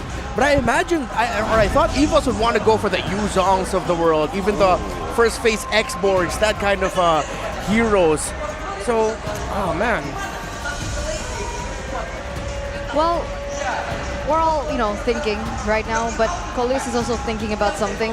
Discipline is the key for EVOS to win. Have they been lacking discipline, Reptar, in game number 1 and game number 2? Is that the problem? To go a little bit with my point now, EVOS, you're seeing them trying to be disciplined. Game number 1, discipline. Game 2, Fnatic Onyx just played better. I don't like how they're being too disciplined. I made the point earlier about how Lutfi needs a little bit more of that egotistical playstyle. Well, we're not seeing a lot of ego from Fluffy. Fluffy's playing a little bit more utility type of an EXP laner, but now here's some ego from EVOS. They pick up the lane. I think why Fluffy gets the Terizla pick because they want to enable NFL so that he can pick the damage jungler, maybe the Alpha or maybe the Ling or the Assassins. But I think I like a Paquito pick for this. For Mr. Lutfi himself for the last pick for Onyx, because it has a good matchup against Ling in the early phase to the mid game, but let's see where it's going. Let's see, 3, 2, 1. Oh, okay. It's not the Paquito. Oh man. But it's the Masha. Something new, something new. Oh no. Yikes. This is Masha EXP, right? Yeah, it's not on Keyboy. Yeah. I think so. Because they already have a very strong trio mid, right? Fredrin, Arlott, Farsha. Maybe they think that they need more damage for the late game. They also have Roger for the early game to mid game, and they need something to match up with the Ling for the late game. And Masha is a very, very good pick if she can survive the early game. Oh man, especially with the carry, with the Valentina, vulnerable members around, and even the Ling. If we thought that the Ling was going to be just unmatched in a 1v1. Now with the Masha in the picture, that's absolutely not the case. So EVOS, there's going to be a lot more urgency for them right here to try and shut down at least one of the laners of Onyx in order to actually have some kind of chance in the mid game, because otherwise Onyx is going to take this game and run with it. We're heading to championship point, ladies and gentlemen. We are 1 game away if Fnatic Onyx can continue this win streak. Welcome to game number 3 of the grand finals between EVOS Glory and Fnatic Onyx as we jump into the land of Dawn. This was a signature pick back for Onyx, by the way. Back in the Aldo days, back in the Boots days, if you know, you know. Boots was always given the Masha, and he was always able to perform on the Masha. And now the new gen, Lutfi, will try to do the same. A very poetic situation indeed. Taking at the emblems though, Brands with the Quantum Charge. It's going to be jumped on by Keyboy here. can bet he's going to have some kind of defensive emblem setups, because otherwise, that's a bold move to be doing, especially with how CW have been performing. But if you take a look at the emblems, it's Master Assassin from Brands. No tenacity. So he's going to sacrifice some of that tankiness, some of that safety to try and get a bit more to say in the laning phase. Get the rest of the emblems by GamesMax, CW with the throw as well, trying to match him there. Keyboy trying to be as aggressive as possible, and Ludpi talking about that late game, going for the weapon mastery. He is going to be an absolute menace the longer this game goes. And even with 1 or 2 items, we've seen Mashas just completely take over, especially when they're damaging the squishier heroes. Now with the weapon mastery, it might be even more possible, but maybe the early game is where EVOS really want to bank on this. That's what we're expecting, right? That's what we're expecting in the later stages of the game with, of course, the options of emblems that Ludpi has utilized. But Reptar made it clear for us earlier on that this is Ludpi's debut pick on the Masha. He hasn't used it so far, not in the regular season, not in the playoffs. So it's another hidden strat, but we'll see how he performs on it. Good poke. But my question is, why Master... Oh, wait a minute, Dreams gets poked as well and is forced back. Right as the turtle spawns, Kairi already invading. Arashi, most Mashas, all Mashas so far have gone Master Assassin. This is the first weapon mastery Masha. Might be just a difference in ideas, right? Maybe he's trying to play for weak side. He knows there won't be a lot of brawling in his lane when FNOC goes for that gold lane. So if he goes for aggressive stats, yes, he may be able to pull off some kind of outplay, some kind of 1v1. But against a Charizla, the chances are it's going to be a bit less. Clocking right now gets jumped on the Keyboy. Very, very low, forced to flicker out. Better airstrike coming down. First blood by NFL. And now Appraiser's breath. NFL still able to steal it as well. Kairi gonna miss out on that red tree battle. And he gets chained CC. That penalty zone was perfect from Fluffy. A perfect poster as well to set up this game. Ladies and gentlemen, the Ling coming up as one of Annabelle's secret hidden weapons. It was taken out by Fnatic Onyx in the final upper brackets, but here he shines. 1-0-1 so far, going to be able to pick up that neutral objective as well. The rising star from EVOS Glory. We're seeing a huge swing here in the meta, where Assassins now can really try and match some of these fighters in the first turtle. For the longest time, it's always about letting go for the first few objectives and then going for the next objectives when you have some more items, when you have some more combos available. But I guess for EVOS, like we said in game number 2, with the penalty zone, with the Minyu and Fury, there's always a chance for Annabelle to just come in right here. And in contrast to the previous game, he has an invulnerability window here with the Tempest of Blades. So that, in combination with the Minyu and Fury, can almost guarantee a neutral objective take. So are we saying this is the calm before the storm? Are we expecting a better mid-game composition from Fnatic Onyx? I believe in the mid-game, they're definitely going to turn up the aggression. And we saw earlier, they know how to deal with big teamfight combo compositions. Especially with the Masha later on, they have an option here to go full on split push. And even if you take out a Masha with 2 or 3 members, from the patterns, from the way we've seen things, that Masha can absolutely trade 1-for-1 at least. Final slash though, Big Dreams back for the airstrike right on him, forcing him to flicker out to safety. What a roam by Sans, and CW still zoning Brands. Meanwhile, we saw earlier on that Annabelle first item, the Haas Claws. What's the game plan? You've seen the Lings go with the Haas Claws, with the Berserker's Fury. A lot of burst damage, a lot of crit, but also a lot of sustainability in the middle of a fight. So it's a double benefit type of itemization. So right now, especially in the early game, that still is going to be a big factor. It's going to allow him to actually heal up in the jungle as well, in between big engagements. The longer the game goes though, he might be bursted down faster than he can actually heal up. Now Kairi sets up for the turtle, starts it, resets it quick. Both teams very hesitant to go for the turtle, and this actually is an advantage to EVOS Glory. Ling, Annabelle constantly utilizing this time to rotate and go for that level lead. 2 levels ahead now, jumping on the Keyboy with a pinch poise. And Keyboy might just be slain, goes for the final slash, not able to connect with the Thunderclap by Ludpi! Blocker will be taken out, Annabelle unable to chase Keyboy down. Wow! Fnatic Onyx prevail in a chaotic duel. If the airstrike once again going to be used up as a Temple of Blades by Annabelle, won't really be able to threaten anyone. FNOC just keep on going straight! What is the threat of EVOS Glory? EVOS threw everything at them and they just took it. What? Annabelle was 2 levels ahead. it doesn't even matter, man. They just stand there, unfazed. Fnatic Onyx, it's almost like with all these adversities posed towards them, they just can't relate. They pull away Annabelle, distracting him. They get a pick off using Ludpi, and then in the midst of all the chaos, they still have their eyes on the turtle. Multi-layered strategies, as always, from Fnatic Onyx, and EVOS are just bewildered. And we talked about it earlier on, right? The fact that Ludpi is on his debut pick, Masha. And that is what he does on it, 2-0-0. The fact that he was able to get that damage over just really helped Fnatic Onyx secure that second turtle, sorry. Game fact by Gopay, Roger became the most picked hero in the gold lane throughout MPL ID's Season 13 playoffs with 20 picks and 0 bans.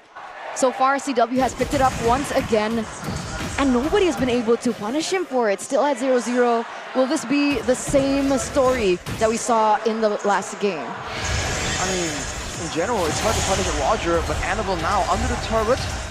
Happy feed, sliding away from the danger. Osans, whoa. He's going for the chase? What?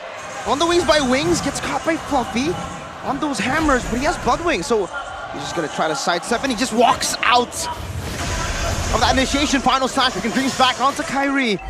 Continues this. He wanted to go for the invade, but now he decides, nah, never mind. We'll just retreat. Look at the atomization. Kai really went straight for the blade armor, so already initially, they understand that this composition from EVOS rely heavily on that backline, on brands, as always with EVOS. So now with the Masha able to just threaten the Ling away potentially, all Kai really has to worry about is that DPS coming in from the carry. So it's almost like what Annabelle was doing in the previous game. It's itemizing for all the physical defense, and he can really neglect to itemize for magical defense. On the final smash, intermittent Fury penalty zone to the back line, able to find Sans, but he flickers out to safety with Wings by Wings, a Prazer's Wrap. Kyrie with a Red Sheep battle now, and he finds it, able to dash out to safety, finds the airstrike stolen away. Fluffy gets that last shot to take him down, but Keyboy continues this chase with a vengeance. Top of the blades to the back line, CW still trying to survive, like and pounce to dodge away from the Divine Blades. My goodness, Annabelle continues, this Sans gets the Bloodwings back up, gets a stun as well, but CW is unable to tap on that Lycan Pounce fast enough. Meanwhile, in the mid lane, Ludpi almost taking Brands out. So that's a neutral objective trade over Kyrie as well as Keyboy, and EVOS are able to pick a turret in the top lane. It looks like Brands is eyeing for this mid lane turret, but CW and Kyrie is there. It's a bit of a trade-off, but for Fnatic Onyx, it definitely isn't ideal, but it's better than nothing. Looking at the gold advantage, actually EVOS has the advantage ever so slightly, everyone else but the EXP lane. That's where Ludpi has been an absolute menace. And if you look at how he's been playing, even with the Heptaseas, you're seeing that he's really less willing to go all in, all crazy, the same way Luke, the guy who made this Masha famous, was known to be doing, right? Earlier, just going in against Brands, there's a chance he could have traded 1-for-1, but he's happy to just burn a battle spell and threaten Brand away and just walk away as well. So it's a more calculated, a more precise approach from Ludpi here that's just less reckless. He has the BOD now, by the way, and he was able to push in that turret in the bottom lane. So he's busy, he's doing work. Annabelle gonna try and clear up and focus on the housekeeping as Kyrie looks in to steal this away. Fluffy's there though. Yep, the hammer. Oh, Kyrie takes away the orange buff. And Ludpi will be able to get away, only losing 1 HP bar. Dreams and Clockwork in the mid lane, handling that siege very, very well. That's a great combo. Send your crazy burst damage split pusher along with the jungle to make sure that you can get a chance to just threaten for a jungle kill or get his buff away. That is gonna be one way for Fnatic Onyx to really get a level advantage, but he is still Kyrie, 1 level below Annabelle. He's been able to farm really, really well. With EVOS setting up right here, you can see CW actually being on the scout, but Ludpi! Ooh, wait. Annabelle. Keyboy? Just trying to chase him down, man, trying to stun him. Get him off that wall! But Annabelle, too slippery. Whoa, Brands! Able to find that ambush on CW, forcing him to recall. Ooh, is this a setup that EVOS Glory are looking for? It still looks like Annabelle wants to focus on his purple buff before he begins on the next neutral objective take, but every time we go for a neutral objective setup, I always mention levels because I want to see who has the better advantage, but so far, despite, Penalty zone. On a 2, final slash connecting on the brands. He goes for the vengeance and flickers back out to safety for the airstrike as the Minion Fury knocks up Kyrie, who gets the appraiser's grab with Annabelle. Oh, knocked up from the wall now. It's a thunderclap. Keyboy gonna be slain by Annabelle as he gets out. Good angle to escape TW. Like in form! Lutpi with a thunderclap again finds another. Lutpi and CW comes up when Keyboy and Kyrie get shut down. 2-4-3 trade in favor of the defending champions as they push in that mid turret. It was rightfully theirs earlier on and they finally get to push it. They deal some damage in that top lane, but what happened? It's the insane shot calling from Fnatic Onyx. It really seemed they were lost. They lost several members and they're going to be forced to take that defeat. But instead of focusing on where the action was, they turned their eyes immediately to Brands, who's on a low range, slow escape hero, and they run him down immediately, especially with Lutpi's damage available to them, now with the Malefic Roar as well. How are they making these calls, man? The fact that the fights are so chaotic, and yet they seem to always be able to find the right call to turn everything around. They're so kept together, they're so synergized, they're so... I don't even know what the word is. They're just, they have the chemistry. They're just better. The hive mind. They're good at Mobile Legends. They're good at Mobile Legends, as Coach Aldo put it earlier on. But again, Annabelle at level 15. Kyrie is 2 levels below. You'd think that they'd have the advantage here. But again, they have tunnel vision. They haven't been able to fight CW. Isolation on Fluffy with the final stack, but Fluffy gets the penalty zone. A good one. Lutpi in the back as well. Give it a flag, jumps into the thunderclap, and the feather airstrike connects on the clock run. And look at Lutpi! Again with the chase. The thunderclap there. Lutpi finds a double. The thunderclap. The thunderstruck. Wipe out. Fnatic Onyx continuing this onslaught, and Annabelle can only just run away.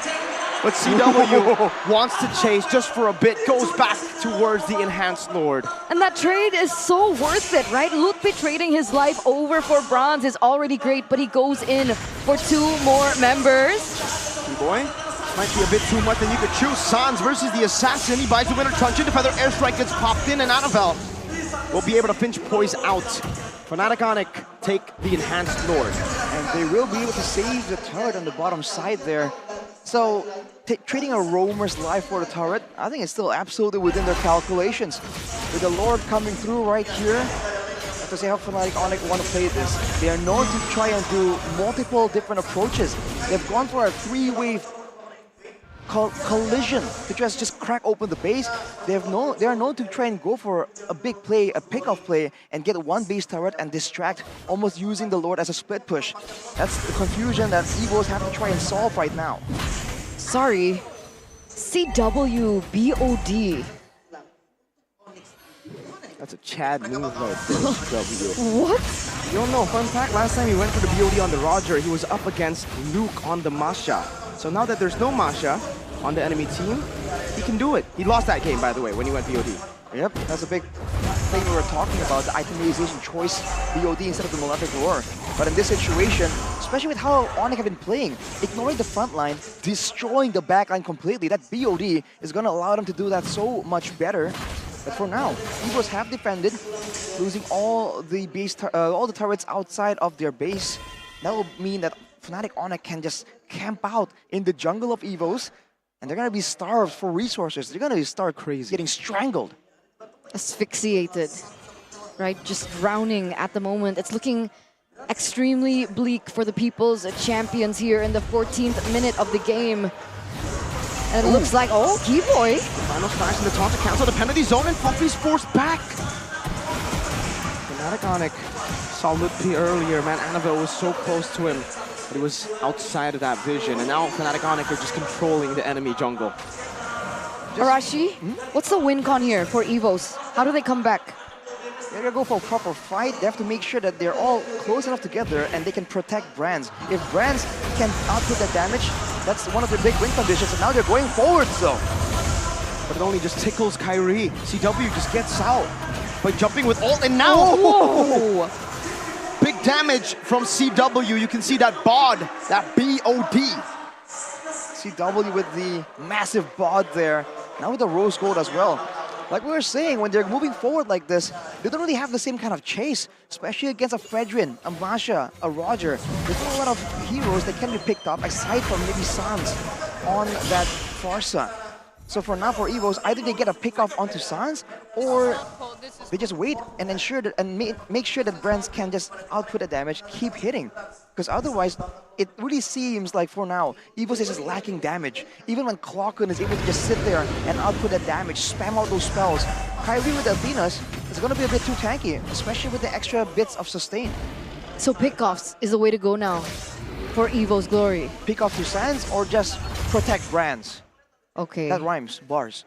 Nice. Brands, Sans, Rap God. They gotta dance now with Lord, you know. Gotta use fast hands. Look at the arena, there are a lot of fans. This game is 10 out of 10. I'm a man. Huh? I'm a man. No, No, sorry. whoa, I'll just not join, okay? What the heck was that? I'm sorry. I'm Participation trophy. FOMO, bro. Oh, Kyrie seems he wants to join in this skirmish as well. Fluffy. We force back. CW is doing some damage. Final slash. Displacing an Appraiser's Wrath as well. CW now on the Lycan form, and Keyboy is still just hovering over. Meanwhile, Lutpi, look at the flanks here. The Feather Airstrike zones them all away from this Lord. Fluffy still has Flicker though, and Fluffy is still looking for an angle. There is still time for them to look for a counter engage. You're waiting for an opportunity right here, but the way Lutfi is playing this Masha is absolutely annoying. Look at it for EVOS. Oof. Just moving back and forth, waiting for a chance to go for a 50-50, but Onyx will give it to him. Lutfi, once again, just zoning Annabelle away. And on the other side, Keyboy is using the Vengeance now. Oh, getting isolated, force to flicker around. Oh, it's gonna be Fluffy with the penalty zone flicker combo. Lutfi in the backline still trying to zone them away as he jumps on the branch, but he has them in the nature. And now, Kyrie, Posse Fraser's back like in form. CW picks up the medical kill, and Keyboy is still somehow alive. Kyrie picks up the shutdown. Clockun with a finish on the double kill in the backline, but look at Calvin with Nata again, saving the day for Fnatic Onyx. Game after game after game after game. CW. What is this at this point, right? It was looking great for EVOS, and CW pulled that out again, and they are going to be able to blitz this Lord in the 18th minute of the game, and there's absolutely nothing that Dreams and Brands can say. They're just better. What can you say there? It was looking so good, it was equal, right? Two members diving in the back line, everyone else kiting backwards. It was supposed to be somewhat equal, but in the end, Fnatic Onyx still get the better, even though technically on paper, at 18 minutes with Brands already at a full item inventory, should be just out-damaging. They're just not giving EVOS the chance to fight in one place. The kitebacks, the maneuverabilities, the back and forth is what they're using right here to completely deny Brands. If you look at the damage dealt, he was able to match up to CW, but with a lot of risk taken. He was almost taken out by Lutpi in order to try and match CW. For CW is the exact opposite. He can do this all day. That's the problem, right? This debut pick, this Masha on Lutpi, the rising star of Fnatic Onyx, man. I remember when he first came into the team to replace Boots. So much doubt, so much hesitation from all of the fans, from everyone. Even on the caster desk, people were doubting this kid's potential. And this is the performance that we get from him. And this is not against a normal team. This is an EVOS Glory that have... Oh, wait a minute. Lutfi again! Oh God, Lutfi has another thunderclap. He flickers out of the Tempest of Blaze. Now final slash, displacing Fluffy into the Feather Airstrike. Not able to pop into penalty zone. Two base turrets taken down already. Fnatic Onyx look for 3, and they get 3. EVOS Glory down to just their crystal. What a performance. Clean gameplay from Fnatic Onyx. Not a single thing left to chance right there. The 3-wave push we're talking about, they just know that this time with the next Lord, it will work out. It will collide and take out that bottom turret. Now Fluffy just trying to scout around. He might have put him more than he can chew though. Two-man final slash, the penalty zone does nothing! Lutpi obliterates them, even with immortality. Lutpi once again finds a thunderclap. Will finally be shut down, but look at Annabelle. He's so far isolated, CW. He smells blood in the land of Dawn, and Annabelle smells it as well. He knows he was on the chopping block. They disengage. It's an 8,000 gold lead. It's an 8K gold lead for Fnatic Onyx.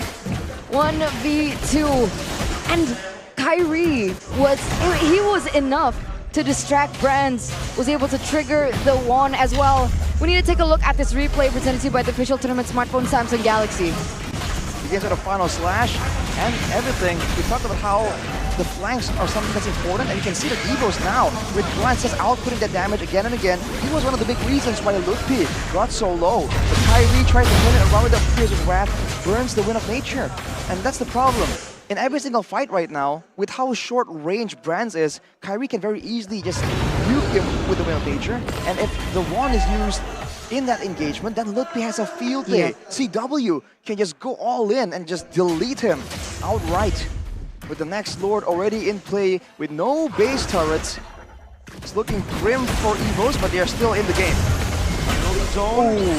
On to nothing. That's a final slash from D-Boy. Some of these resources burnt out, but now the Link will not have a purple buff to play with.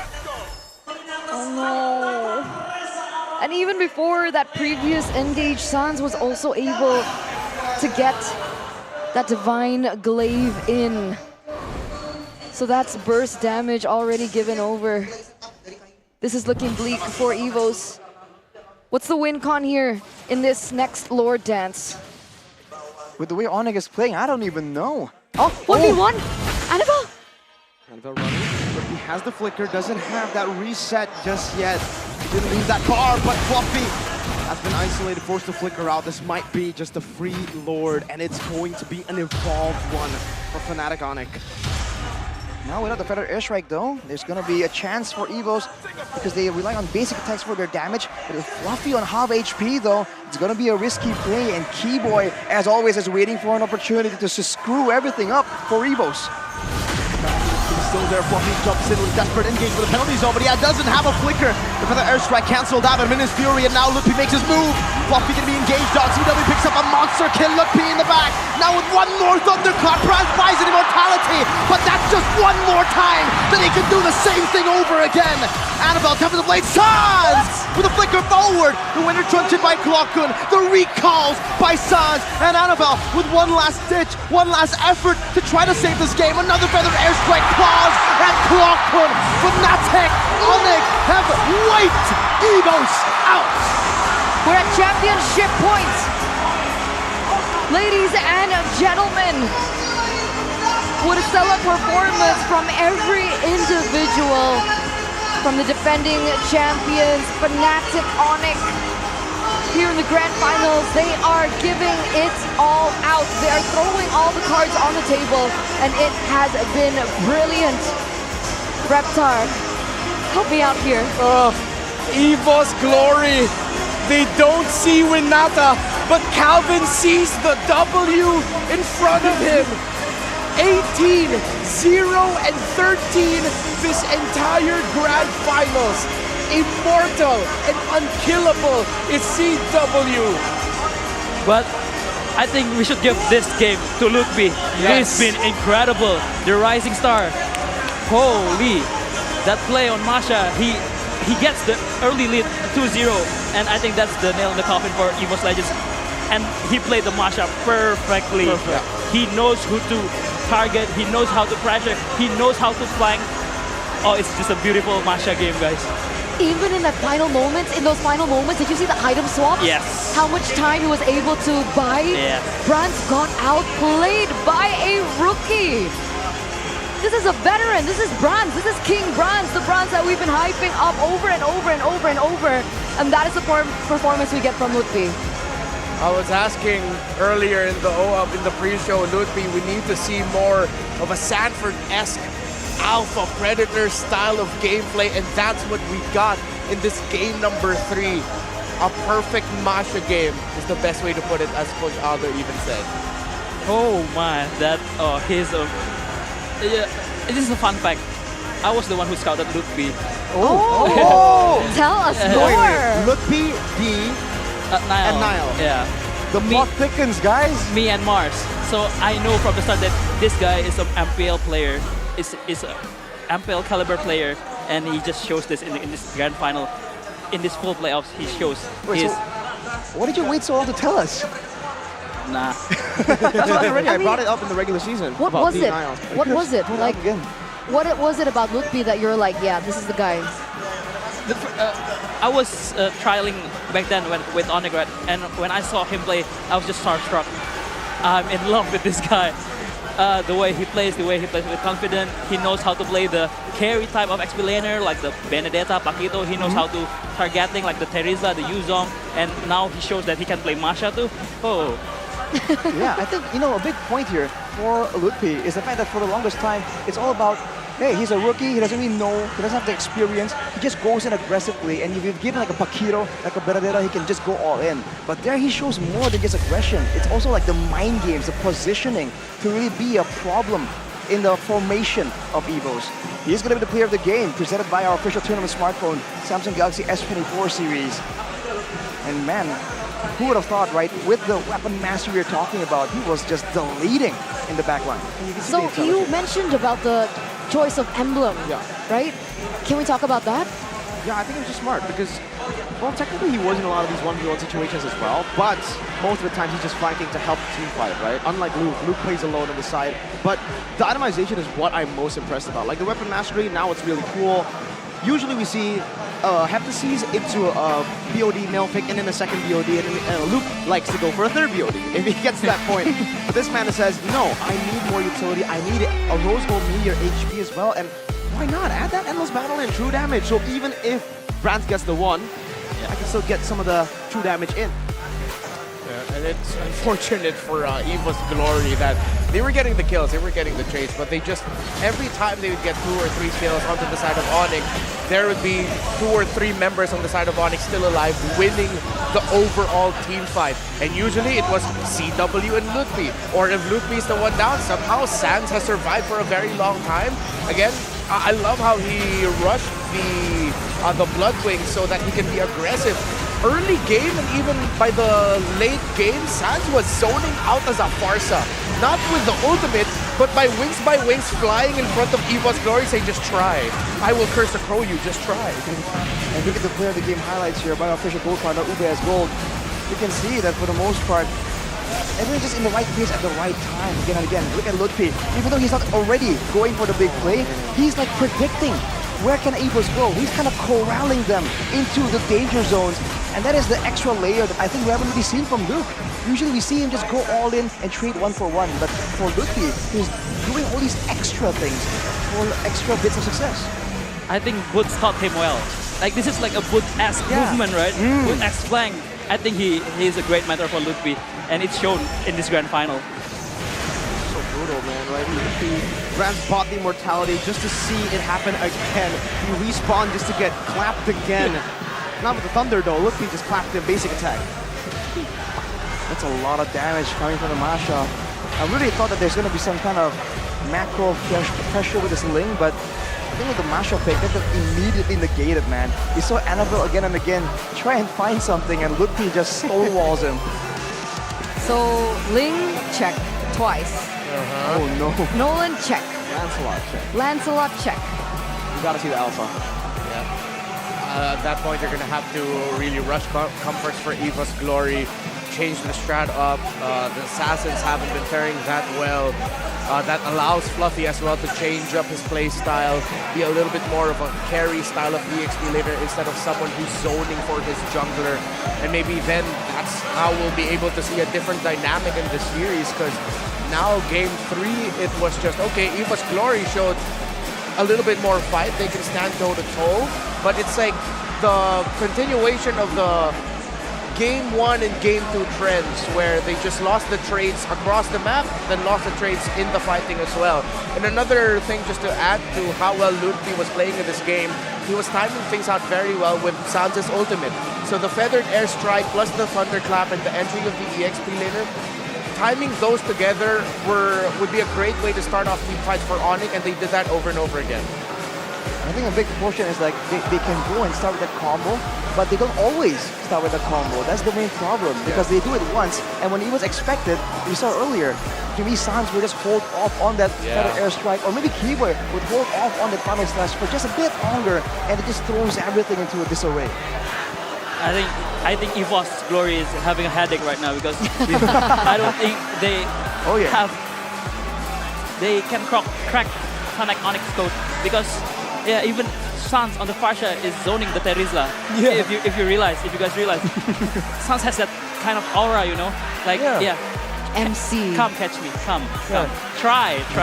See what happens. See what happens. The main character. And we saw what happened. You know what's super disgusting about Sans? If you watch a Fnatic Onyx replay, especially in this game, right? You pay attention to Sans and you see the little things he does.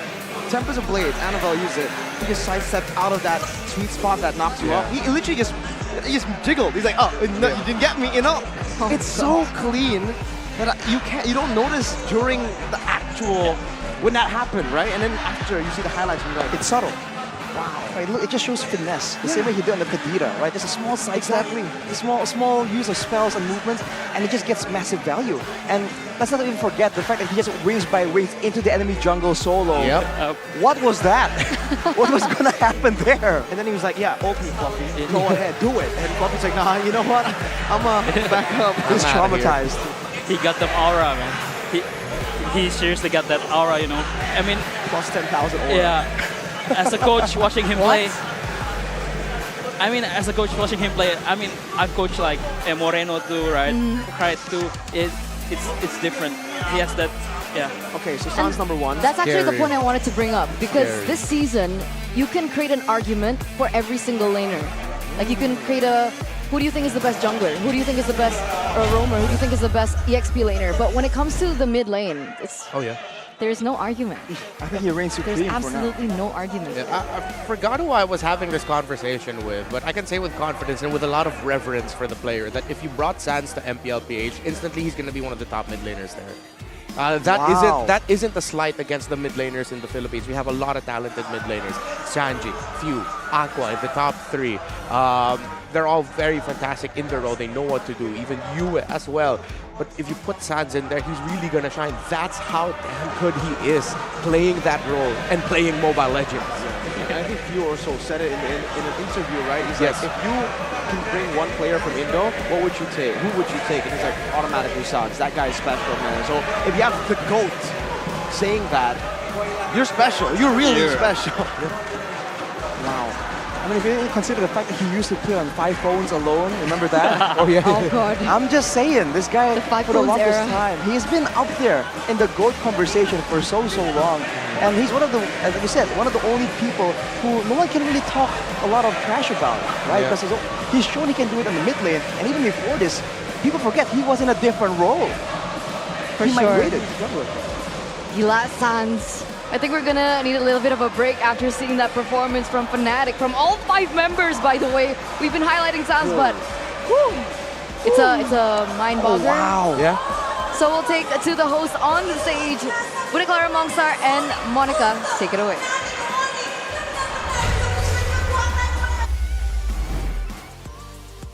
Pertama. Betul sekali, tapi tentunya ini baru 3 game pertama dan ingat ini adalah best of 7 series. Ini berarti masih ada harapan untuk EVOS Glory. Kalau Sonic begitu semangat, tentunya EVOS Glory juga di sini. EVOS Fams, mana suaranya?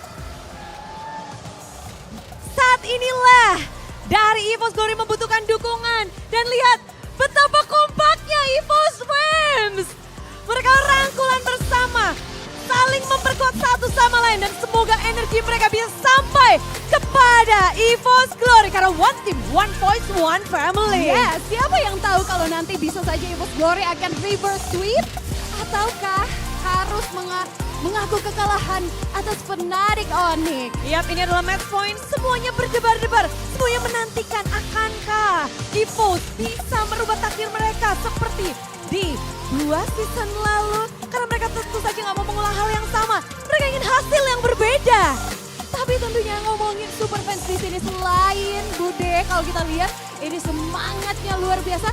Ini ngelihat outfit mereka keren-keren banget nih dengan atribut-atributnya lengkap banget ya. Iya, ada yang pakai jersey, ada yang pakai kaosnya juga, ada yang pakai headband. semuanya dipakai. Dan mereka ingin menunjukkan tentunya identitas mereka. Betul sekali, tapi ngomongin outfit Bude. Ini Monica tadi lagi nge-scroll nih ya. Instagram Bude. Terus ada nih, Monica tuh pengen kembaran sepatu sama Bude. Yang sepatu loh. Yang itu ya? Itu sih bentar ya, bentar. Kembaran boleh, tapi Bude lupa belinya di mana dan itu namanya juga sepatu aja deh, sepatu hitam apa ya? Sepatu hitam apa? Saya tadi tuh aku search emang sepatu hitam apa nggak dapat. Makanya Tapi mau nanyain. tenang Monica. Kalau ketika Bude nggak tahu, kamu nggak tahu, mending kita minta bantuan sama Samsung Galaxy S24 series. Yes, aduh Monica sampai lupa kalau kita punya Samsung Galaxy S24 series. Jadi gampang banget kita bisa pakai fitur Circle to Search by Google, bisa langsung tahu. Jadi walaupun Bude lupa, ya jangan khawatir, nggak masalah. Kita tunjukin dulu kali ya Bude gimana caranya. Betul. Boleh dong, nanti ditolongin. Boleh, karena buat kalian yang mungkin kepengen kembaran mungkin sama tim favorit kalian, player idola kalian. Inilah dia caranya kalau kalian mau pakai fitur Circle to Search by Google. Apapun yang kepengen kalian cari tahu, itemnya kah, hal apapun itu kah, tinggal kalian tekan home button di tengah-tengah. Lalu home buttonnya ditekan dulu, alon-alon asal kelakon ora apa-apa. Nah, tinggal cari tahu tuh, kamu mau yang apa? Kalian mau cari tahu apa? Sepatu Bude. Lingkarin aja nggak sih? Dan ternyata buset, langsung keluar ya. Itu tuh satu Bude. Jadi yang mau kembaran sama Bude, mau kembaran Monica juga bisa tinggal pakai fitur itu. Udah happy kan Monica? Nanti kita kembaran ya. Yeay, akhirnya dengan bantuan Circle to Search by Google di Samsung Galaxy S24 series, jadi bisa kembaran deh sama Bude. Siapa lagi nih yang mau kembaran bisa langsung cobain di search pakai Circle to Search by Google. Kadang Bude tuh penasaran sama mungkin dari jersey yang Onyx pakai atau pas dari EVOS Glory ada sepatu-sepatu keren dan banyak banget deh dari pro player pakai barang apapun itu, atau nggak cuma dari itu doang, bisa area, bisa apa segala macam. Kita pokoknya tanyain aja sama Samsung Galaxy S24 series. Jadi semuanya bisa ya Bude. Mau outfit misalnya Monica mau kembaran dress juga bisa banget.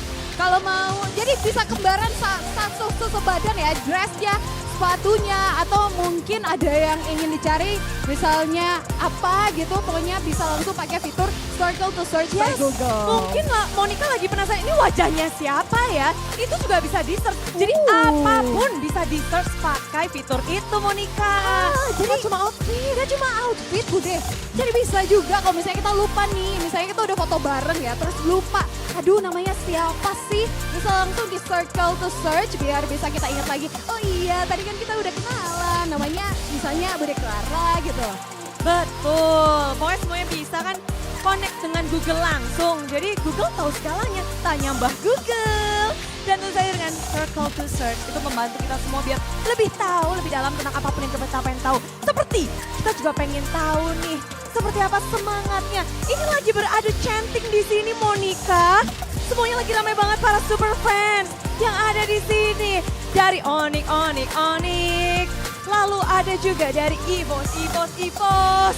Semuanya pada pengen tahu, penasaran seperti apa hasil dari match hari ini Best of 7. Kalau melihat 3 game ini, sebenarnya Bude ngelihat potensi dari EVOS Glory itu sangat besar untuk mengamankan poin setelah ini. Betul sekali, karena tentunya masih ada harapan ini are the people's champion yang mana memberikan kejutan untuk kita di babak playoff ini setelah di regular season harus berada di posisi bawah, bahkan skornya minus. Tapi mereka membuktikan diri. Sekarang sudah berada di babak grand final. Jadi bisa saja hari ini kita juga akan dibuat kaget oleh EVOS Glory. Tidak menutup kemungkinan karena sang Raja Hutan akan berhadapan langsung dengan Raja Langit. Kita akan melihat seperti apa The Three-Pit Champions di game selanjutnya bersama dengan The People's Champion. Akan seperti apa hasil yang diberikan? Mari kita sambut bersama-sama kelanjutan dari pertarungan Grand Final.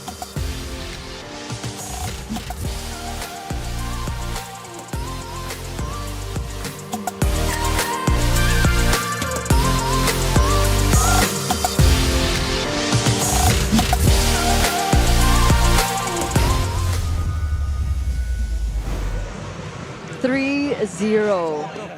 In this best of 7, we are at championship point. Only one more for Fnatic Onyx to be reigned the kings of the galaxy once again. I mean, I think on the two ends of this table, even you there in the middle, 4-0 was like a theme.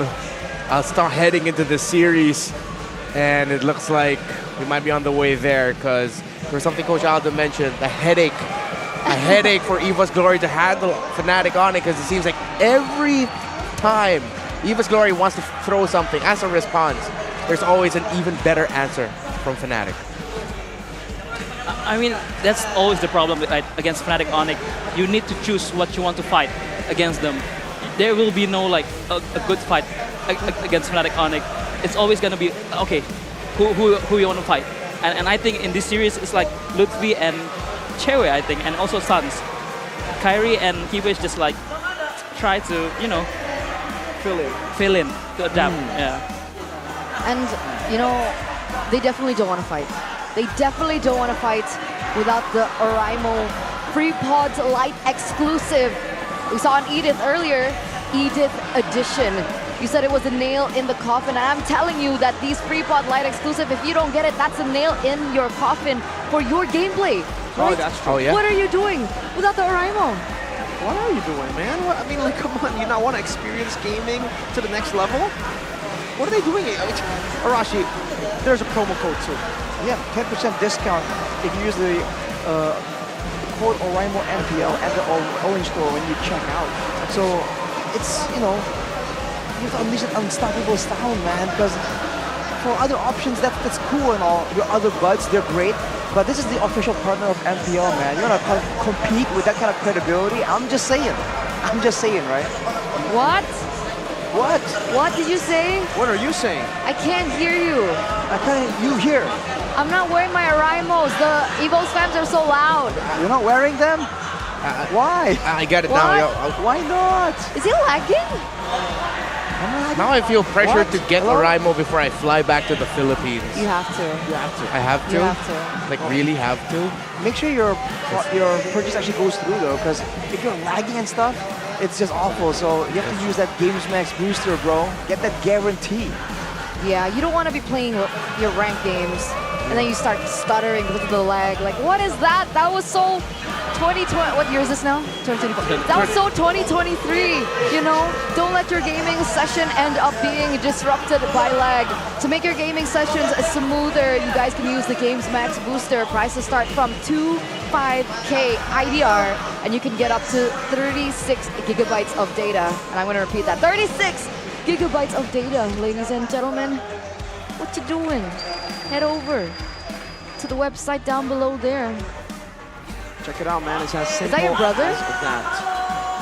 Who are you talking? Who's you? Wait a minute. This guy? Who's you? Me? Yeah. You think this guy looks like me? A little. You think I look like this guy? No? No resemblance from there? Saturday sells glasses, right? Yeah, exactly. Eterna, this would be the perfect segue for you to, wear those glasses, because your eyes are quite bad. You need those glasses. At least you can see the draft, though. I'm sorry. Oh. Championship point draft, ladies and gentlemen, presented to you by the official tournament smartphone Samsung Galaxy. And yeah, you're right. They swapped sides. Coach Aldo. I think in the first pick they have no answer right now for Fnatic Onyx, and they're trying something new to freshen up the mood, to freshen up the ideas for the drafts for this potentially last game of the match of the series. So I think they're trying to pick right side and try to be flexible. I guess at the very least they could try something different, because 3 whole games and they haven't really been able to find anything too conclusive. So we'll see. This is a risky play for sure for the side of EVOS. But hey, if it works out, that would be a surprising situation that Fnatic Onyx will find themselves in. Already banding with the Kadira, the Harith. This might be a contest of the global presence here, the Loyi and Chip trade-off. Yeah, Loyi, Chip, or Roger, red side first 2 for EVOS is quite popular for them, and Moskov as well. So yeah, I wouldn't be surprised if we play around those trades for the first phase. I was about to ask, because I wanted to know from Aldo, a coaching perspective, which one's better? If, let's say, Chip and Loyi gets left open, right? Yeah. But, I mean, Chip's banned out anyways now, so I guess you want to get Loyi now for Fnatic Onyx. Oh, yeah, it's a comfort. It's an Angela. It's this technique we were talking about during the break. They don't care if the Loyi. Oh my god, Fnatic Onyx. Because if the Angela is open, they are forced to try to pick the Ling, to deny the Ling Angela from Onyx, Fnatic Onyx. So I think it's a check. It's like check. Chess is a check. It's a check. Let's see if EVOS takes the bait or not. Like, we've seen this play out, didn't we? Yeah, we have. This was in the upper bracket finals, the same exact way. Angela first pick and the EVOS were forced to pick the Ling, and that did not go well. I'm thinking if it's a Valen Roger or a Loyi Roger here. I wouldn't want to give the Roger Angela. Oh, but they rush the Fred instead. Okay, avoiding the Fred Angela also. Safe. So is this saying that they're not going to take the bait? Are they not picking up the lane here? Or is it a flex? I think they're just not taking the bait. Yeah. Oh man, it's is that for, mate? It's for sure. I think it's. Is it mate? It's Ling and Chi-Chi. Oh my goodness. The Samsung Ling with an Angela. CC for the early game, Ling for the mid game, the late game. Is it mate, guys? Maybe. I'm thinking if EVOS would want to pick an early Kaja for Dreams. Oh yeah, same. Yeah. But it's a Franco instead of the Kaja. So still that idea of suppression. Yeah. And it's more iconic for Dreams to pick up the Franco because it's his power pick. I'm just saying, how ironic would it be if right now Fnatic Onyx pick up the Minotaur, and for the longest time Dream has always picked the Minotaur against a Franco, counter engage, they engage. If he does it here, it would be a bit poetic. Yeah, if EVOS don't ban out the Minotaur, I'd be scratching my head. Because that Angela can still go mid. It can be a roam and Angela mid. You get the double heal. And plus the Minotaur into the Franco, I'm a little bit more happier about the Minotaur. Yeah, Fnatic Onyx taking out an export feels like them signaling, hey, don't forget the Minotaur. Fnatic Onyx can pick it up. Yeah. And it also goes to show that they're limiting Fluffy, right? I think that was one of the things that you guys mentioned from the first 3 games. The fact that Fluffy was constantly on Terizla and there was no leeway for him to maximize his gameplay. So they deny one of his most comfortable heroes, one of his biggest success heroes, right? The X-Borg eliminated straight out the bat. And it's also a good, X-Borg is a good matchup in XP lane against CC, so it also includes that, to deny the winning lane for EVOS Glory. There's a question now for EVOS, where do they want to put the hands of Fluffy? If it's a Terizla again, we've seen it a bit too much. Maybe they want to try something different. Other options would include, last time it was usually Yuzong, but I don't know if it really fits well here. Yuzong? What do you think about this pick, Yuzong? I think Fnatic Onyx is looking for a Yuzong ban, I think. Because it denies, it's also a very good matchup against a CC for the early game, and also you can deny the aggressiveness of Angela CC in the early stage of the game. If it's not the Yuzong ban, maybe consider Valen. There. Yeah. Nice. Wow. The Valen ban. Coach Reptar? Coach Reptar. I wish. Okay, first pick for EVOS.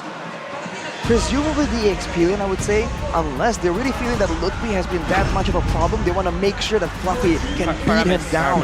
Faramis showing up, knowing that the Valentina won't be around. But the Minotaur is available, and it's a great counter to that clumping style. I think the Faramis pick here is very good because it also denies the aggressiveness of Ling Angela, and it's also give the EVOS Glory the second life of the ultimate, right? But for Fnatic Onyx, I think they're looking for a more aggressive, or maybe even a mid laner, like Yves maybe, to try to deny, or maybe a Faxana to try to deny the Faramis, because they need more damage to pop off the Faramis ultimate, right? Yeah. Called Altar. I hear you. I get that it's a good counter, but for some reason, I just don't like the synergy in their own comp. Like, it feels like they're focused so much on... Oh, wow. Wait, Ruby and Terizla. Where is the CC going? CC gold lane? It's a CC gold lane. Oh my god. Oh my goodness. Yo! The ISF qualifiers, if you guys remember, this was Fnatic Onyx strat. There was Albert on the link though. Yeah. Wow. Saw it in Hero. Well, out of nowhere, another surprise pick out of the bag for Fnatic Onyx. I mean, it's no surprise, right? Even Onyx chooses Mia and Leslie on the grand final, so CC gold lane on the grand final, why not? I guess. Feels like a flex, man. How fast can those yo-yos go? Not that fast. They'll just hurt. So they're just going for the CC Angela power spike real quick. Yeah. And they're gonna try and play the style, this fighting style, the fighter style that used to be so popular with fighters in both the gold and EXP lane. With the Ling and the Angela combo available as well, this is gonna be a tough one. It's gonna be an absolutely high-paced game from Onyx. It has to be.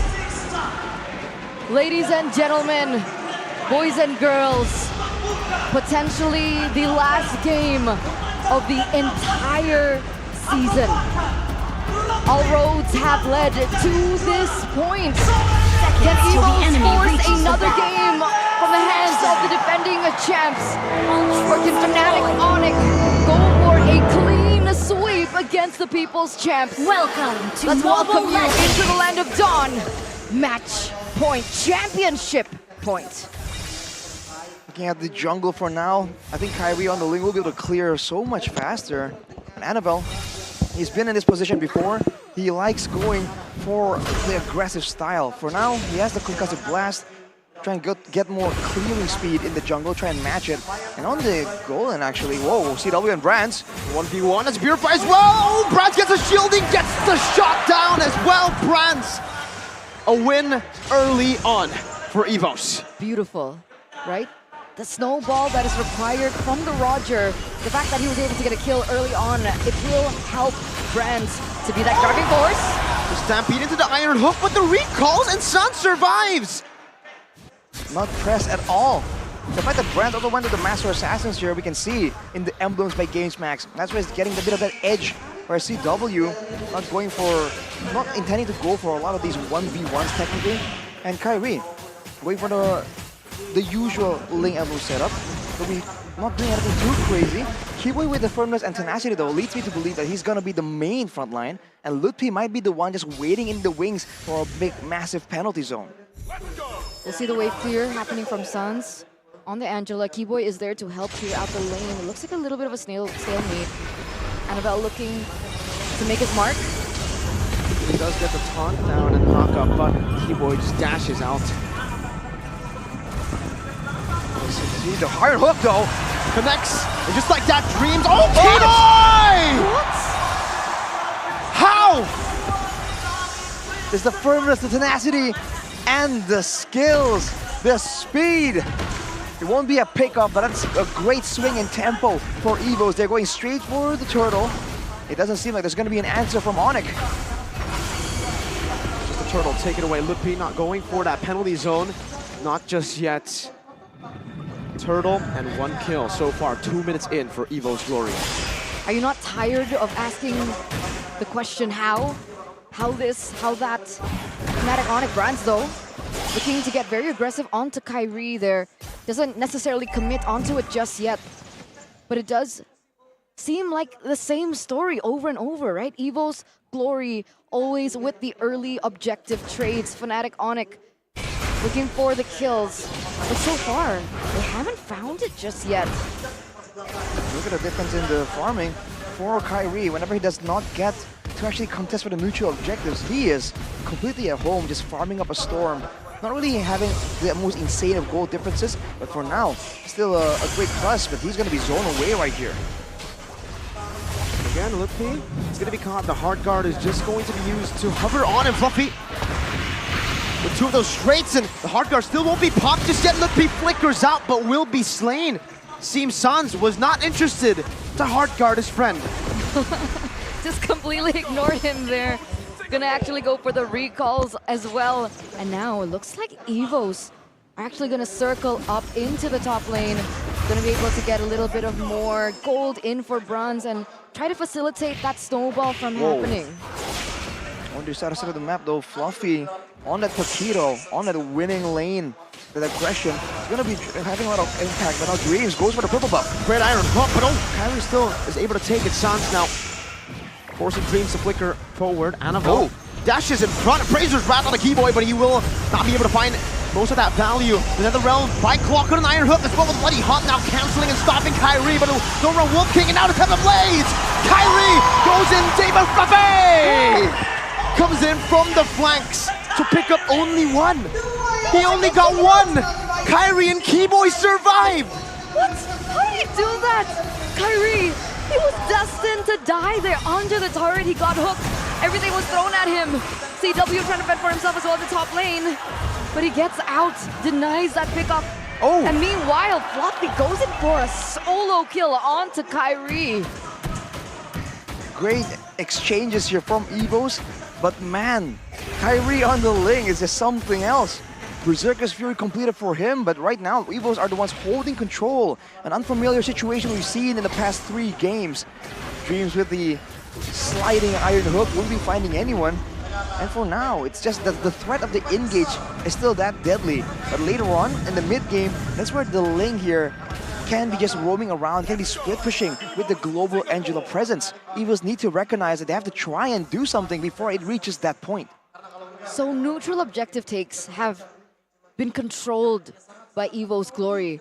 But with CW on the CC, does that mean that they can still also translate it into the late game? Or is there a window for EVOS to also find a way in the late game?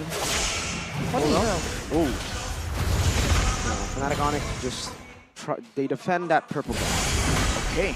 Well, funny enough, for the side of Fnatic Onyx, the fact that it's a Roger, right, not exactly the insane late game high damage carry, like a carry or like a Harriet maybe even.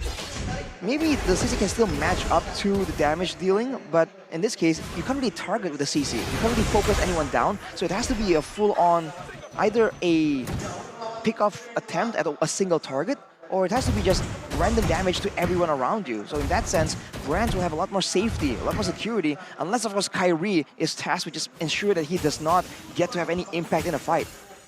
So we saw the items earlier as well, Arashi. Between CW and Brands, what's the situation here? But for now, Brands will still have the advantage later on when there's a bit more tankiness to supplement the sustain that the CC has in the 1v1. Maybe then something will be different. But Fluffy wants the box. Oh, Dreams! Wow! What a hook by Dreams! Came out of nowhere, and that's the Franco in the hands of Dreams. Can't underestimate it. And with that play, EVOS pulling further in the gold advantage now. Going for a fight here with a 3k gold lead. They're going straight for the turtle as well. Look at Fluffy. So flanking Dreams, not able to find that iron hook. Lutpi. Clockwood was able to dodge everything from Lutpi. Keyboy walking in the front, gets caught. That's a 3-man Jonathan to the penalty zone now. Curtain call as well with Purify, gets him out. Keyboy still in the midst of it all, and they are all clumped up. Appraiser's wrath. Annabelle finds it, but look at the damage coming from GW and Lutpi, but Fluffy continues to show how this Paquito is a big threat. Sans forced to flicker out. EVO's Glory 3-1. Wow, they're gonna be able to get a lot more space on the neutral objective. Fluffy still on the way to put that pressure on top of CW. That's a lot of damage, my guy. CW has got to start respecting that. And as well, that buff does get taken away in the hands of a snowballing Brands, already 2-0-2. Too much control, too much safety. The Netherrealm was forced out from Clockun, but in the end, there's still enough damage traded back from EVOS to really get ahead in that fight. Power wave from Fluffy, though, is definitely something that's so difficult to deal with. And Lutpi is struggling to match his impact.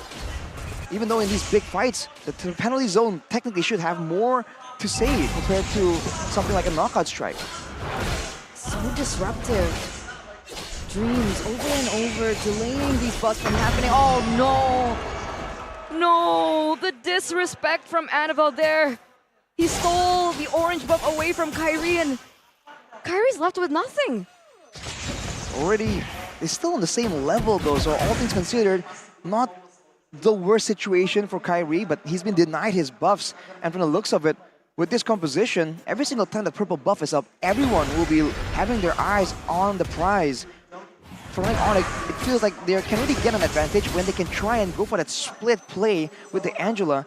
But EVOS are making sure that every single objective that can be used to force Fnatic Onyx into a 5v5 fight, they will use. And even 1v1, 2,400 gold ahead, that is fluffy with the Malefic Roar, with the Sea Halberd as well. He is geared up to try and 1v1 the Terizla. Oh, another Iron Hook there by Dreams. No flicker committed this time, only by Fluffy. Able to escape, not clearing the wave once again, and EVOS Glory want to take this purple buff away from Fnatic Onyx. I'm offended. Onto Annabelle, the retribution, not on point for Kyrie. It's more, it's better for Annabelle and Keyboy. Just flickers out. Again, they shut down onto Kyrie. We were hyping up the Ling Angela, the Angeling combination, but it looks like EVOS Glory have done a spectacular job of shutting it completely down. The dominance over the jungle. No purple buffs, no orange buffs at this point for Kyrie. Annabelle just always lurking in the midst. Ooh. Do they have a fighting chance here? Dreams was just hunting for another play there. They go on Annabelle. I'm offended onto Annabelle, some good poke as well from CW, but then Praisers Wrath onto the orange buff, and Annabelle, even without the retribution, steals it away. CW going to be locked down by the taunt, and the Stampede brings the backbench, just not going to be useful at all. They got knocked down completely. Dreams with a bloody hunt, and Brands takes that double. 3-4-0 trade in for the White Tigers, the People's Champions. Finally, the support is kicking in, and it's going at full speed. Lord free for EVOS Glory as Dreams looks to run Kyrie down. The pressure is getting to them as they look to push in the 10th, 11th minute of the game. 9k gold lead. With that gold, you can see a bit of disrespect from EVOS. Clocken just solo cutting the wave to ensure that they can go for the turret. Dreams, though, lurking on the sides, waiting for an opportunity. Needs to find that one good hook. All right, maybe it's a bit of suspense there, but Brands now with a full inventory slot with a great Dragon Spear. How to turn tables. Now he's the one on the Roger with that damage, with the burst potential, and Fnatic Onyx without a lot of DPS, they can't really match a proper 5v5. But Kyrie also has no options in a 1v1. How do they defend this? They went in for CC. The range is so limited. And EVOS have been able to capitalize over the fact. Oh, so close onto Keyboy there, but doesn't quite get it. The Lord is still going in for the siege in the top lane. So the first Lord though, and the turret splash as well, still there for Fnatic Onyx. Bad wave clear for them. That's an Iron Hook and a Flicker combo. Into the bloody hunt they go, and Annabelle stops him, isolates Look. He's still able to flicker out. Fluffy with a straight now with Knockout Strike and is able to dash twice defensively into the back. Iron Hook again from Dreams. Keyboy with I'm Offended and the Don't Run Wolf King. Annabelle going to be taken very, very low, forcing that Netherrealm out, but CW has used the Vengeance too. Now both teams reset. That was a bold move from EVOS, going for a big Iron Hook pickoff play with the Flicker on a Terizla. He was able to survive, but Onyx, respecting the Netherrealm, did not go for the re-engage. And now we're losing a base turret. They're just scrambling to try and find something, to try and get a chase. For the most part, EVOS are still in the driver's seat. With Annabelle picking up the Immortal, they're gonna keep doing this, using Annabelle as the main front line with so many ways to save him, to protect him if things go south. It's been so perfect for EVOS Glory. They've been able to capitalize over the lack of range, and it's a power pick for a reason for Dreams. You think Franco, you also think Dreams. He's been able to find so many opportunities, so many loopholes. They create an uneven battlefield, and there's a reason why so many teams up against EVOS Glory go for the respect for Dreams. They take away the Kajas, they take away the Francos. And even Fnatic Onyx, the team that has gone 3-0 so far in such a dominant fashion, mind you. The defending champions are struggling against EVOS Glory in this fourth game. Well, on the bright side for the side of Fnatic Onyx, level 15 Kyrie has a chance to go for some kind of retry steal, but everyone else on his team is severely behind. So it's going to be a bit of a waiting game, but with the Lord threatened, potentially taken by EVOS, that could be enough. We usually talk about the 10k gold mark being the point where you can just go in and break the base with brute force. And Onyx realize it, recognize it, but look at where Fluffy is. Oh, Dreams! Woo! That's a flicker now, a taunt from Annabelle. No flicker for Dreams. He buys the immortality now. 10,000 gold lead still in favor of EVOS, and they're holding on to this Lord. They're not letting it reset. In the bottom lane, the wave already crashing, slow pushing, but it's going to be built back by Fnatic Onyx towards EVOS. Fnatic Onyx desperately trying to go for this reset on the Lord, and Annabelle will fight for it. CW has the hard guard, now goes into the back line. Ludwig able to find Brandon. Kyrie chases him in the back. Lycan Pounce dealing so much damage. Dreams there. Annabelle secures the Lord. And CW still dealing damage. Annabelle very, very low. Ludwig's immortality is going to be popped. Fluffy jumps into the back. But I'm a Fennec connects. And Ludwig will fall. That's an unstoppable for Brands. And EVO's Glory, now it's their time. They've completely taken it back into their hands. In game number 4, the People's Champions, the Chosen Ones. And look outside, man. The crowd is absolutely insane. That is outside, correct? That is outside. Inside the arena. Yeah. That is the amount of people that want to see this conclusion. And EVOS are about to strike back, crack open the base. Can they go for more? They look to the skies and they see the Sky Kings, but this time it's them on the attack. Iron Hook holding onto the minion wave. And how have Fnatic Onyx done it? How have they defended with a composition like this? Still another wave though. And EVO's Glory, it seems they cannot push forward, they cannot siege the kingdom of the Sky Kings. The longer the game goes though, it's gonna be less and less important, this gold lead. 12k as of right now. It seems like this is gonna be a moment for EVOS to go through and go for a play. Annabelle caught in the midst of it all. The penalty zone locks him down. Netherrealm going to be baited out as well. Ludwig getting that photo shielding. CW getting the hard guard. He doesn't have the Curtis call actually. He's already used it earlier. And T-Boy wants to go for more. They're going to be poked down now as a bloody hunt comes down. But CW will be obliterated by Brands. Fluffy now with a knockout down to the back. But Kyrie finds Annabelle. Jumping on the Brands, top of the blades, used up Kyrie, 1-2, but now the base is wide open and Brands has picked up a double kill. You flip the coin this time, you get Mr. Fantastic. Brands 7-0-4, Academy in the mid lane. Dreams force a flicker back as now it's going to be Lippy who tries to go for the desperate defense, but they all get locked down. One last penalty zone, and it will not be a clean sweep. EVO's Glory fight back. The People's Champions force a game number 5 from the defending champions who have already gone 3-0. Ladies and gentlemen, this just speaks volume to the mentality of EVO's Glory. And we have so many examples of it this season. In the regular season, they came back from a -7 match point deficit. And with that mental strength, with that mental fortitude, with resilience, determination, and hunger to get to the top, they prevail and they will force another game under the reign of Fnatic Onyx. That was a well-deserved victory for EVO's Glory. That was honestly their game to lose. From the perspective of a Filipino here on the desk, that was EVO's Glory game to lose, game to win rather, where literally they just need to play around the objectives right, pressure the lane at the right time, and the moment you saw CW go down within the first minute of the game, EVO's Glory knew, alright, if we don't win this game, something terrible happened. And they built around that, they continued that, and they continued invading the jungle of Fnatic Onyx. Fnatic Onyx, dare I say, they kind of played around a bit with that last draft, and they found out. I think the lack of damage in Fnatic Onyx side cost them this game 4. Yes. They didn't snowball the early game.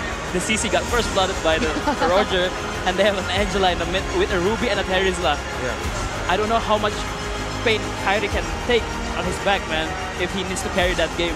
And I think it's very hard for them to execute the game 4 draft if they did a snowball from the start. Exactly. I mean, this composition was a big gamble, right? It's a high risk. You need that early game. Once, EVOS had the 2,000 gold lead, it was basically almost over. But then you could see the discipline from EVOS, though, because even then, Fnatic Onyx were still threatening all the way to the end. And you're not supposed to be on that comp when you lose early. And looking at the draft as well for Fnatic Onyx, if they wanted to run that CC at that point, it's like, okay, sure, let's just say that was the game plan. I mean, they channeled back to Todak's idea of double fighter sides, put a Ling in the jungle because that's technically your marksman, your basic attack damage dealer. But then it got to the point where with the Faramis 4th pick of EVOS Glory, that just looked like checkmate. Because if Fnatic Onyx ended up drafting something along the lines of a Lapu Lapu just to respond to that Faramis, then EVOS Glory would be the ones to get the Rizla. And then it'll still be difficult for Fnatic Onyx to be able to win majority of the fights there and even help out their jungle. Faramis 4th pick was just really great by EVOS Glory. Yeah, the Franco and the Faramis pick, the 3rd pick, the Franco and the 4th pick Faramis is checkmate for Onyx. And I think that's why I didn't like the Ruby pick, because I think if they are planning to play double fighter, they should play another mage to give more damage, to also pop the Cult Altar for Faramis. They need some more damage in that team comp. Maybe a Vexana or even Aloy is open at that game. Yeah, but they completely left it open and they went in for the Angela in the mid lane instead. But player of the game presented to you by the official tournament smartphone Samsung Galaxy S24 series is Dreams, right? You don't respect Dreams and you get nightmares for a long, long time. And especially when you consider the fact that you're on an assassin, right? Getting that suppression so early on. And even there, the fact that they were just unable to snowball Fnatic Onyx is also partially due to the pressure that Dreams was able to just carry around. Every single time you saw Kyrie go for something like a split push, Dreams is always on the case with the rapid boots, with the conceals, immediately pop just for the extra bit of movement speed to chase him away. And just like that, they were just forced into those neutral objective fights, 5v5. And then with this composition, with the CC not really winning out against the Roger, it was just looking a bit too difficult. And that was a big learning moment for me. Number one, now I learned CC versus the Roger. Just time to dash in a little bit. Well, Roger's gonna win. And also, Dreams, really good Franco. Oh yeah, I didn't know. In my head, I was like, oh, Dreams? You mean Tiggle Minotaur guy? Yeah. Oh, his Franco is really great too. And the big portion here, the big issue as well, is that Lupio on the Terrorista was shut down completely by Fluffy. You know, shout out to him as well for the early game. That early pressure with the Paquito again and again forces Lupi to be so far behind. He was the guy with the biggest goal differential in this game for the longest time. And that is also something that they use again and again to go for some kind of flank, some kind of burst damage to the back. And especially with the Netherrealm in the picture, it was just so difficult for Onyx to even get even trades. I think, as you can see here, right? The Cult Altar is such a nuisance for Fnatic Onyx side. They need to kite back, but they need to pop the Cult Altar, but they don't have enough damage to do so because they only need to rely on the CC and the Angela. They don't have any damage and they just get rolled over by the Paquito, by the Roger, by the Faramis, by everyone from the side of EVOS Glory. And it bakes so many resources, right? Vengeance already popped in, Heartguard already popped in, and at the end of the day, after the Cult Altar is done, Onyx, they don't have anything left in their arsenal to utilize against EVOS Glory. Yeah, looking back now, EVOS Glory actually also banning out the Edith in the second phase was really good. That would have been the source of magic damage that would have capped off a great, potentially great lineup for Fnatic Onyx. Even if that wasn't a Ruby, if that was something like a Minotaur to provide a little bit more heals to pair up with the Angela, still, again, not enough. It's a lot of crowd control, but you're still waiting. You're trying to take down that Netherrealm, and even with a big Minoan Fury, I don't know. That's what they learned from their match in upper bracket finals. EVOS Glory, last time they saw the Angela, last time they lost to the Angela by Fnatic Onyx, Fnatic Onyx picked up the Edith in the second phase. So it was a good adjustment by EVOS Glory there to ban out the Edith, and it kind of forced them on that double marksman to gamble on the early game, but also Fnatic Onyx were denied of the Ling. They then went for the Julian, so they also had extra magic. So it was still more diverse anyways, you know? And yeah, this is Fnatic Onyx trying to pull off a very high-risk, high-reward composition that didn't work out. Yeah. I agree. That's why I think another mage there with a double fighter is a much better team composition. Because me myself, Alter Ego also uses double fighter, right? Sometimes it's good, sometimes it's bad. Maybe they're just like, okay, we have 3 lives, right? They're up 3-0. We can try something. Try to cut them off guard, but EVOS Glory was sharp. What would be the mage there that you would have picked? I like Vexana because Vex somehow counters Faramis, right? The Cult Altar they need to clump up, or even maybe Loi. Loi was true. Leave open, man. Oh yeah. Yeah. Yeah, we completely forgot it was left open right there. Yeah. AoE and like multiple sources of spammable abilities for the Loyi could have worked. That sure is the case. And I mean, back then when this meta with the fighters in the gold lane was popular, the Faramits was also such a big problem for any kind of composition like that. Usually, it's always like all these fighters, and then it's going to be a trade-off. Instead of the Loyi and Chip, it's always the Faramits and Valentina for that clash. So the fact that EVOS were able to get their hands on it is also a big win for them. I'm within the school of thought where it looked like a really big odd draft for EVOS because you mentioned the Loyi. So if ever it wasn't Angela Robe and they put the Loyi in mid, then EVOS could have still ended up picking the Esmeralda as the last pick. Yeah. That'll be a lot of shields and you still wouldn't not have enough damage to eventually take down an Esmeralda with the Faramis as well. The way I see it, even though like I really get your points, EVOS Glory was just like, they look comfortable drafting on the red side and they prepared that well. But then we also have to acknowledge Fnatic Onyx. CC Gold! CC Gold! CC Gold! Exactly. I mean, what would you prefer to be in the gold lane if not the CC right here? You know, could you think of something that would be a bit more conducive to this game plan? The difficult thing is like the majority of the ones that can really handle the Roger fine were kind of gone. But if they just drafted some last few picks enough to peel for it and just helped it out, kind of greedy, but the thing, they already had the Link and they could have gotten Nathan at least. So that you get that source of magic damage. But then again, it's so risky because you already showed the Link early on. You know you're playing Angeline. I don't like Natan. I agree. Haven't we seen good things from Natan? It's tough. Everyone's like, no. But I think a good marksman there for CW. I think it's Melissa. Melissa's not. Ooh. Yo, that's actually Oh true. yeah. A Faramis, I like that. I like that. I mean, Roger's okay against it, but everyone, yeah. Wow, that's a good I mean, pick. we did see CW pull it up against. Yeah. Exactly. Against who, Mirko? Against who? Hey, That was painful. what if I though, still right? remember. What if though? What if same theme, same picks again? It's been a theme all throughout the series wherein you just redo your previous ideas. And what if in the next game, Fnatic Onyx go the same route but draft the Melissa this time? But do you think that Fnatic Onyx will take the same side? They will pick red side for sure. Yeah. I mean, the 100% win rate on the red side. Yeah. Fnatic Onyx, 3 games in a row, and then now EVO's Glory. So, hey, that respect is coming in handy in the grand finals. And we said it was a checkmate, by the way, if they go on the other side. But hey, it turns out it worked out. They turn it around, man. Checkmate, it was if they picked the Link. If EVOS Glory picked the Link, but they didn't pick the Link. So it's just a check. It's a check, and then they fought out of that Yes, check. and then they picked Franco, third pick, and then Faramis, that's a checkmate for Fnatic Onyx. Oh, they played the Link's Gambit. Link's The Gambit. Link's Gambit. Did we swap games? Are we still talking Mobile Legends? Yes, we are. Yes. What's going on here? Yes, we are. We are. Welcome to MLBB. I just want to say MLBB. It's a different version, a different MLBB multiverse. The draft is a very, very, interesting thing to talk about. For sure. And we have the draft expert here with us. The architect. The architect. Coach Aldo, the architect. What do you think, Coach? Yeah. Is there any way for you to amend Onyx draft in this game? Yeah.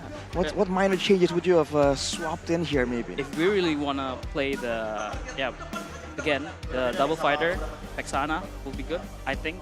But if we want to play marksman, I think Melissa is very good at that spot. Because he can dish out damage, and against a Roger, it's maybe just hold a bit in the laning phase, and then you will poke him in the team fight. Especially after that 3-item power spike. Melissa's still really good right now.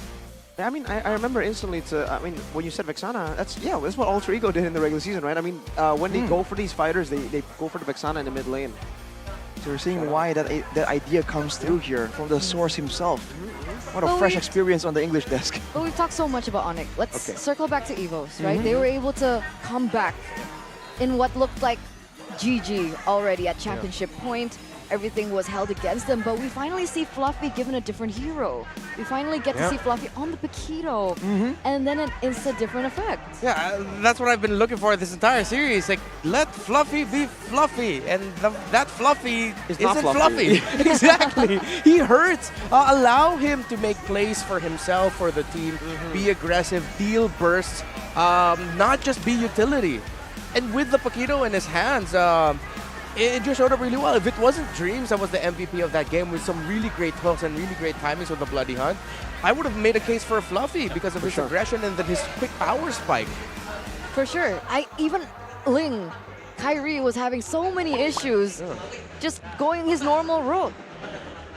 I think the point for EVOS right now is just don't play Assassin versus Assassin against Fnatic Onyx. No Assassin versus Assassin. Assassin. That's number one. I think just put NFL on the tankier side of the jungler and let Fluffy shine. Yeah. Like Raptor said. Exactly. We were talking about this earlier. Like, just back to basics. If you want to do the Assassin versus Assassin and you're so confident, do it in the Game 7. Maybe a part of you is thinking, yeah, still don't do that to Onyx. But like, come on.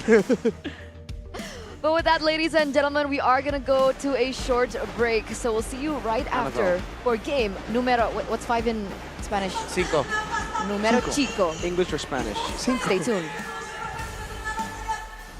Chico? That's a rebellion code.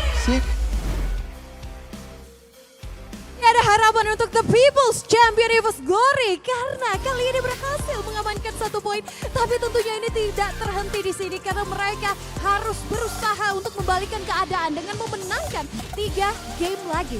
Benar, karena Onyx hanya membutuhkan 1 game saja. Dengan demikian, Onyx bisa mengangkat piala. Namun kalau dari EVOS sendiri, mereka harus berjuang dengan perjalanan yang lebih panjang. Namun tetap saja, semua tim sama-sama membutuhkan total 4 game.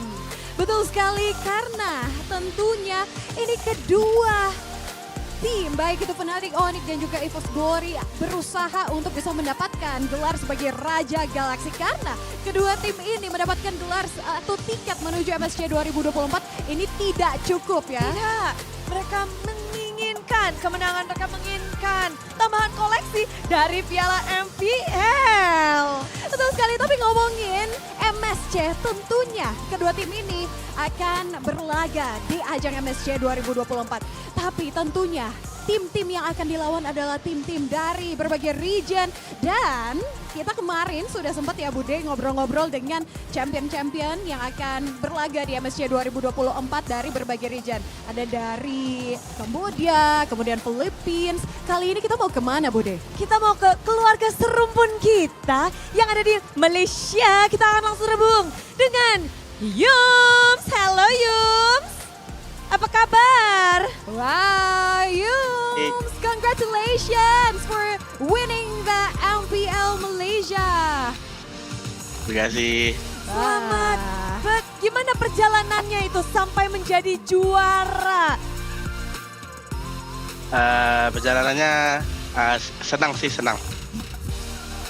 Senang ya, Bude. Ya, Dan senang. tentunya Yums memenangkan MPL Malaysia, mendapatkan tiket ke MSC 2024 bersama dengan Selangor Red Giants. Tapi Yums, bagaimana kamu melihat ini persaingan di MPL Indonesia? Seru sih, seru. Tapi bagaimana dengan mungkin bisa nggak dijelaskan lebih dalam lagi kalau Indonesia gimana dan mungkin Malaysia gimana Yums? Pemilihan gameplay sih, pemilihan style gameplaynya. Dari gameplay, kalau Malaysia gimana tuh?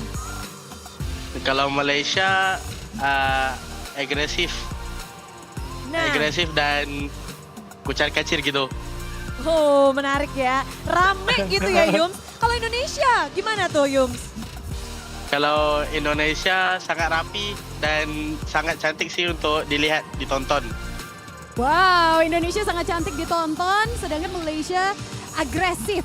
Tapi kamu akan mewakili MPL Malaysia di MSC 2024. Berarti kalian akan bertemu dengan 2 tim yang hari ini berlaga. Bagaimana menurut Yum sendiri melihat pertandingan Grand Final hari ini?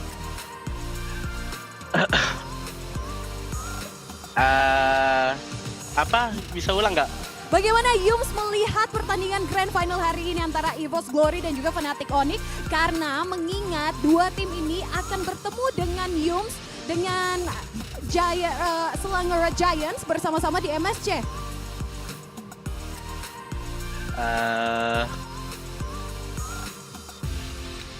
Cuma. Gimana performa dari EVOS dan juga Fnatic Onyx? Dua-duanya bagus banget sih. Agak sabar sih untuk lawan mereka. Akan jadi kontender kuat kah, lawan kuat untuk Yums khususnya? Kuat. Kuat, tapi ini kan melihat pertandingan Grand Final. Kedua tim akan bertemu dengan Yums tentunya di MSC. Tapi kalau melihat saat ini Onyx atau Fnatic Onyx begitu mendominasi. Kira-kira menurut Yums apa yang membuat Onyx sangat dominated? Pemahaman gameplay yang tinggi dikuasai oleh pemain Onyx sih. Oh, begitu untuk Fnatic Onyx. Tapi Yums menonton ya, ngelihat EVOS Glory.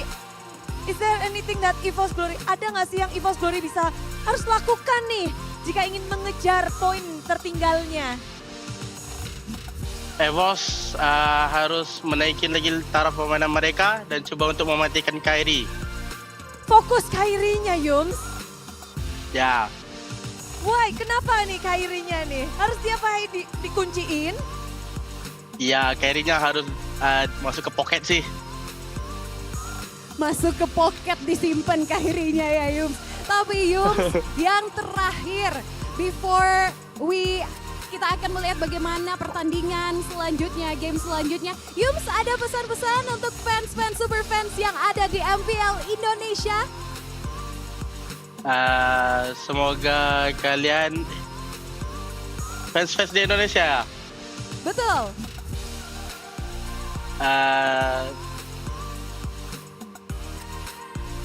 Apa ya? Aduh ya Allah. Boleh buat semuanya, boleh Yums. Semoga kalian menonton aja di sana. Yes, kita nonton kamu Yums. Wajah Anda terpampang Yums di tengah-tengah MPL Indonesia. But Yums, gimana skornya untuk final ini? Ada prediksi untuk skor? Ada 4-1 nanti. Langsung ya. Tapi thank you so much, terima kasih sekali. Good luck untuk MSC 2024-nya Yums. Dan terima kasih sudah bergabung bersama kami di MPL Indonesia Season 13. Terima kasih. Terima kasih Yums. Oke.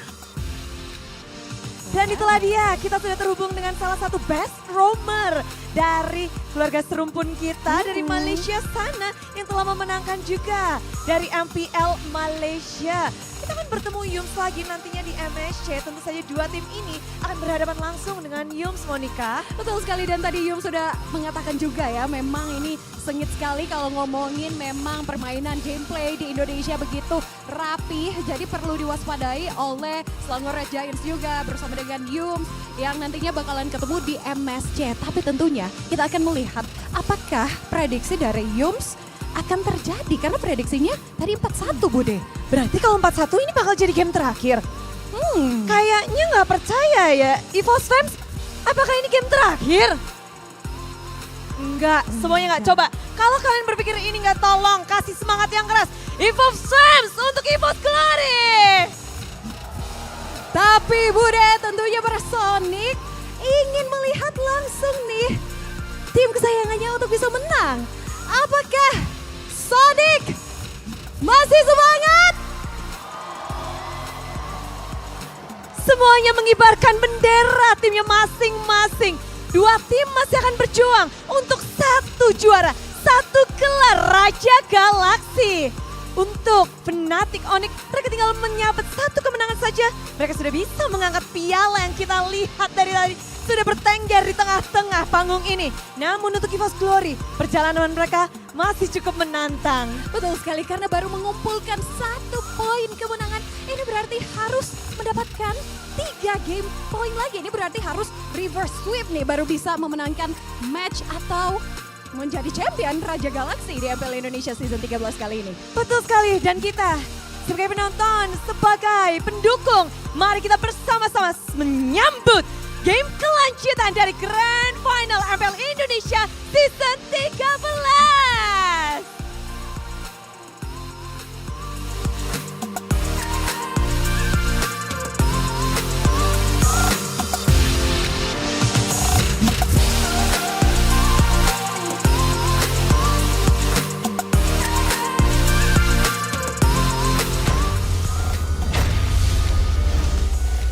back, ladies and gentlemen, for game number 5 in the grand finals of MPL ID Season 13.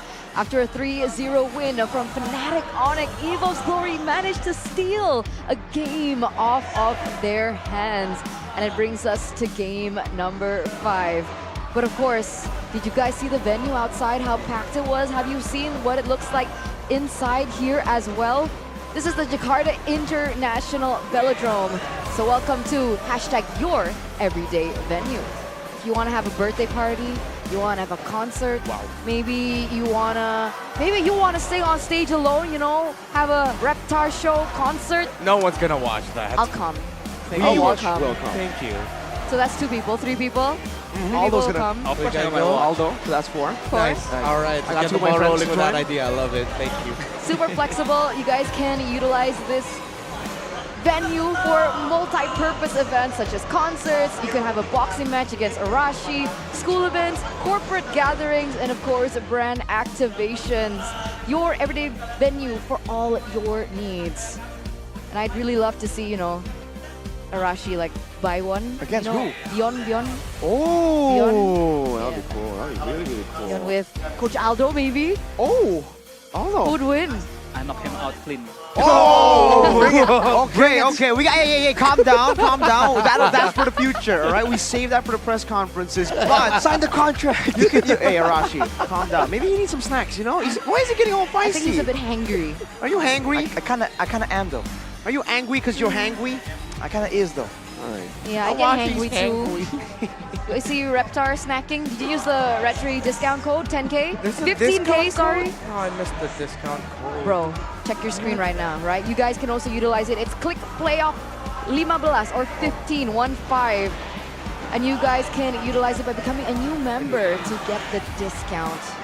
Wow, amazing. Me personally, I'm not a fan of snacks, right? Why? But because I just don't like eating snacks. I'm not that type of snack. Oh, okay. I'm not a snacker, you know? Okay. No way. But I am a coffeeer, if that's a term. And I will make it a term if it's not, because I drank like three glasses of coffee today. And it's all point coffee because that's my favorite coffee brand. Yeah. This is my 3rd one. And it's, yeah. You know, there's an actual term for instead of coffeeer, you're a brew rat. Oh, brew rat. Yeah, you're a brew rat. Ah, You know, coffees, like they call them brews. So yeah, you're a brew rat. Like Wolf. Yeah, he's a Like brew Mr. rat. B. Wolf. And Wolf Yeah. told me that he's a brew rat, especially for Point Coffee, because it's a freshly made coffee drink served from 100% authentic Indonesian coffee beans, made by trained baristas. That's why they call him Brew Bayero Wolf. Yeah, brew bayero. Brew Bayero? I love that. For sure. What glasses are you using, by the way? These These are L things? glasses, honestly, glasses? because I'm These not are normal, actually- man. I'm using Saturday. No wonder he can see the. Actually, Yes. that's how he sees the future. Wow. That's how he sees the future. The vision. The vision. Gear up for the launch of Saturdays and MPL ID collaboration on March 4th. This eyewear is the secret weapon for Coach Aldo to dominate the land of Dawn. Available at Saturdays.com and all Saturday stores. For more information, you guys can check out at Saturdays.lifestyle on Instagram as well as TikTok. We'll give it over to Mr. Reptar. You know, oh man, you're not on the screen anymore. Whoa, Limcourt, Annabelle. That's what? Is he They do look Annabelle alike. or is he an Indonesian caster? You will never know. They actually do Have look you ever alike. seen them in the same room? No, I haven't. No. Never. Exactly. It's not like he's casting the grand finals right now. No. Is he though? That's Momo-chan, remember? Yeah, that's what I said. Reptar, are you wearing 2 glasses? No. You have no proof because the camera's not on me. Take a picture. Take a picture. Take a picture. For the Samsung Galaxy Face taking a lithography. picture. You're done. It's No. over. The S24 can edit in glasses, so I can make it look like you have 2 glasses. AI, bro. AI. Match points. Will Annabelle's tank jungler lead EVOS to a comeback? And remember last season in the playoffs, EVOS have pulled reverse sweep before. So it goes to show that they do have the mental fortitude. See, I don't have the mental fortitude. I messed up saying mental. I love it though. If you guys remember, match point EVOS was a mythical creature we were talking a lot about. Exactly. Whenever their opponents are at match point, they just get so much better. That has been a thing, kind of. It might make a recurrence right now. So now this brings us to the drafts. Still the same bands from the first, second, and third game. Yes, it's the same draft. Maybe here EVOS is looking for the Fredrin first pick, because they want to prioritize the Fredrin that gave them the win. But maybe leaving Valentina open for Suns is kind of risky too, right? Yeah. I mean, at this point, anything you go for is a risk. But you called it, Coach. You know, the Fredrin. We had this discussion off camera, by the way, and Coach Aldo was like, yeah, they can go for that. They can go for the Fredrin first pick instead of the Valentina. Valentina Roger, I think. Oh, yeah. Valentina and Roger. I think. I agree with Valentina Roger too. Very versatile. Yeah. You can see the value. Because if they pick Valentina Roger, yeah. You want to keep going, Coach? EVOS' answers needs to be Claude, right? But since Onyx already has the Valentina, they can't go for the Grok, the Minotaur, the cancellation on the Claude's Blazing Duet. But let's see what EVOS Glory is gonna pick. What's your prediction? It should be Claude. I think still it should be Claude, but it's kind of hard. Claude. And they cannot go for X-Borg too, right, because of the Valentina. Yeah. So yeah, that's why giving a Valentina to Onyx is kind of tricky. We'll see. Oh, X-Borg and Paramis. They don't care. They give 2 ults. Actually, this is smart because now Suns needs to pick either they want to pick the Paramis ult or the X-Borg ult. Exactly. Yep.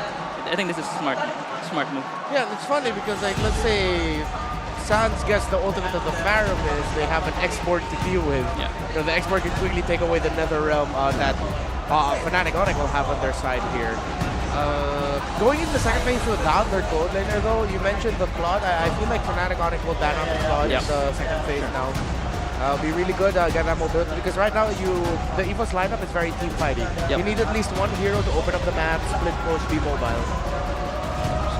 Agree. If you look at the seemingly it's gonna be a trade in DPS. I was gonna say more DPS like the Edith would probably make a lot of sense, but the Uranus out of nowhere here against an X-Borg, it kind of works out.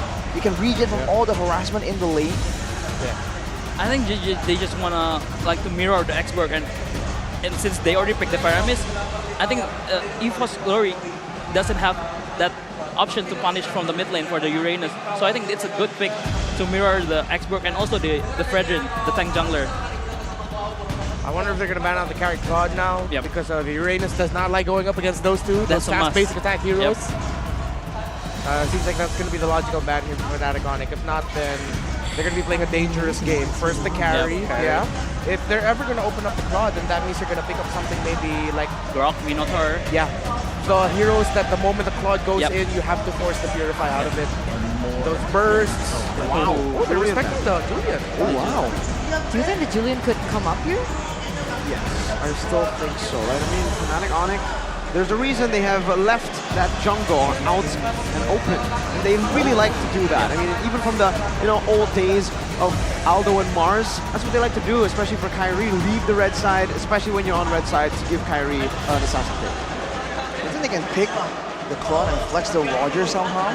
I haven't seen that being done for a bit too long, but the fact that they banned a ton kind of gets me thinking quite a bit. With the Fanny ban away as well, Assassins technically are still on the table. It's getting risky with all these survivability tools available. Are we gonna see a Lancelot on Kyrie on Lancelot? Maybe.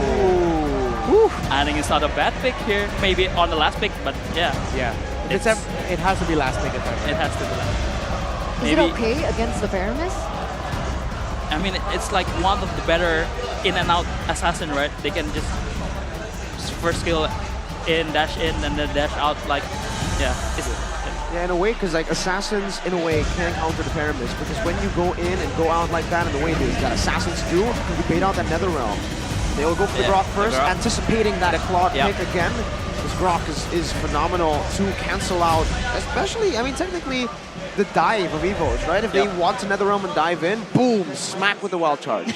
And also, it denies the car control that Dream's gonna put out the G-Girl, the Minotaur. It's it gets mirrored by the Grok.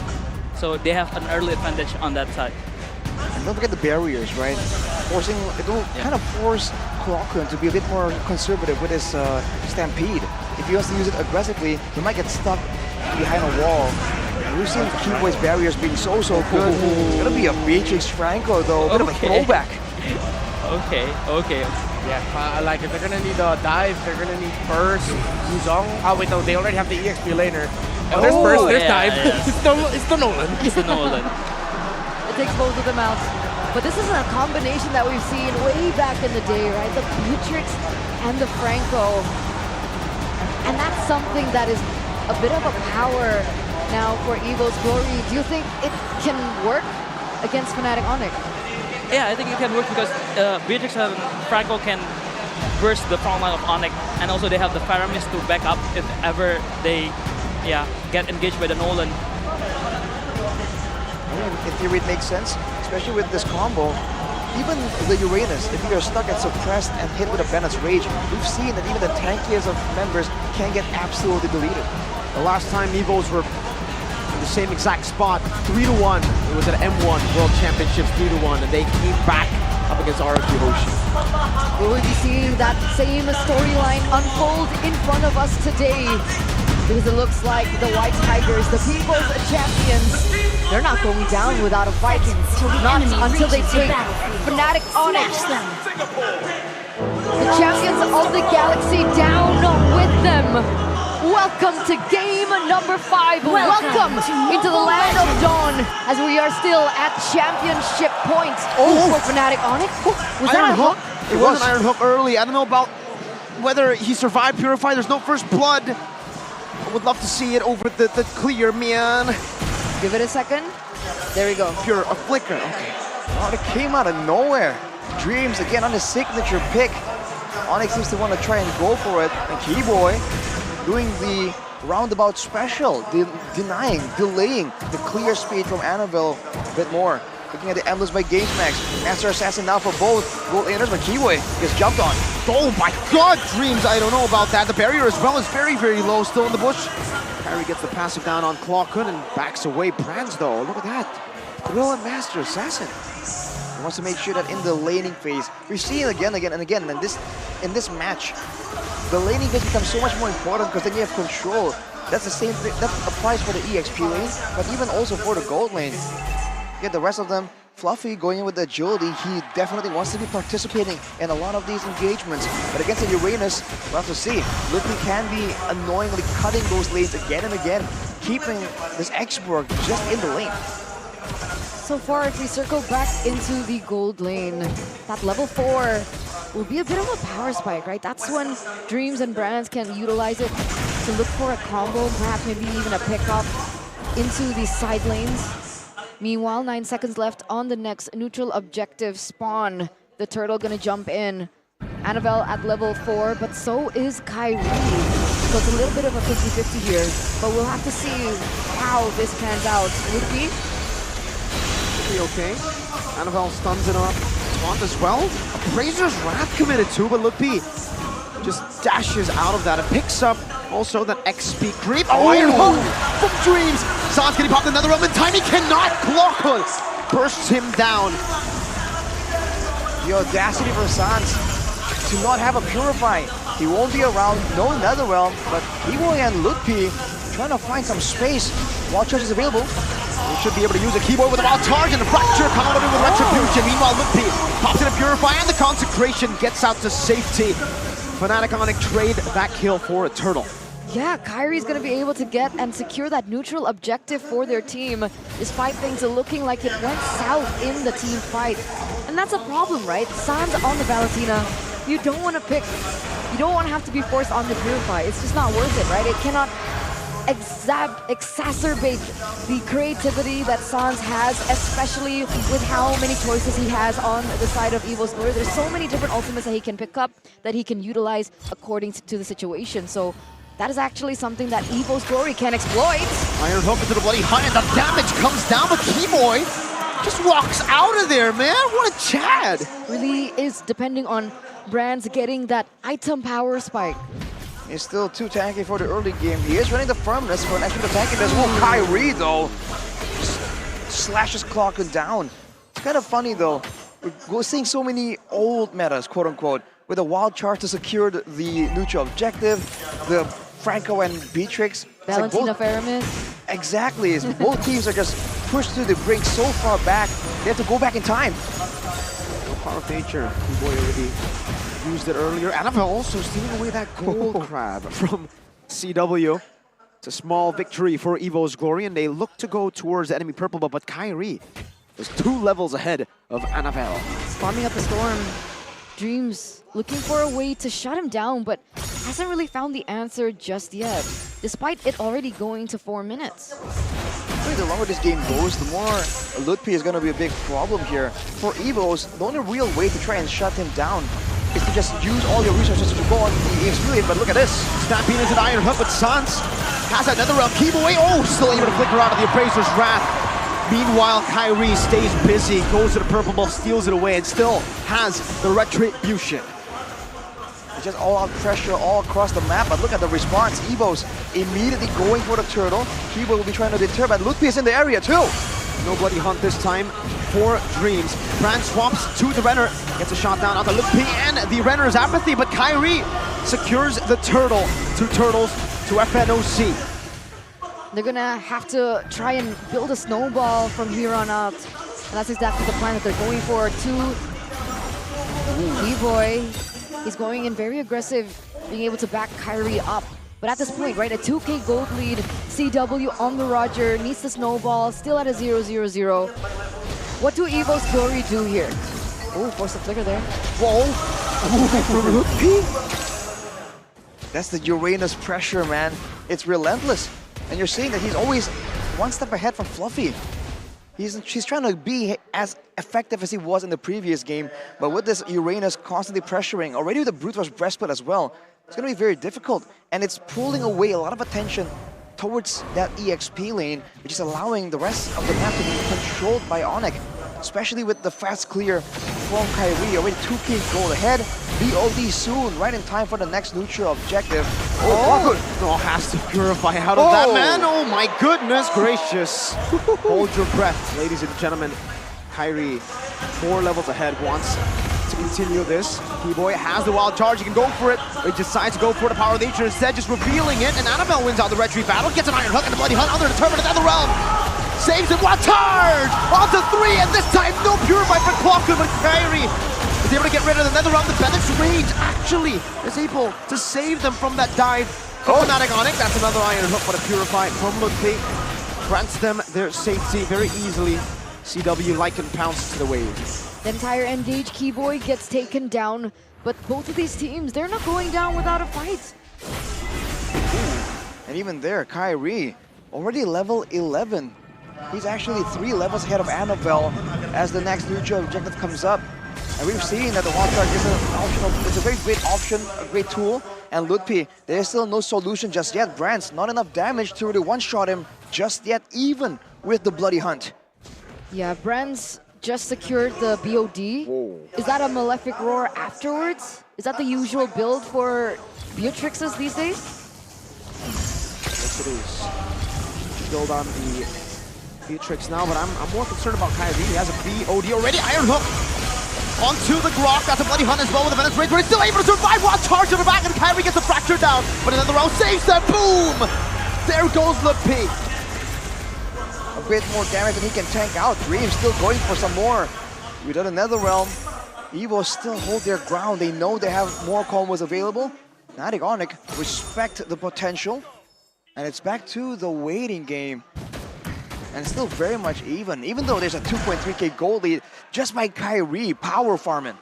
Yeah, so despite Kyrie being able to get this EXP lead, they still haven't been able to utilize it, but I might be wrong now.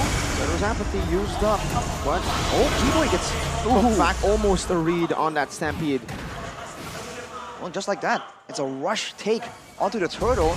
Small victory from Fnatic Onyx, and for the most part, they've only been required to sacrifice the frontline members, although Sans has been taken out once. The longer this game goes though, I think there's gonna be more ways for Sans to show his creativity. For now, he's still waiting on some more item power spikes. But on the other side, Kyrie with the BOD. 2.6k gold ahead. The squishy members in the back need to be careful. There's a check that Clockwood might get deleted before he can even use the spells as streams. Which were an engage play. Very risky play there. And he does not find the value of that play. Meanwhile, up top, Kyrie doing it quick, or making quick work of that turret. Yeah, BOD over Malfigor second. So here it is, ladies and gentlemen. The fact that they have opted to go for the Paramis for EVOS Glory, it does push them to bump up as 5. And Kyrie on the Nolan with the mobility will be able to capitalize over it in these side lanes. So EVOS Glory, they need to be aware of the housekeeping, right? Because even though there aren't any particular strong engages, even though it's not as messy and chaotic as the previous games that we've seen so far, here in game number 5, Fnatic Onyx, they're playing the long game, they're playing the macro game, and if this keeps on going the way that it does, it will be something that Fnatic Onyx can utilize to their advantage, and Kyrie gonna be able to get that orange buff away from Annabelle here in the 9th minute of the game. Gets it, gets out, see you later. For Fnatic Onyx though, again, it's reverting back to a really old style. For the longest time, even in this match, you do see that when both teams are trying to push the waves out, there's a bit of risk involved there in case it's a big play. But now with the Uranus in the hands of Fnatic Onyx, for the most part, he is very secure, very safe when he's going for those pushes, which is why Kyrie can find the space to go and split push as well. It's like a double split push strategy for Fnatic Onyx for now. And you can see that EVOS, they're forced to react, sending members to the other side. Lord is available. It looks like they're confused, and Kyrie is 5 levels ahead of Annabelle up to this point. Now more. What? Look at that damage, Kyrie! On this Nolan, he is dealing the damage. He is wreaking havoc on the peoples and champions. A 4K gold late CW picking up the GDS. It's gonna mean a lot more chase potential, a lot more burst as well. And look at that. With the macro play, that was a clean take from Fnatic Onyx. Even though EVOS have the tools to go for a pick-off, to go for a team fight, Fnatic Onyx just isn't letting them at all. It's a 3-0 in favor of EVOS Glory. But it's a 5,000 goal lead for Fnatic Onyx. But at this point, with Kyrie already at max level, that's an impressive 5-level lead. But now it's gonna start shrinking slowly but surely. So Fnatic Onyx also understand that there's some urgency to this game. And look at this, they're going to make a play for the turret, but Dreams doesn't get the Iron Hook. Ludwig looks for a chance to be annoying once more. This is gonna be them zoned away from the orange buff though. They're getting bullied. They're getting bullied in this game, and it's only been 11 minutes. With the seal as well, cancel that wild charge, finding 2. But Clockwood purifies out of it very quickly. It's all just to get some space for this mid turret to fall, and the cannon minion is able to take it down. Bottom lane's here too as well. Kyrie doing work. It's so difficult for EVOS right now because again, Ludwig always so healthy, so secure. Now setting for a dive towards Fluffy. Might be too aggressive though. Another tower goes down. Ludwig gets pulled back in. Bloody Hunt as well. Locking him down, but another realm saves him. Kyrie in the back line now goes for the fracture. Another realm now to respond it over. Devo still able to flicker out. Kyrie gonna be hooked back, but he's able to dash out across the base turret. Finds an angle to escape, of course. What? That was such a great pick-off. And that should have been theirs, but Kyrie with the fast mechanics, with the fast hands, was able to do the fancy feat around it, dodging the damage from the turret as well. Don't forget, the whole time, Ludwig is just healing around, running around, blocking hooks, blocking skill shots as well. And even if they go for a short engagement, Ludwig will be full HP before you even notice. 50 seconds to go before the next Lord, and you can bet that Fnatic Onyx will be active on the other side of the map. There's still no chance, no way for EVOS to try and get the punish. They have the BOD and the Malefic War in the hands of Brands, but at the same time, how are they supposed to expend all that just for the Uranus, and even then still go for something that's not quite guaranteed? This is insane, ladies and gentlemen. 7.5k with this. Wait, I can't even say this much action, like the lack of action happening. Fnatic Onyx again playing the map so well. and they're looking for more. Annabelle, they want to make him pay. They want to make him suffer. But Brands is going to be able to get both of these buffs. Is this the time where they're going to rely on Brands and Dreams to make in the plays for EVOS Glory? They have to if they want to contest this, but Keyboy and Ludpi, again and again, this literal stone walls for Fnatic Onyx. Whenever something is going down, you see almost a double flank from Ludpi and Keyboy, knowing that they are too tanky, too safe, too secure with the crowd control immunity and the regeneration. And that blocks attacks and pathways for EVOS, but it also gives Fnatic Onyx all the intelligence, all the vision. They always know where EVOS is gonna be because they see Ludpi just walk around, they see them through Ludpi. And now it's just a slow build-up for Fnatic Onyx, just the way they like it. Doesn't need to be too flashy this season. They don't need to be too crazy. Relying on those fundamentals, relying on just those small advantages that build up. It's a 9.2k gold lead, and they are building up these waves as slow as they can. Because then you know EVOS, they have wave clear. They have a Beatrix to play with. But they're not pushing in that top lane. Not just yet, they're staggering it quite a bit. Sans will have to look for the Netherrealm. They want to go for a big clear on the base here. The Keyboy looking for something. Trying to get that Lord in range of the charge, and it does not charge. They kill it right before. They deny that charge away from FNOC. Iron Hook into the bloody hunt. Into the back. Keyboy finds a wild charge, but that's going to be the last insanity used up. Ludpi tanking a lot of these turret shots. Fluffy burning him down to the ground, but Ludpi still able to survive. Not for long though, as Fluffy finally gets that last bit of damage to take him down. But look at the trade. It looks good for EVOS, but then you see the base, and two of the base turrets have been taken out. Yeah, there was a reason why they pushed in that top lane the way that they did, right? The fact that it was able to collapse the Lord in the bottom lane, and then they were forced to clear it.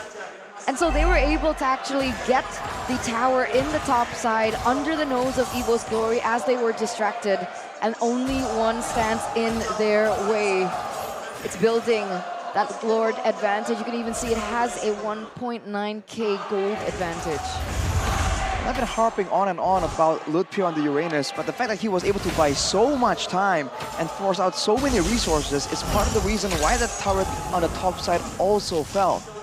9k gold lead for now, as Fluffy will be able to get a turret, but EVOS, they're just clumping together. This is also the next big problem. They are clumping together for the Netherrealm, and they are concerned if anyone walks out ever so slightly, Kyrie will be waiting for that opportunity, just pouncing on that opportunity to get a free kill.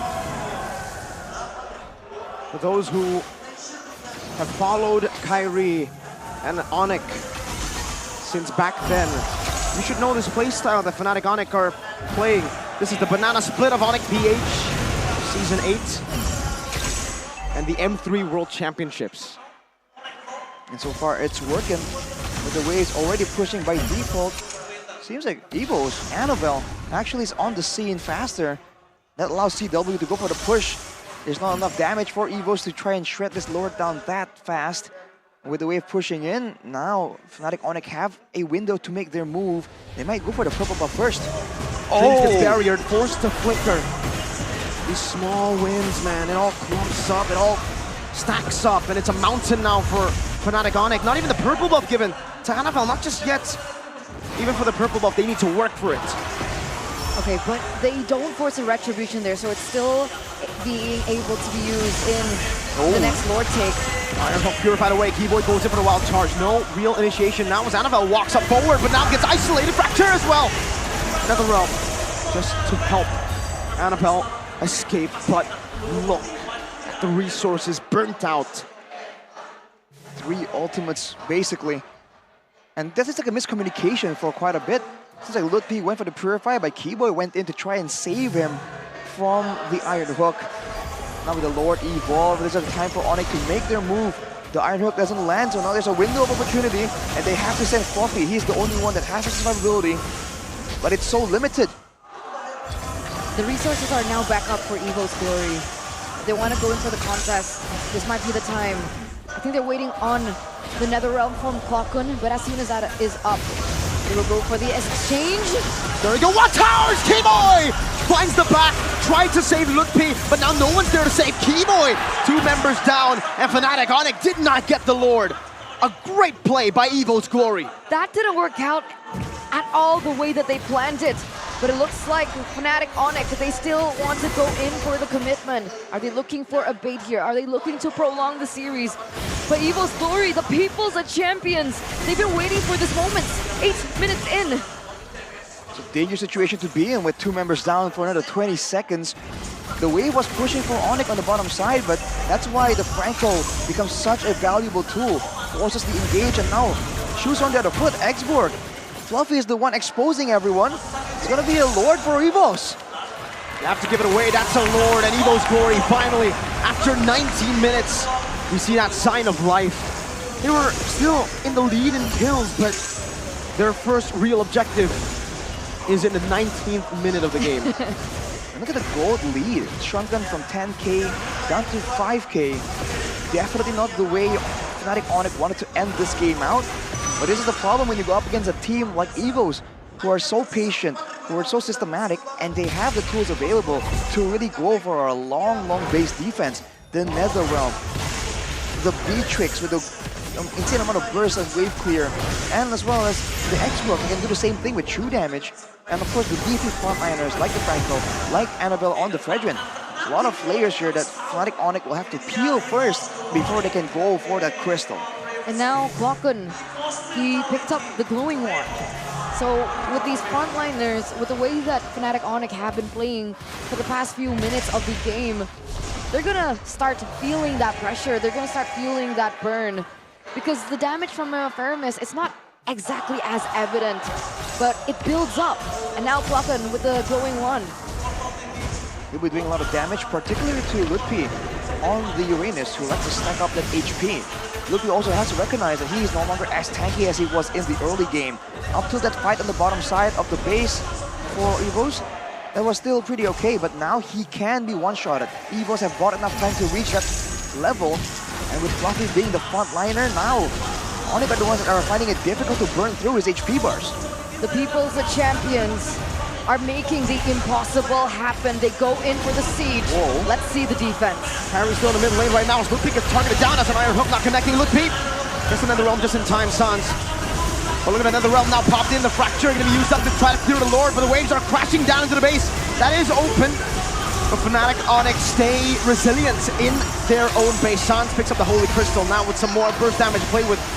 Dashes forward as a fracture now. Farago armor going to be taken out. Bloody Hop in the wild card comes in for the Keyboy. A good another round, but the Render's Apathy is able to catch Lutpi and take his immortality away. But Lutpi gets pulled back by the Shadow Stampede. Knocked out by Annabelle. Burnt down by Fluffy as he picks up the killing spree. One member, 7-0. Sans has fallen as well. Fnatic Onyx, their base is open wide. Fracture coming down. NCW tries to cover some damage. Will be able to find Klokun. But look at Braz. But over to nature, he goes for the base. It's still going to be Kyrie who tries to survive with Cloud and Wind. Now will get hooked by Dreams on the Franco. That is Fnatic Onyx nightmare. One team, one voice, one family. EVO's Glory. Against all odds, pinned, pressured, battered. They pulled the impossible. They have forced another game against the unchallengeable, against Fnatic Onyx. Ladies and gentlemen, boys and girls, grab your snacks because we're going to game number 6. Got ourselves a grand finals. The light of hope may have waned, but the voice of the family makes sure that the light shines brighter. It's not over yet. You thought this would be a sweep, you thought this would be easy, but EVOS says, just like with the lineup in their last game, we're eyeing for the long game. Yes, the long game. Onyx draft is all about the early game, right? It's all about the Uranus, the Roger, even the Nolan, right? The Grok. They are eyeing for the early game. They are eyeing for the fast end. But EVOS Glory have that X-Borg, have that V-Tricks, have that Feramis to hold the line, hold the door for EVOS Glory, and they really did hold the door, and they executed perfectly, I would say. That was a perfect game for Fnatic Onyx too, right? That was a zero-kill game, sure. Technically they were losing from the start, but objective-wise, quality, map pressure, map control, everything else was on the side of Fnatic Onyx. EVOS maybe banned Franco. Get it off the dreams, this guy. Oh man, yeah, at this point, you might as well try and do something about it. Either in the draft or maybe he's banning him straight up. You know, a funny thing, what I always say to the players, like, if we see a Franco game and he hit the first hook on the game, it's gonna be a good Franco game. And he did it twice already, Game 4 and Game 5. So that's a tell. That's a tell. Okay, make a mental note, ladies and gentlemen. The first hook, whether it lands or not, but again, there was just so many things that went really wrong for Onyx in the latest stage of the game. You guys mentioned a few things already, and I think the Faramis was also a big problem, right? It denied so much kill pressure from Kyrie. It denied so many great momentum creations by Keyboy on the Grok.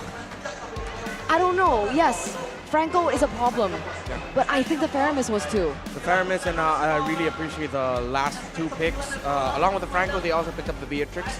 They needed a little bit more of a stronger basic attack, especially to deal with the Uranus. And now for this game, we saw two teams that fully understood the strengths of their lineup. Even though Fnatic Onyx, yes, at some point they were leading the game because of how they controlled everything. They knew that, as Coach Aldo mentioned, they're great for the early game. That's why they would force fights before Turtles, before the Lords, to force resources out of EVOS first before they would go and say, hey, what, you thought you got a kill? Okay, you got a kill, we'll get the objective. And then they'll roll through that.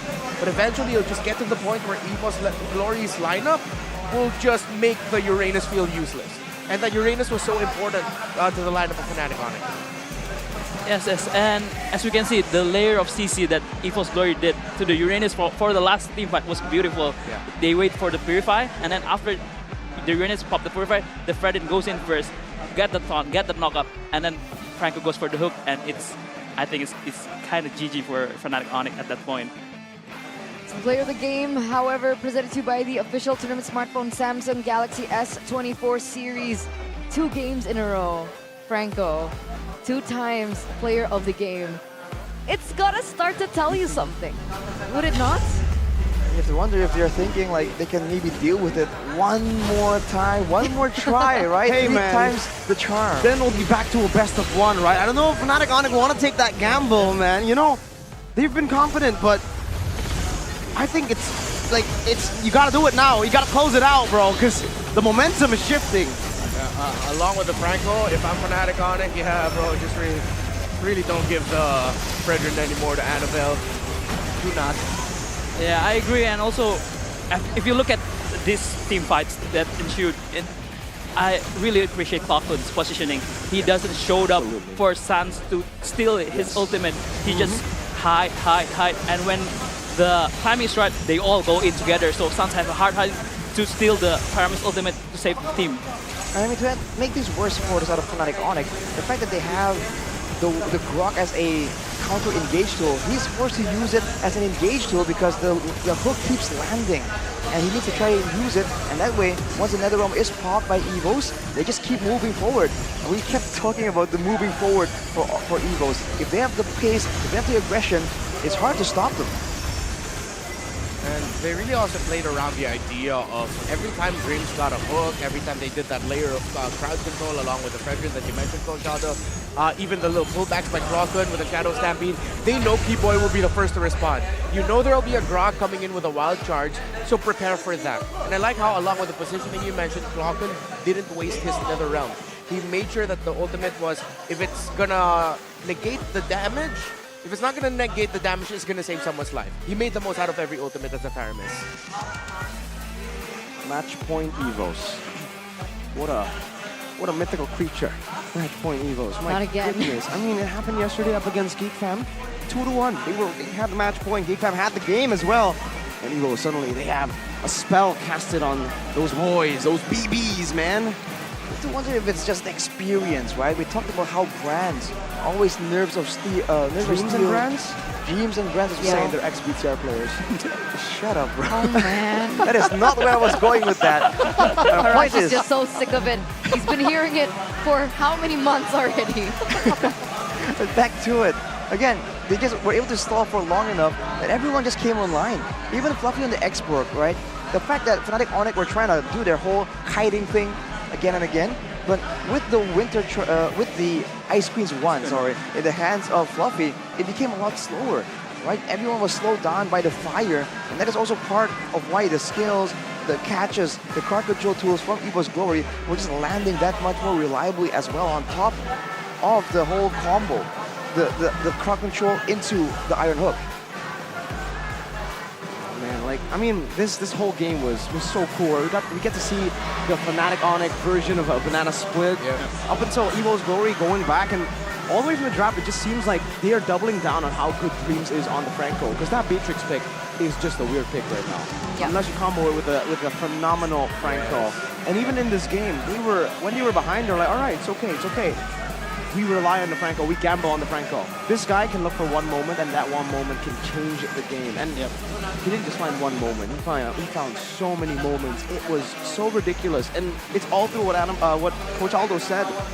The layering of CC to bait out the Purify of Lutpi. And then after that, and also the combination of the Valentina not being able to steal that Netherrealm. Because it doesn't matter if you pick off Lutpi if there's a Netherrealm. I would go one more layer and said that the fact that Sans is forced to really look for that Netherrealm again and again also limits his creativity. For the longest time, whenever Sans is able to get the Valentina, we expect crazy usage of the IMU, weird selections. But in this fight, in this game, where the team fights were just so important, he needs that Netherrealm, and his creativity just gets curbed that much more than usual. Is this a Onyx won this, right? Yeah, this is an Onyx win game, yeah. Like an ocean there? Gold lead win. I just can't believe it. I think this is the first time in MPL Indonesia Season 13 that we've seen a team win without the gold lead. Entirely, by the way. You might be right. Entirely. So imagine the amount of trust and faith you have in your team and your fellow players to be able to stay patient up until that very moment to turn it around. Because, I mean, a normal person would be like, okay, GG, let's focus on the next game. I mean, we can also see, right? If you guys know, right, we can hear EVOS Glory's comms. They are so calm. They are so calm. So I think it doesn't matter for them like to lose 10k gold. You're just still being calm and just we just look for our window of opportunity and just go if we have that window. And I think it shows that they're so calm. I think I have to go back to what you said, Aldo. When you hit rock bottom, there's nowhere else than up, and they hit 3-0. They were down 3-0. They hit rock bottom. Championship point. Championship point. You're not held at match point. You're held at championship point. And they don't let it get to them. That's so impressive, in my opinion. Yeah, I'm happy that it's not a sweep. Even happier now because EVOS is looking really competitive. Great understanding of the strengths and the power spikes of their lineup. Seems like, I don't know if it was jitters in the beginning or for a moment they were just getting scrambled going up against Onyx, but now, as you mentioned, they just look calm. They look in the zone right now. And if we go to game number 7, it'll be a tremendous honor to share the desk with y'all on that, because EVOS deserves it, because it's not just this series, it's not just this playoffs. It's been the story of their entire Season 13. That number 7 haunted them for the longest time, and now that number 7 might be their salvation. Ooh. I mean, you know, a lot of teams, they keep talking about, oh, when you go up against Onyx, there seems to be this mental block. Everyone's like, oh wow, this is the Onyx. What do you think, Coach Aldo? Have EVOS just completely burst through that mental block, or were they just that calm, that collected, that it never bothered them in the first place? I think the mental block of Onyx facing Fnatic Onyx is so Season 11, Season 12. I think in Season 13, many teams have beaten Onyx, for sure. And I think they've just like in the regular season. Unfortunately, they cannot meet on the playoffs, right? Unfortunately. Could you repeat that? I know, but me myself doesn't go to the playoffs, so I cannot say Yeah. anything. Yeah. Technically, only Gani can, you know. Yeah, none of our team. Only I mean, Gani. you can say it because, like, you know, you have nothing to lose. I can't say to Coach Aldo, I like him too much. It's so hard. It's too hard. I can't do it. The pain. The pain and the agony. And it's the pain and the agony that you guys can actually witness when the ESL comes around. SPS, dive into the action like Kadita dives into the ocean. Don't forget to check out the tickets that are already up and available for you guys to grab. You guys can scan the QR code down below to get your hands on it because they're so affordable. 10K, 10K. Yeah. Meals are more expensive than 10K, all right? We're facilitating each and every one of you to be able to make it. We want to grow the community together, and what better way than enjoying Mobile Legends? I love your selling point for Snapdragon Pro Series. Come here to witness the pain and agony of the players. Do you not love to watch Pain and Agony? No, it's great, No? yeah. It's drama. It's exciting. Super exciting. Just like what Budikara Monster and Monica are doing right now. Let's check them out. What you doing over there?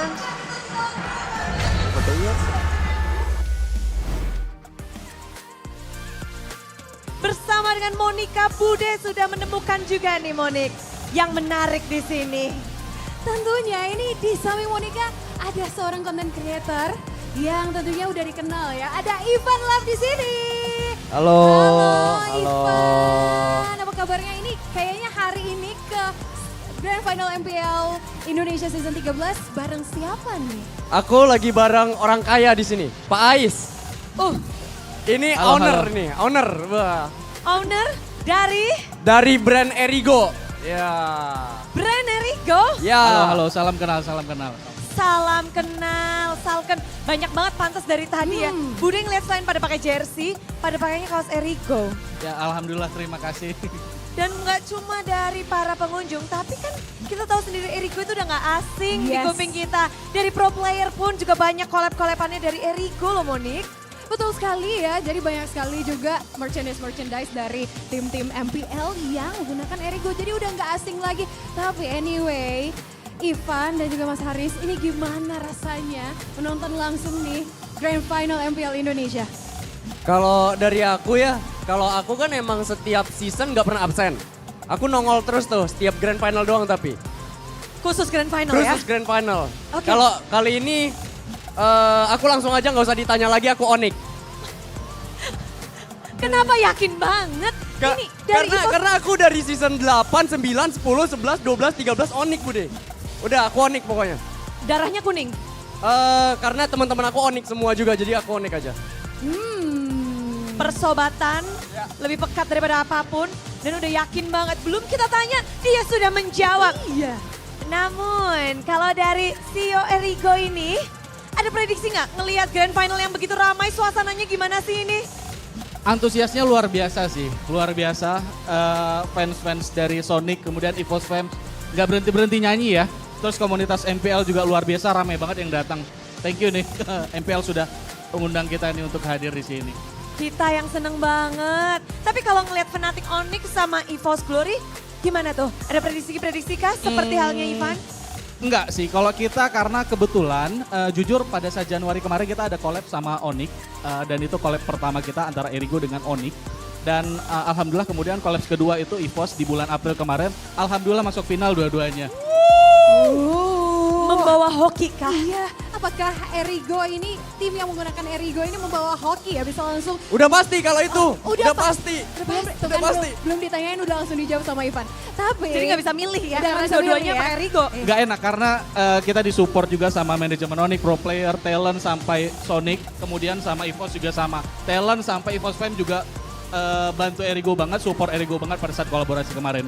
Jadi nggak bisa milih, jujur. Gak bisa milih, pantesan nih co-foundernya Erigo, Mas Haris ini gak bisa milih karena dua-duanya memang ini keren-keren banget menggunakan Erigo. Tapi ini Mas Haris kan ini kita udah kental nih melihat Erigo di merchandise tim-tim MPL. Ada rencana gak nih collab sama MPL-nya? Panjang nih. Gimana? Kalau collab, asik nggak kalau collab Erigo sama MPL ID? Coba dong, Nih, kasih semangatnya yuk biar MPL bisa collab sama Eriko. Kasih semangatnya MPL. Udah pada pengen.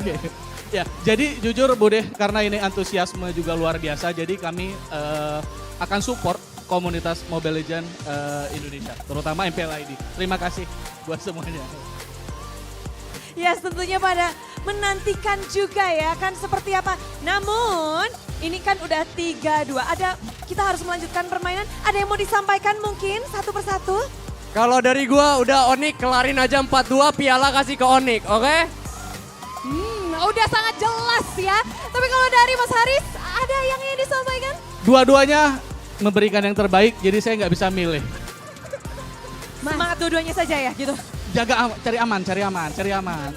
Berarti semangatin dua-duanya dong. Dua-duanya. Go Onik, ayo EVOS.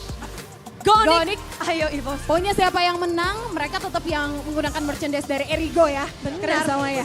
Sama-sama. Thank you banget Mas Haris dan juga Thank Ivan. you banget, Kita akan Monica, melanjutkan permainan dari kedua tim ini. Masih di Grand Final dari MPL Indonesia Season 13.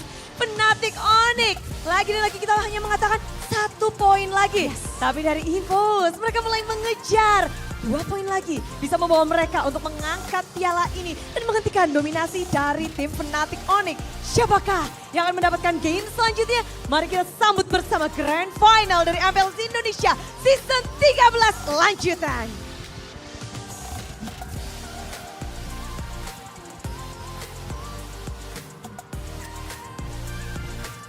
Terima kasih.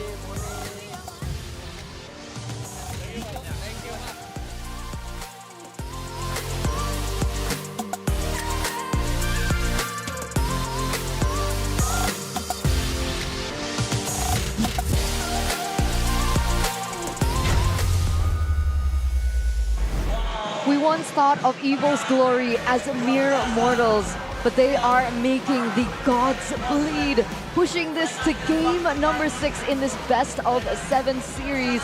And what a way to get through the grand finals. I am speechless because I'll be honest, I didn't expect it. I feel like a lot of the world didn't expect it. But EVO's glory again, they are full of surprises. Just like their fan base, just like their community. And they continue, the drums don't stop, they keep cheering. Never. And EVO's glory still keeps rolling. I mean, my prediction was 4-3 EVOs. Oh. By the way. Interesting. Who else had that same prediction? I don't know. That's true.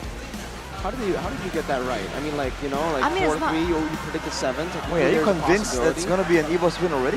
No, Oh, you know it's my just- prediction, it was 4-0 EVOS. So it means Onyx 4-0, right? So, yes. Well, you know, I think I just got some demons to exorcise. Some demons inside of you. Exercise? You want to exercise I your don't know what I'm demons. saying.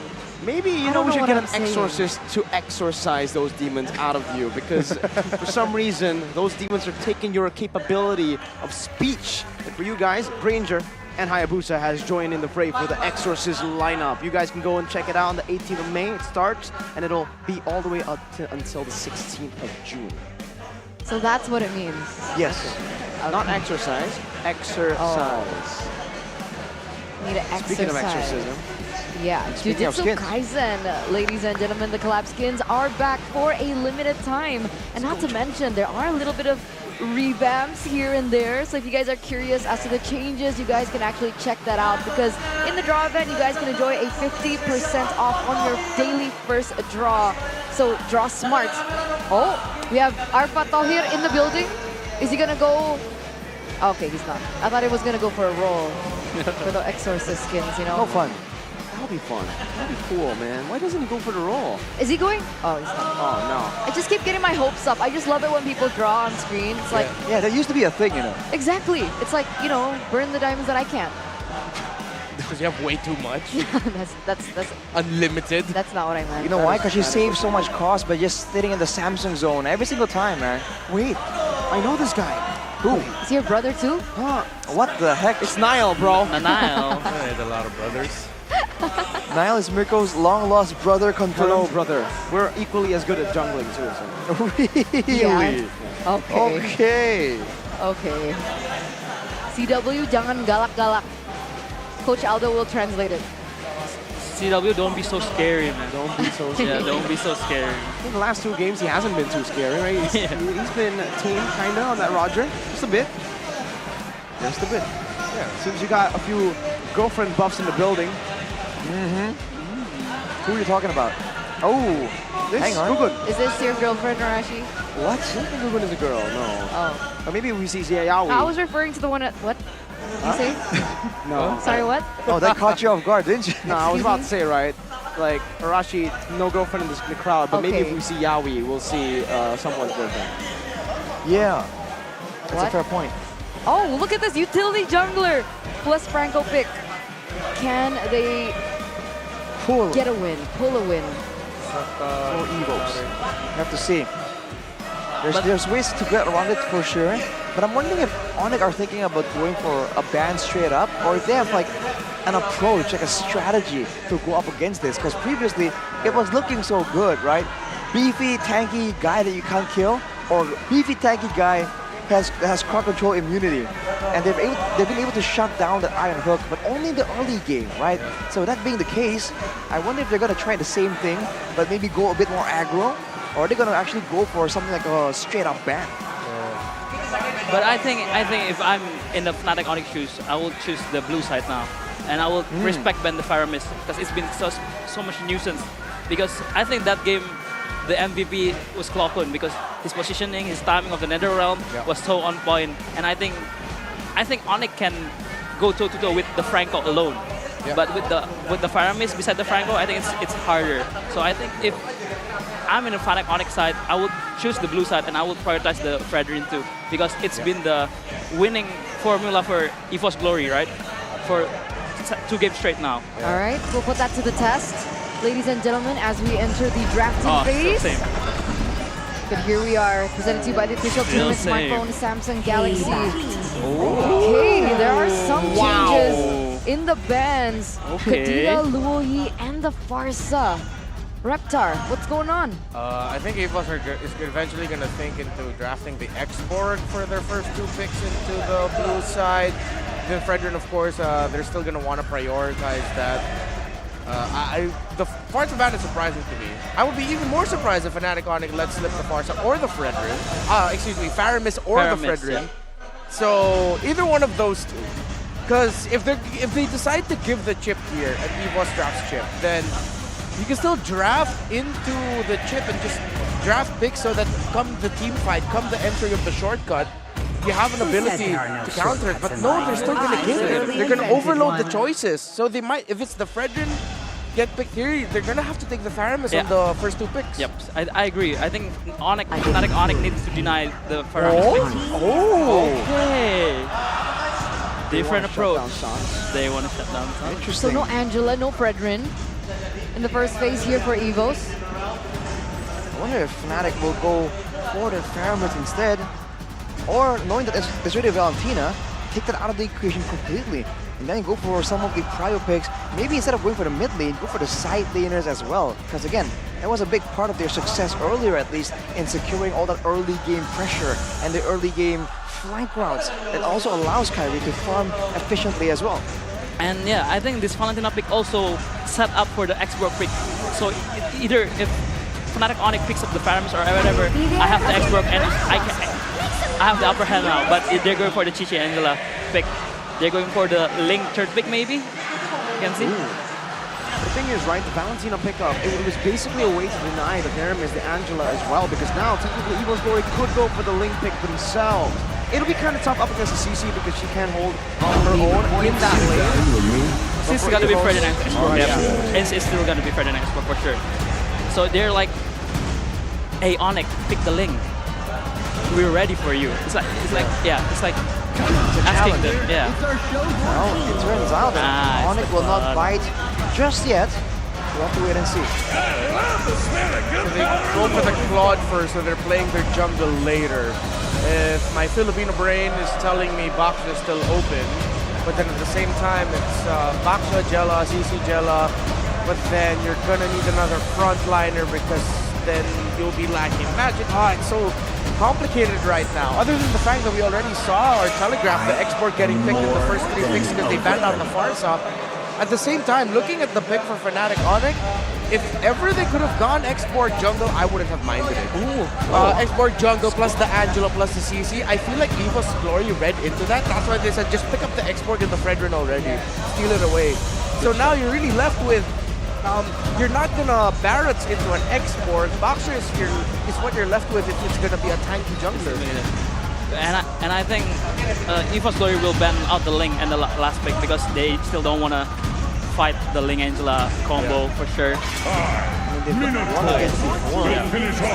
Comes in from the side of Fnatic Onyx. It is a pick that can shut down the Claw technically as well.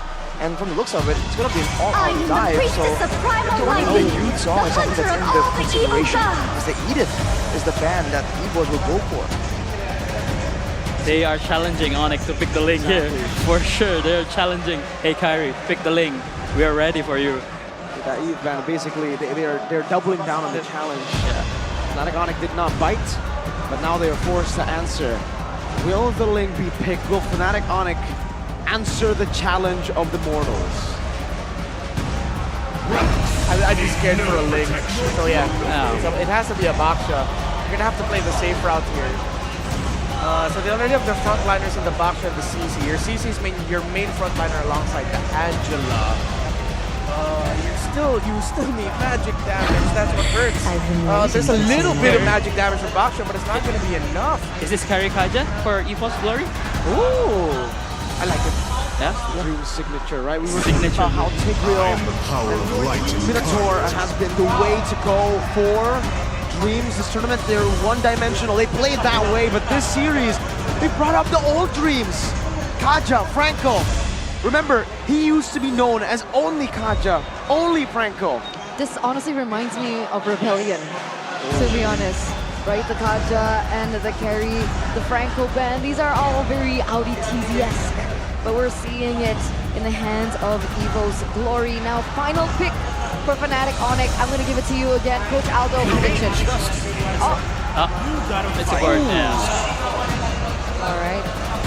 Because they have Baksha already for the front line, so they can flex the Angela to the roamer position and pick more damage to pop off the X-Borg. Yeah, to pop off the Firaga armor of the X-Borg. So I think that's a good pick, but I'm still towards edging to EVOS draft because it's much better front to back. Yeah. It really looks like it can snowball very quickly. That lineup of EVOS Glory, the wave clear with the Kaja, the Valentina in the mid, Fredrin Export throwing bodies for the carry. If ever Fnatic Onyx is gonna win, it's because Sans had an insane game as a Gord. Well, we have seen that the draft index heavily favors EVOS for now. So we have to wait and see. Is it going to be a pure front to back? Is EVOS going to be able to just go for these pickups again and again? And can Fnatic Onyx have an answer to all the suppressions? Can they beat their worst nightmare? That's the question. Ladies and gentlemen, game number 6. With the gods bleeding, with things looking, turning up for the people's champions, EVOS Glory. Are we looking at a possible game number 7? As we are still match points, however, for the defending champions, Fnatic Onyx. Let's get into the land of Dawn. Expect a clearing battle in the early game with the Baksha will have in the lead. The Baksha Angela combo, again, old strategies coming back here in the toughest of situations. With the mobility, they're going to be able to outmaneuver EVOS, but later on, against the X-Borg, against the carry as well, there's a ton of true damage. It's going to be a big problem for Kyrie to try and sustain through. It's already very early on, getting shut down by that shield unity. First blood for Kyrie. I was actually curious as to how they're going to go in for these engages. Wait a minute, Glockman. Dashing forward, a very risky play, but he is able to survive. But back to the point, right? With Keyboy on the Angela, I was concerned about their engage potential, but apparently it has been answered with the way that Kyrie was able to get that first blood earlier, as we now center upon the emblems. Again, the emblems here by Games Max. Sans with the Rupture will be doing a surprising amount more of damage. Kyrie with the firmness understands that he's going to be the main frontline for the team. Lutfi will serve as more of utility. And on your point, Eterna, when it comes to engage, they have that Baksha Angela, they can just hit someone, go with the entanglement, or they can just rely on Sans with the Mystic Projectile. The spammable nature of it will be a bit of a problem for EVOS, but I think the main problem comes when Dreams makes his move. Whoa! The battle mirror image to the front as he pops the sprint. A weird angle, but he will lose a whole gold cannon minion in the bottom lane. We're already seeing the presence of Dreams on the Kaja. What will happen when he gets that level 4 power spike along with Brands picking up those items? This is a sure burst. It's going to be sure burst as well as just pure kill pressure coming in from the White Tigers as they now are going to be posturing around the first turtle of the game. Kairi almost at level 5, still at level 4, Annabelle. Meanwhile, they're going for the contest. They're going to go for the pick first. Being able to escape the curtain call used up. Tying Dreams and Clocking up, and Fluffy's doing some damage, putting that sack down on Kairi, and Xanavel starts up the first turtle of the game. Good zoning by Fluffy. Dreams has the Divine Judgment. Needs to use it wisely, however. Onto Kairi. Hard guard gonna be used up right now. Divine Judgment to pull Kairi away, and Annabelle should be able to find it, but no! Kairi strikes back. Even with the Divine Judgment, but it looks like, Fluffy gonna be forcing a flicker there. But even with the Divine Judgment being pulled in, Kairi, with a level advantage, still has the advantage on the neutral objective take. And they will be pulling up first with the gold difference. Mystic Gush just to poke. And Kairi is in enemy territory, trying to go for the invade already. Up against this Frederick. You can see the Kiwo is just trying to be as active as possible, influencing these fights ever so slightly. Sans is still doing pretty okay, but this thing, Clockton goes for the Mystic Gush right there, but they're not really having a composition, mainly looking for those kind of pickoffs. So even when Dreams was able to go for the Divine Judgment, it was meant to be more of a lock-in to try and guarantee the retribution, not a pickoff. And because of that, it's still a pretty good trade for Fnatic Onyx. But now with Dreams on the prowl, ever more than before, it's gonna be a bit more difficult, especially because they don't really have someone to walk in the front except for Kairi. And I'm wondering, even if they go for the picks, right? Even if they do get that pick off, where's the damage coming from? Is it just purely Annabelle and Clockun in the early stage of the game? It has to be only from them, and I assume that there's going to be more plays from the side lanes as well, so that Brands and Fluffy can kind of weigh in on that situation, get more damage in on the Divine Judgment. You can see that for the most part, EVOS, they're playing it kind of passively actually, reacting to the movements of Fnatic Onyx, respecting that global presence, that powerful early game from the Baksha. And now both of these teams, Oh! What a prediction! Kairi re-engages instantly with a blazing duet now from CW. Gonna go in the back line, but will not be able to find the range. What was that, Keyboy? What was that reaction time, Clockun? Putting some damage back on Sans. Amazing reflexes from Keyboy, or instinct, if you will. And with a change, with a trade there, technically without any losses, immediately Onyx make the first move. They're trying to go on Fluffy. Forcing out the last insanity. The Froga armor depleted. And Lutpi charges forward. Curtain call, tying him up. And they're going in different directions now. Lutpi going for the yo-yo hits and the vengeance as well. Fluffy going to be taken down as Lutpi tries to run away, but he re-engages onto Clockun, who was forced to dash defensively back. And Fnatic Onyx now will not go for the turtle, not just yet. That was a 2v3 situation and they were able to get the better out of it. Fluffy taken off the board. But Fnatic Onyx, why don't they go straight for the turtle? What are they waiting for? They want to make sure Sans is around in case a fight does break out. When it comes down to sure utility tools, EVOS has an advantage. But they are late to the party and Fnatic Onyx will be able to get the first neutral objective. A great start, but keep in mind, it's not about how you start, it's about how you finish. 2K gold lead now for the Kings of the Skies, the Kings of the Galaxy. As it looks like Keyboy picks up a flask of the Oasis. It will turn the tables around in these team fights. Flask of the Oasis will definitely have a big thing to say. It will kind of throw the calculations sideways as well for the side of EVOS. And even then, before that it was even a factor, they were able to go for the turret, but look at this response. Clear Divine Judgment right into the hard guard CW now, trying to look for a re-engage as Kairi pops into Poison's. Battle mirror image into the blazing duet, and Dreams will be taken out, obliterated. FNOC with a massive advantage here. in the 6th minute of the game.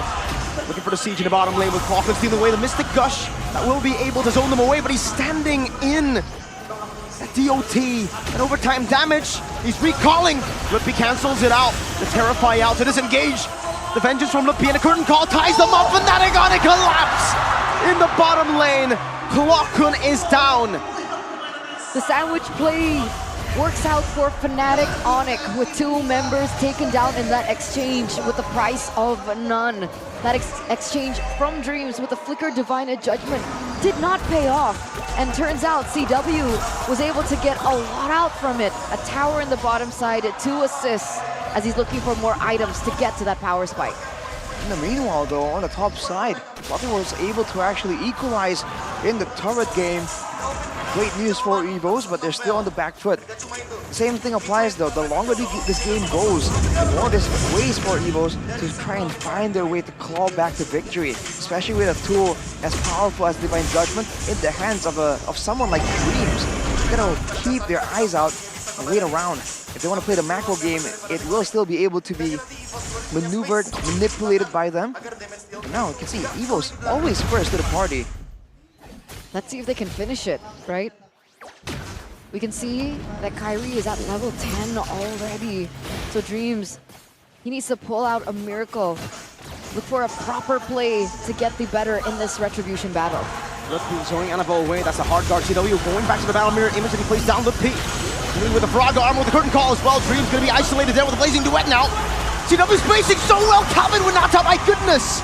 Dreams wasn't able to utilize the Divine Judgment. Did you see that spacing? Oh my lord.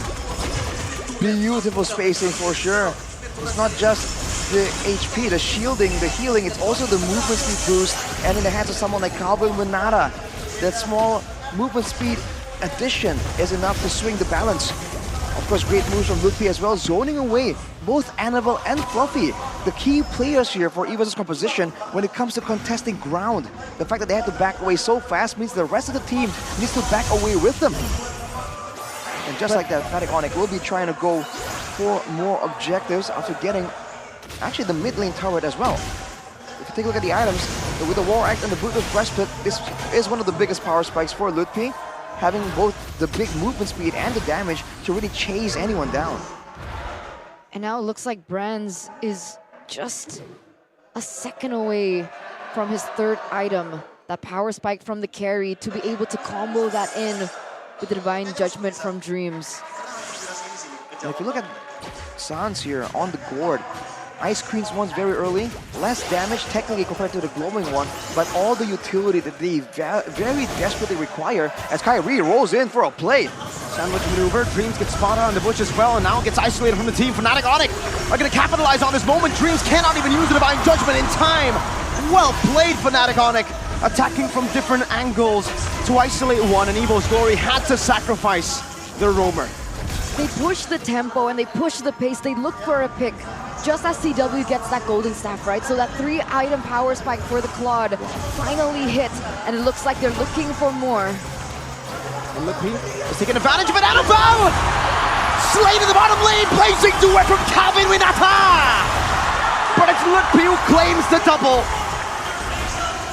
The gods, the kings of the skies, they are picking up where they left off. And in this 10th minute of the game, they have slain 2 mortals with a 7k gold lead, looking to make it a 7k. EVOS losing more and more control as the game goes on. 8k gold lead for Fnatic Onyx. And the speed, man, is a deadly weapon in the hands of Fnatic Onyx. Cutting off EVOS from the safety zones. Doesn't matter if you have a suppression, a Divine Judgment, when there's no safe area, there's no team to pull the victim to. With Fnatic Onyx arriving behind them. They've been so good at taking that kill pressure away.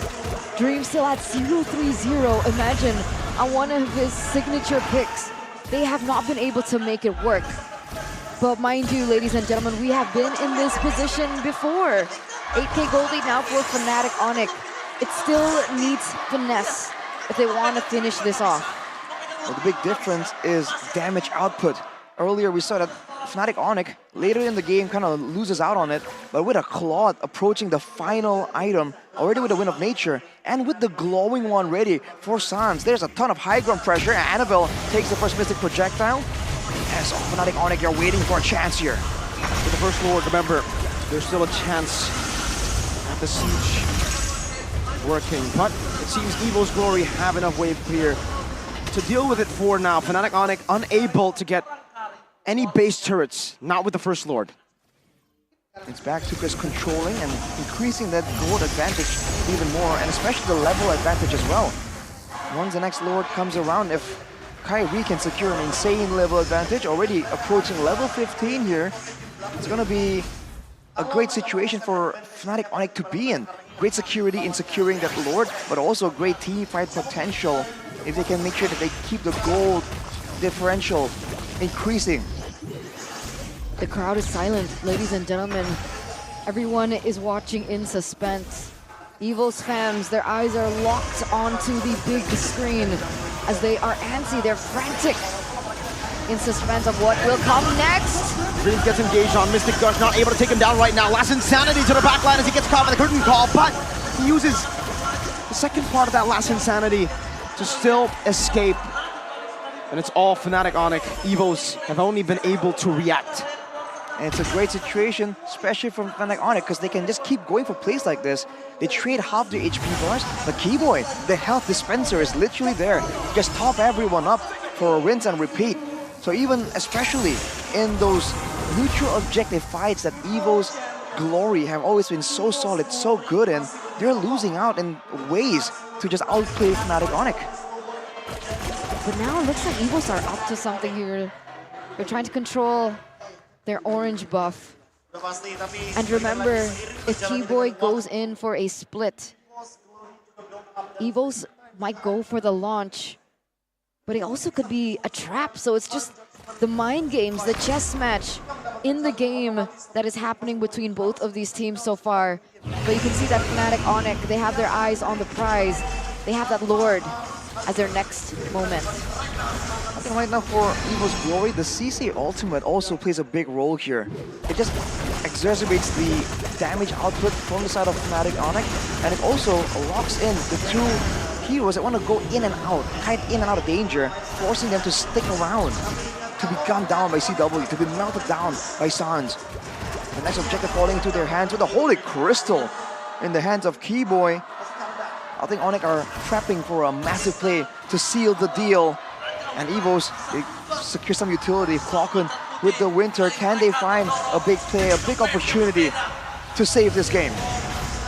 Match point EVOS. It might be the end to their run. And Fnatic Onyx know full well how to utilize it. Shield unity into the front, Fluffy, no Faraga armor, Brazer's Wrath, only doing some damage, coming with Atta on the blazing around to Clockun, forcing the Winter Truncheon, and forcing Clockun back, but somehow EVO's Glory have still been able to hold on their base. Their structure ruined, Calvin will not tie again, with a Battle Mirror Image escaping from the Divine Judgment. But is yet to be able to catch him. Fluffy again, losing the Faraga armor this time, having to run all the way back. One base turret remaining for EVO's Glory, for their chase to glory. Two waves can be cleared up by EVO's Mystic Gush from Sans. Two-man time from Annabelle, but he gets shredded down by Lupe! And Brands is forced to use the Blazing Duet as the Hard Guard comes through, and Graves still is unable to find a Divine Judgment. Lupe picks up a double. Calvin went out to buy the immortality just in time. And look at how they run down on EVO's Glory. With the vengeance, Lupe takes Brands out, and Fluffy cannot deal with him. Clockun against the world. In the chase for glory, they slay dragons, robots, and the Kingslayers.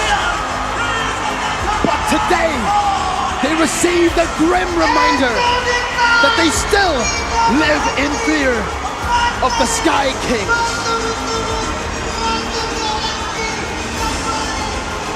Trialed and tested, doubted, challenged, punch after punch, foe after foe. The Sky Kings continue their reign, and their reign is absolute.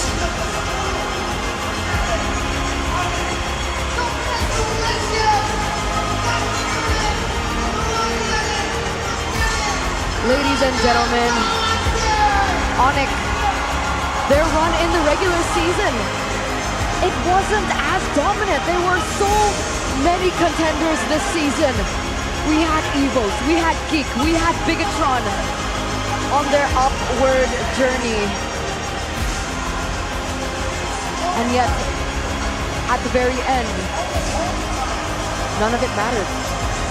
The heavens themselves shuddered in MPL ID Season 13. But at the end of the day, the gods looked down and the kingdom that they reigned over and said, "You are still mine." Undisputed, undeniable, the apple of my eye. 1, 2, 3, 4 times in a row. The Sky Kings still reign. Their empire goes and becomes stronger by the day, by the season. They will be able to defend their throne at MSC 2024.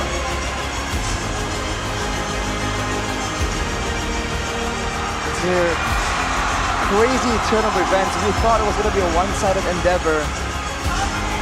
EVOS made it look competitive, made it look difficult, but in the end, when you're up against the Sky Kings, they are inevitable.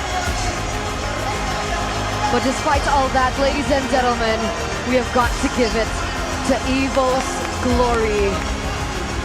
Our Cinderella story, our anime arc, the People's Champions had pushed the undisputable, the gods of the game at MPL ID to the very edge.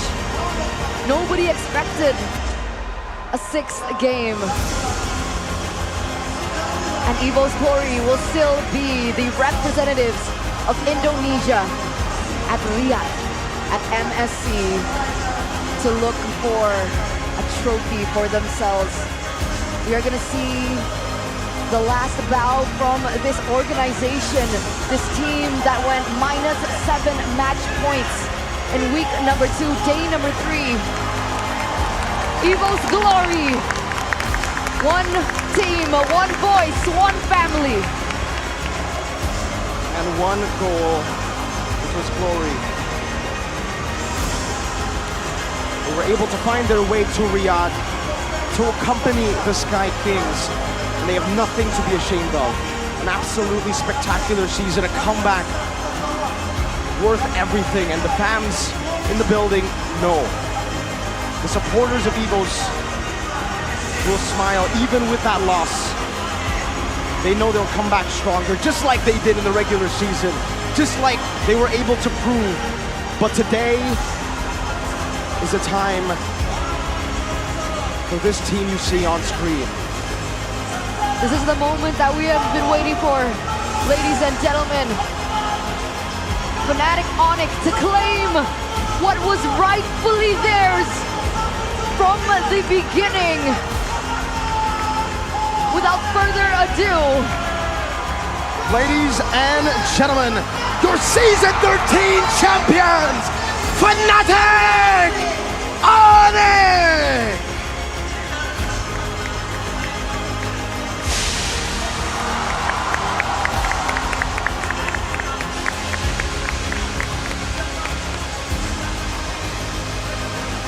it has been an amazing season with you, ladies and gentlemen.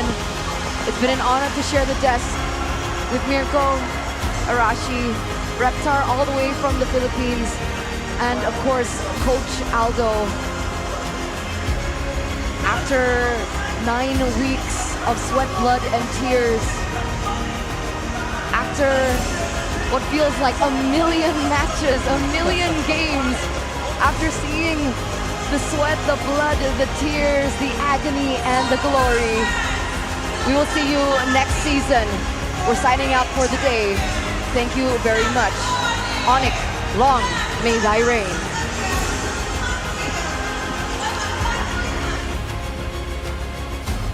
Gold untuk bergabung bersama kami di atas panggung untuk menyerahkan hadiah, untuk menyerahkan medali dan cincin emas.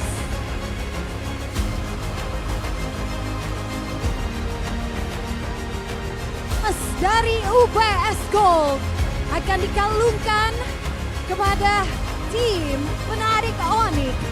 Dan tentunya ini adalah kemenangan 4 kali berturut-turut selama 4 season dan membuat Fnatic Onyx menjadi atau mendapatkan gelar sebagai 4P champion.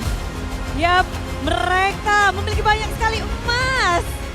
Dengan kemenangan mereka beruntun, tak terpatahkan dominasi yang dimiliki oleh Fnatic Onyx. Satu persatu dikalungkan. Inilah dia medali emas dari UBS Gold. Medali emas dikalungkan satu persatu kepada Raja Galaksi kita di MPL Indonesia Season 13 yang tentunya juga akan mewakili Indonesia di MSC 2024. Dan ini berarti Fnatic Onyx menjadi juara bertahan di MSC setelah menjadi champion di MSC 2023. Kita tentunya berharap di 2024 ini kita bisa melihat Fnatic Onyx kembali mendapatkan gelar sebagai champion. Dan semua kerja keras, dedikasi dari tiap player, bahkan coaching staff bersama seluruh manajemen, ditambah dengan semua super fans yang tak henti-hentinya mendukung Fnatic Onyx hingga titik ini. Mereka berjuang dari regular season, mereka merombak dan terus-menerus mencari strategi dan komposisi terbaik untuk mereka. 9 minggu di regular season diselesaikan dengan begitu baik, berada di top 2 klasemen dan di babak playoff melaju dengan begitu nyaman di upper bracket sampai pada akhirnya mendapatkan gelar sebagai Raja Galaksi. 4 kali. Ini adalah dominasi yang begitu membuat kita terbelanga karena 4 kali ini yang terjadi di sini. Dan setelah medali tentu saja Fnatic Onyx mereka akan mendapatkan cincin emas. Cincin emas by UBS Gold tentunya. Mungkin ini sudah menjadi koleksi dari Fnatic Onyx. Coach Yap, show it Coach Yap. 4. Satu lagi bisa lengkap satu tangan nih, 5 jari lengkap. Atau Coach Yap ingin mengisi seluruh jarinya. 10 jari kita akan lihat nanti. Namun cincin pertama untuk Lutfi. Disimpan di jari manisnya karena ini akan menjadi kenangan manis untuk Lutfi.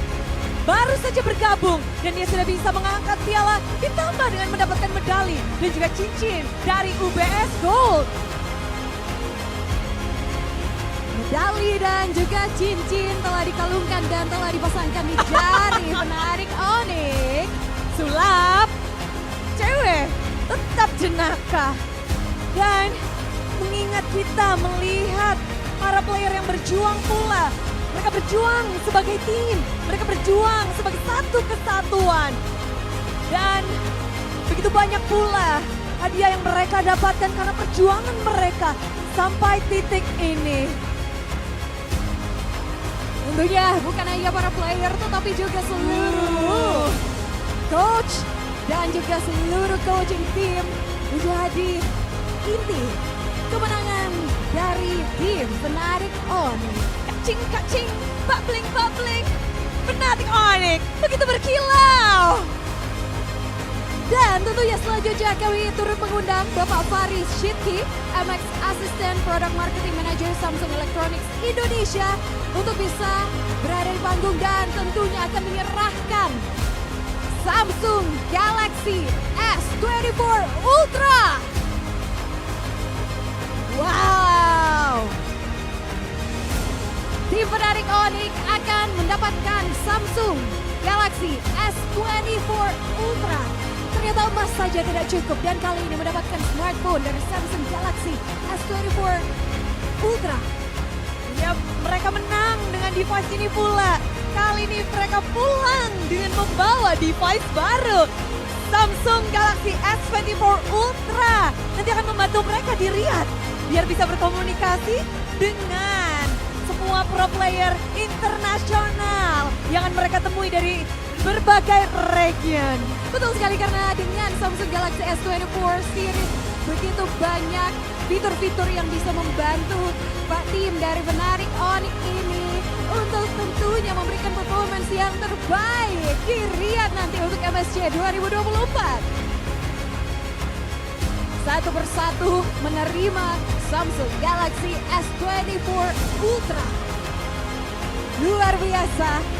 Dan belum berakhir, tentu saja untuk Fnatic Onyx mereka akan mendapatkan tentu saja Giant Check. Maka dari itu kita undang Bapak perwakilan dari Deputi Bidang Hubungan Internasional dari PBSI, Bapak Cahyono Prasetyanto. Langsung diserahkan ini simbolik Giant papan yang tentunya ini simbolik mereka sebagai Raja Galaxy MPL Indonesia Season 13. Baik, kita akan berfoto bersama dengan VIP, mungkin bisa bergabung juga dari UBS Gold. Semua perwakilan sudah berada di atas panggung. Mari kita abadikan momen ini, momen penuh hadiah, momen penuh selebrasi untuk Fnatic Onyx. Our 4-beat champion of MPL Indonesia, Team Fnatic Onyx. Dan tentu saja terima kasih. Terima kasih kepada Bapak Cahyono Prasetyanto, disilakan untuk bisa kembali. Dan tentunya Bude Clara, kita sudah melihat tim Fnatic Onyx menjadi Raja Galaxy. Tapi tentunya ada satu player yang begitu berdampak penting pada match kali ini. Dia begitu memukau, menarik banyak perhatian dan memberikan impact yang besar untuk pertarungan di babak Grand Final ini. Siapakah yang akan menjadi Final MVP dari Fnatic Onyx? Siapa Sonic?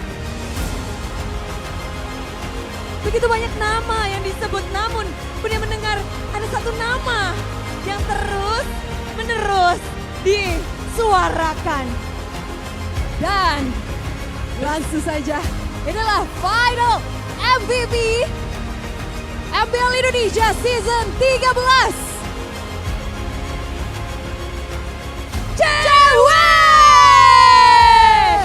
Congratulations, Cewek, as the finals MVP MPL Indonesia Season 13.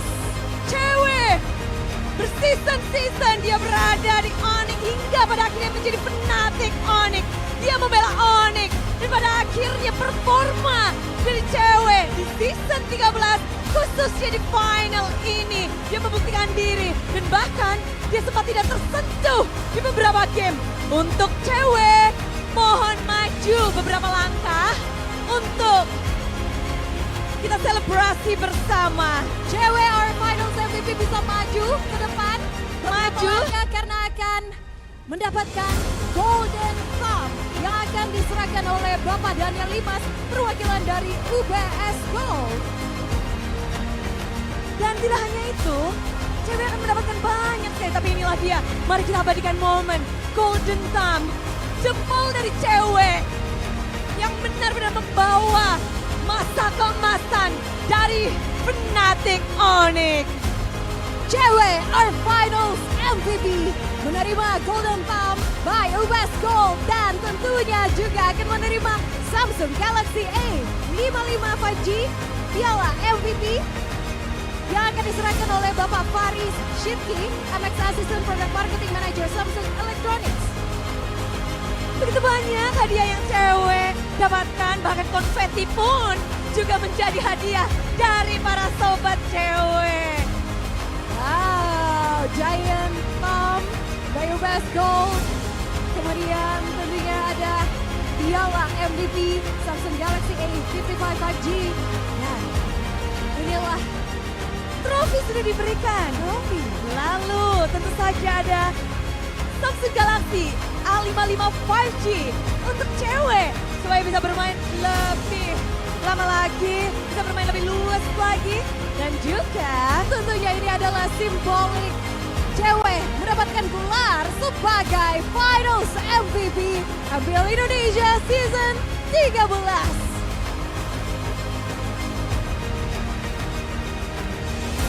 kasih kepada Bapak Daniel Limas dan juga Bapak Faris Sidki telah menyerahkan hadiah-hadiah yang begitu luar biasa kepada tim penarik Onyx sebagai Raja Galaxy dan juga our finals MVP cewek. Silakan, Sonic Superfans semuanya menantikan suara dari cewek. Cewek mau puisi, mau pantun, mau tebak-tebakan, boleh. Final MVP bebas.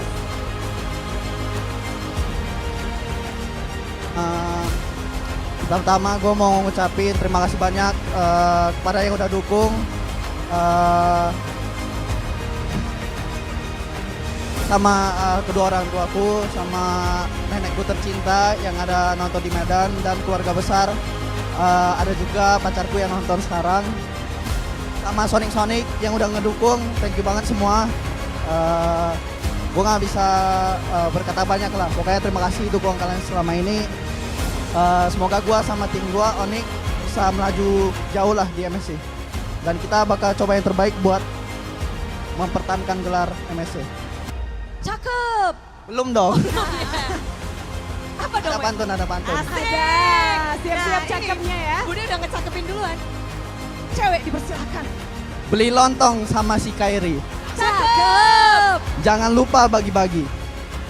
Cakep. Mana Nits yang bilang bukan era Onyx lagi?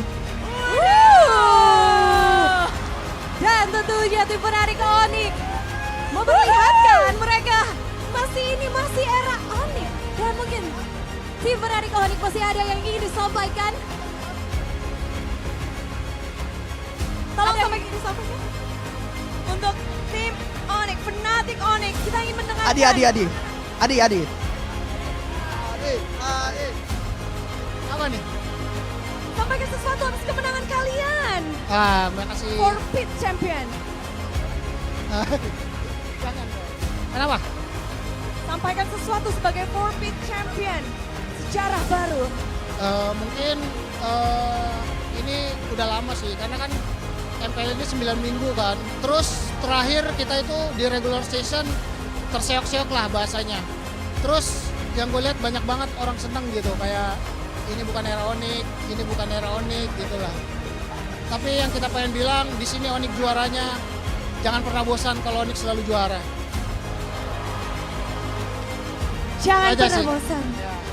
Dan yang terpenting, kalau emang apa ya, jangan bencana, ya.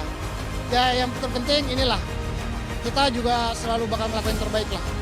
Jadi kita nggak yang kayak bakal terdown, karena kita masih banyak mimpi yang pengen dikejar. Tidak berhenti di sini. Perjalanan Fnatic Onyx masih banyak yang ingin dikejar. Mimpi mereka akan terus berlanjut. Dan Sonic Superfans Indonesia, kita akan mengawal mimpi dari Fnatic Onyx. Namun saat ini, Fnatic Onyx bersiaplah untuk mengangkat trofi ini. Di mana trofi ini akan kita angkat. Setelah mengangkat, kalian akan membawa trofi itu berjalan-jalan di arena ini. Dan tentunya ini menunjukkan bahwa tim penarik Onyx menjadi Raja Galaxy dan ini masih era Onyx. Fnatic Onyx, the forfeit champion, the Raja Galaxy, Raja Langit. Bersama-sama. Mari inilah dia, kita sambut sang pemenang dari MPL Indonesia Season 13, Raja Galaxy, Fnatic Onyx. Maju. Fnatic Onyx akan menselebrasi malam ini. Setelah kemenangan ini, mereka akan berjuang lagi. Dan ini membuktikan bahwa ini masih era Onyx. Dan tentunya Fnatic Onyx masih akan berjuang di MSC 2024 sebagai juara bertahan. Champion MSC 2023, kita berharap tim Fnatic Onyx bisa kembali menjadi champion di MSC 2024. Hari ini telah usai semua perjalanan dari yang awalnya 9 tim regular season hingga pada akhirnya menyisakan 6 tim saja di babak playoff. demi hari kita melihat banyaknya tim yang harus tersisih.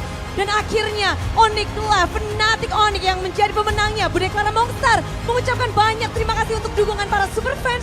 Dan juga tidak henti-hentinya, Bude ingin mengajak kalian untuk mendukung tim Indonesia di MSC 2024. Ya, dan tentunya keseruan ini dari MPL Indonesia tidak lepas dari dukungan semua sponsor dan super fans ke MPL Indonesia Season 13. Powered by Munton dengan government partner PBSI. And presented by official tournament smartphone Samsung Galaxy, official e-wallet GoPay, official destination for gaming and esports Kidia, dan official gold partner UBS Gold. Dan tentunya partner in esports Gambina, Oraimo, Telkomsel, Dunia Games, and Games Max. Dan supplier Indomaret, Point Coffee, Samsung Neo QLED Super Smart TV Plus, dan juga Saturday. Dan tentunya ada venue partner Jakpro. Hari ini kita sudah menyudahi pesta kita di season 13. Tentu saja kita akan bertemu lagi di season 14. Betul sekali, dan tentunya sembari kita menunggu season 14, tetap dukung tim Fnatic Onyx yang akan berjuang di MSC 2024. Dan juga tentunya EVOS Glory yang akan menjadi perwakilan Indonesia. Jadi di sini Bude Clara Mongstar dan Monica Ko di sini. Kita akan pamit bersama kerabatku yang bekerja, mengucapkan terima kasih dan mohon maaf jika ada salah-salah. Kita akan berseru bersama di MPL Indonesia Season 13. We on this!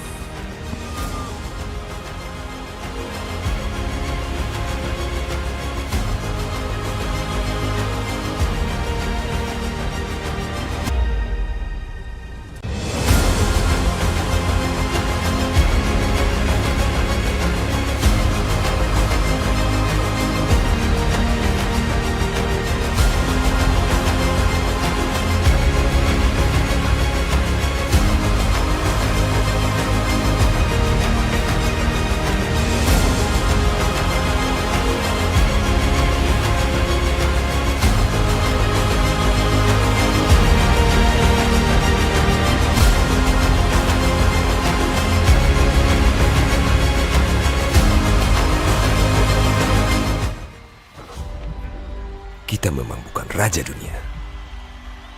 Namun, proses dan kerja keras yang kami tunjukkan, kami pantas berlaga di panggung dunia. Kami datang dengan misi mempertahankan tahta kami sebagai amanat dalam mempertahankan pride bagi komunitas kami. Kami lahir dengan identitas baru. Sejarah dunia telah terpajang. Kami mengemban banyak beban. Hujatan terus menghantam. Namun semangat api kami tidak akan pernah padam.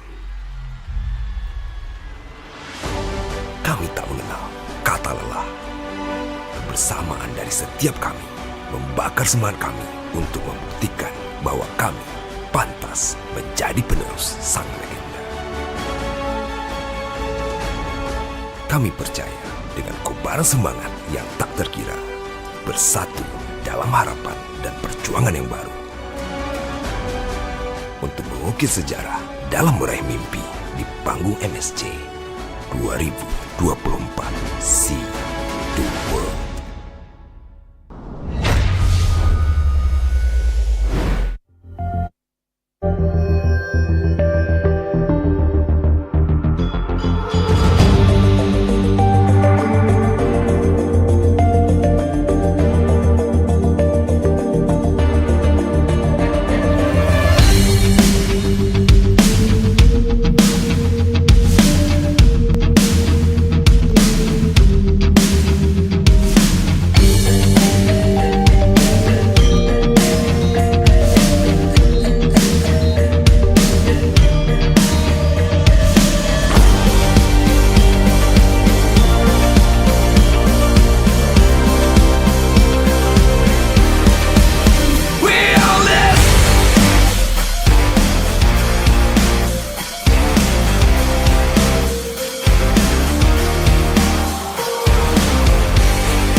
dan terus berlari, terus ke arah puncak tertinggi.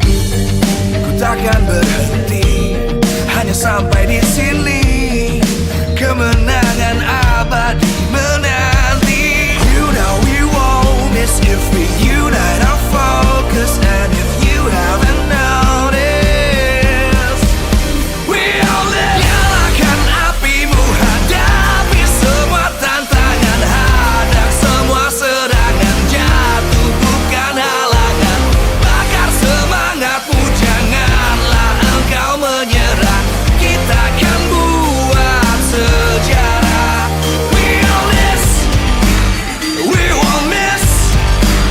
We all this, we won't miss. Saatnya beraksi, jalan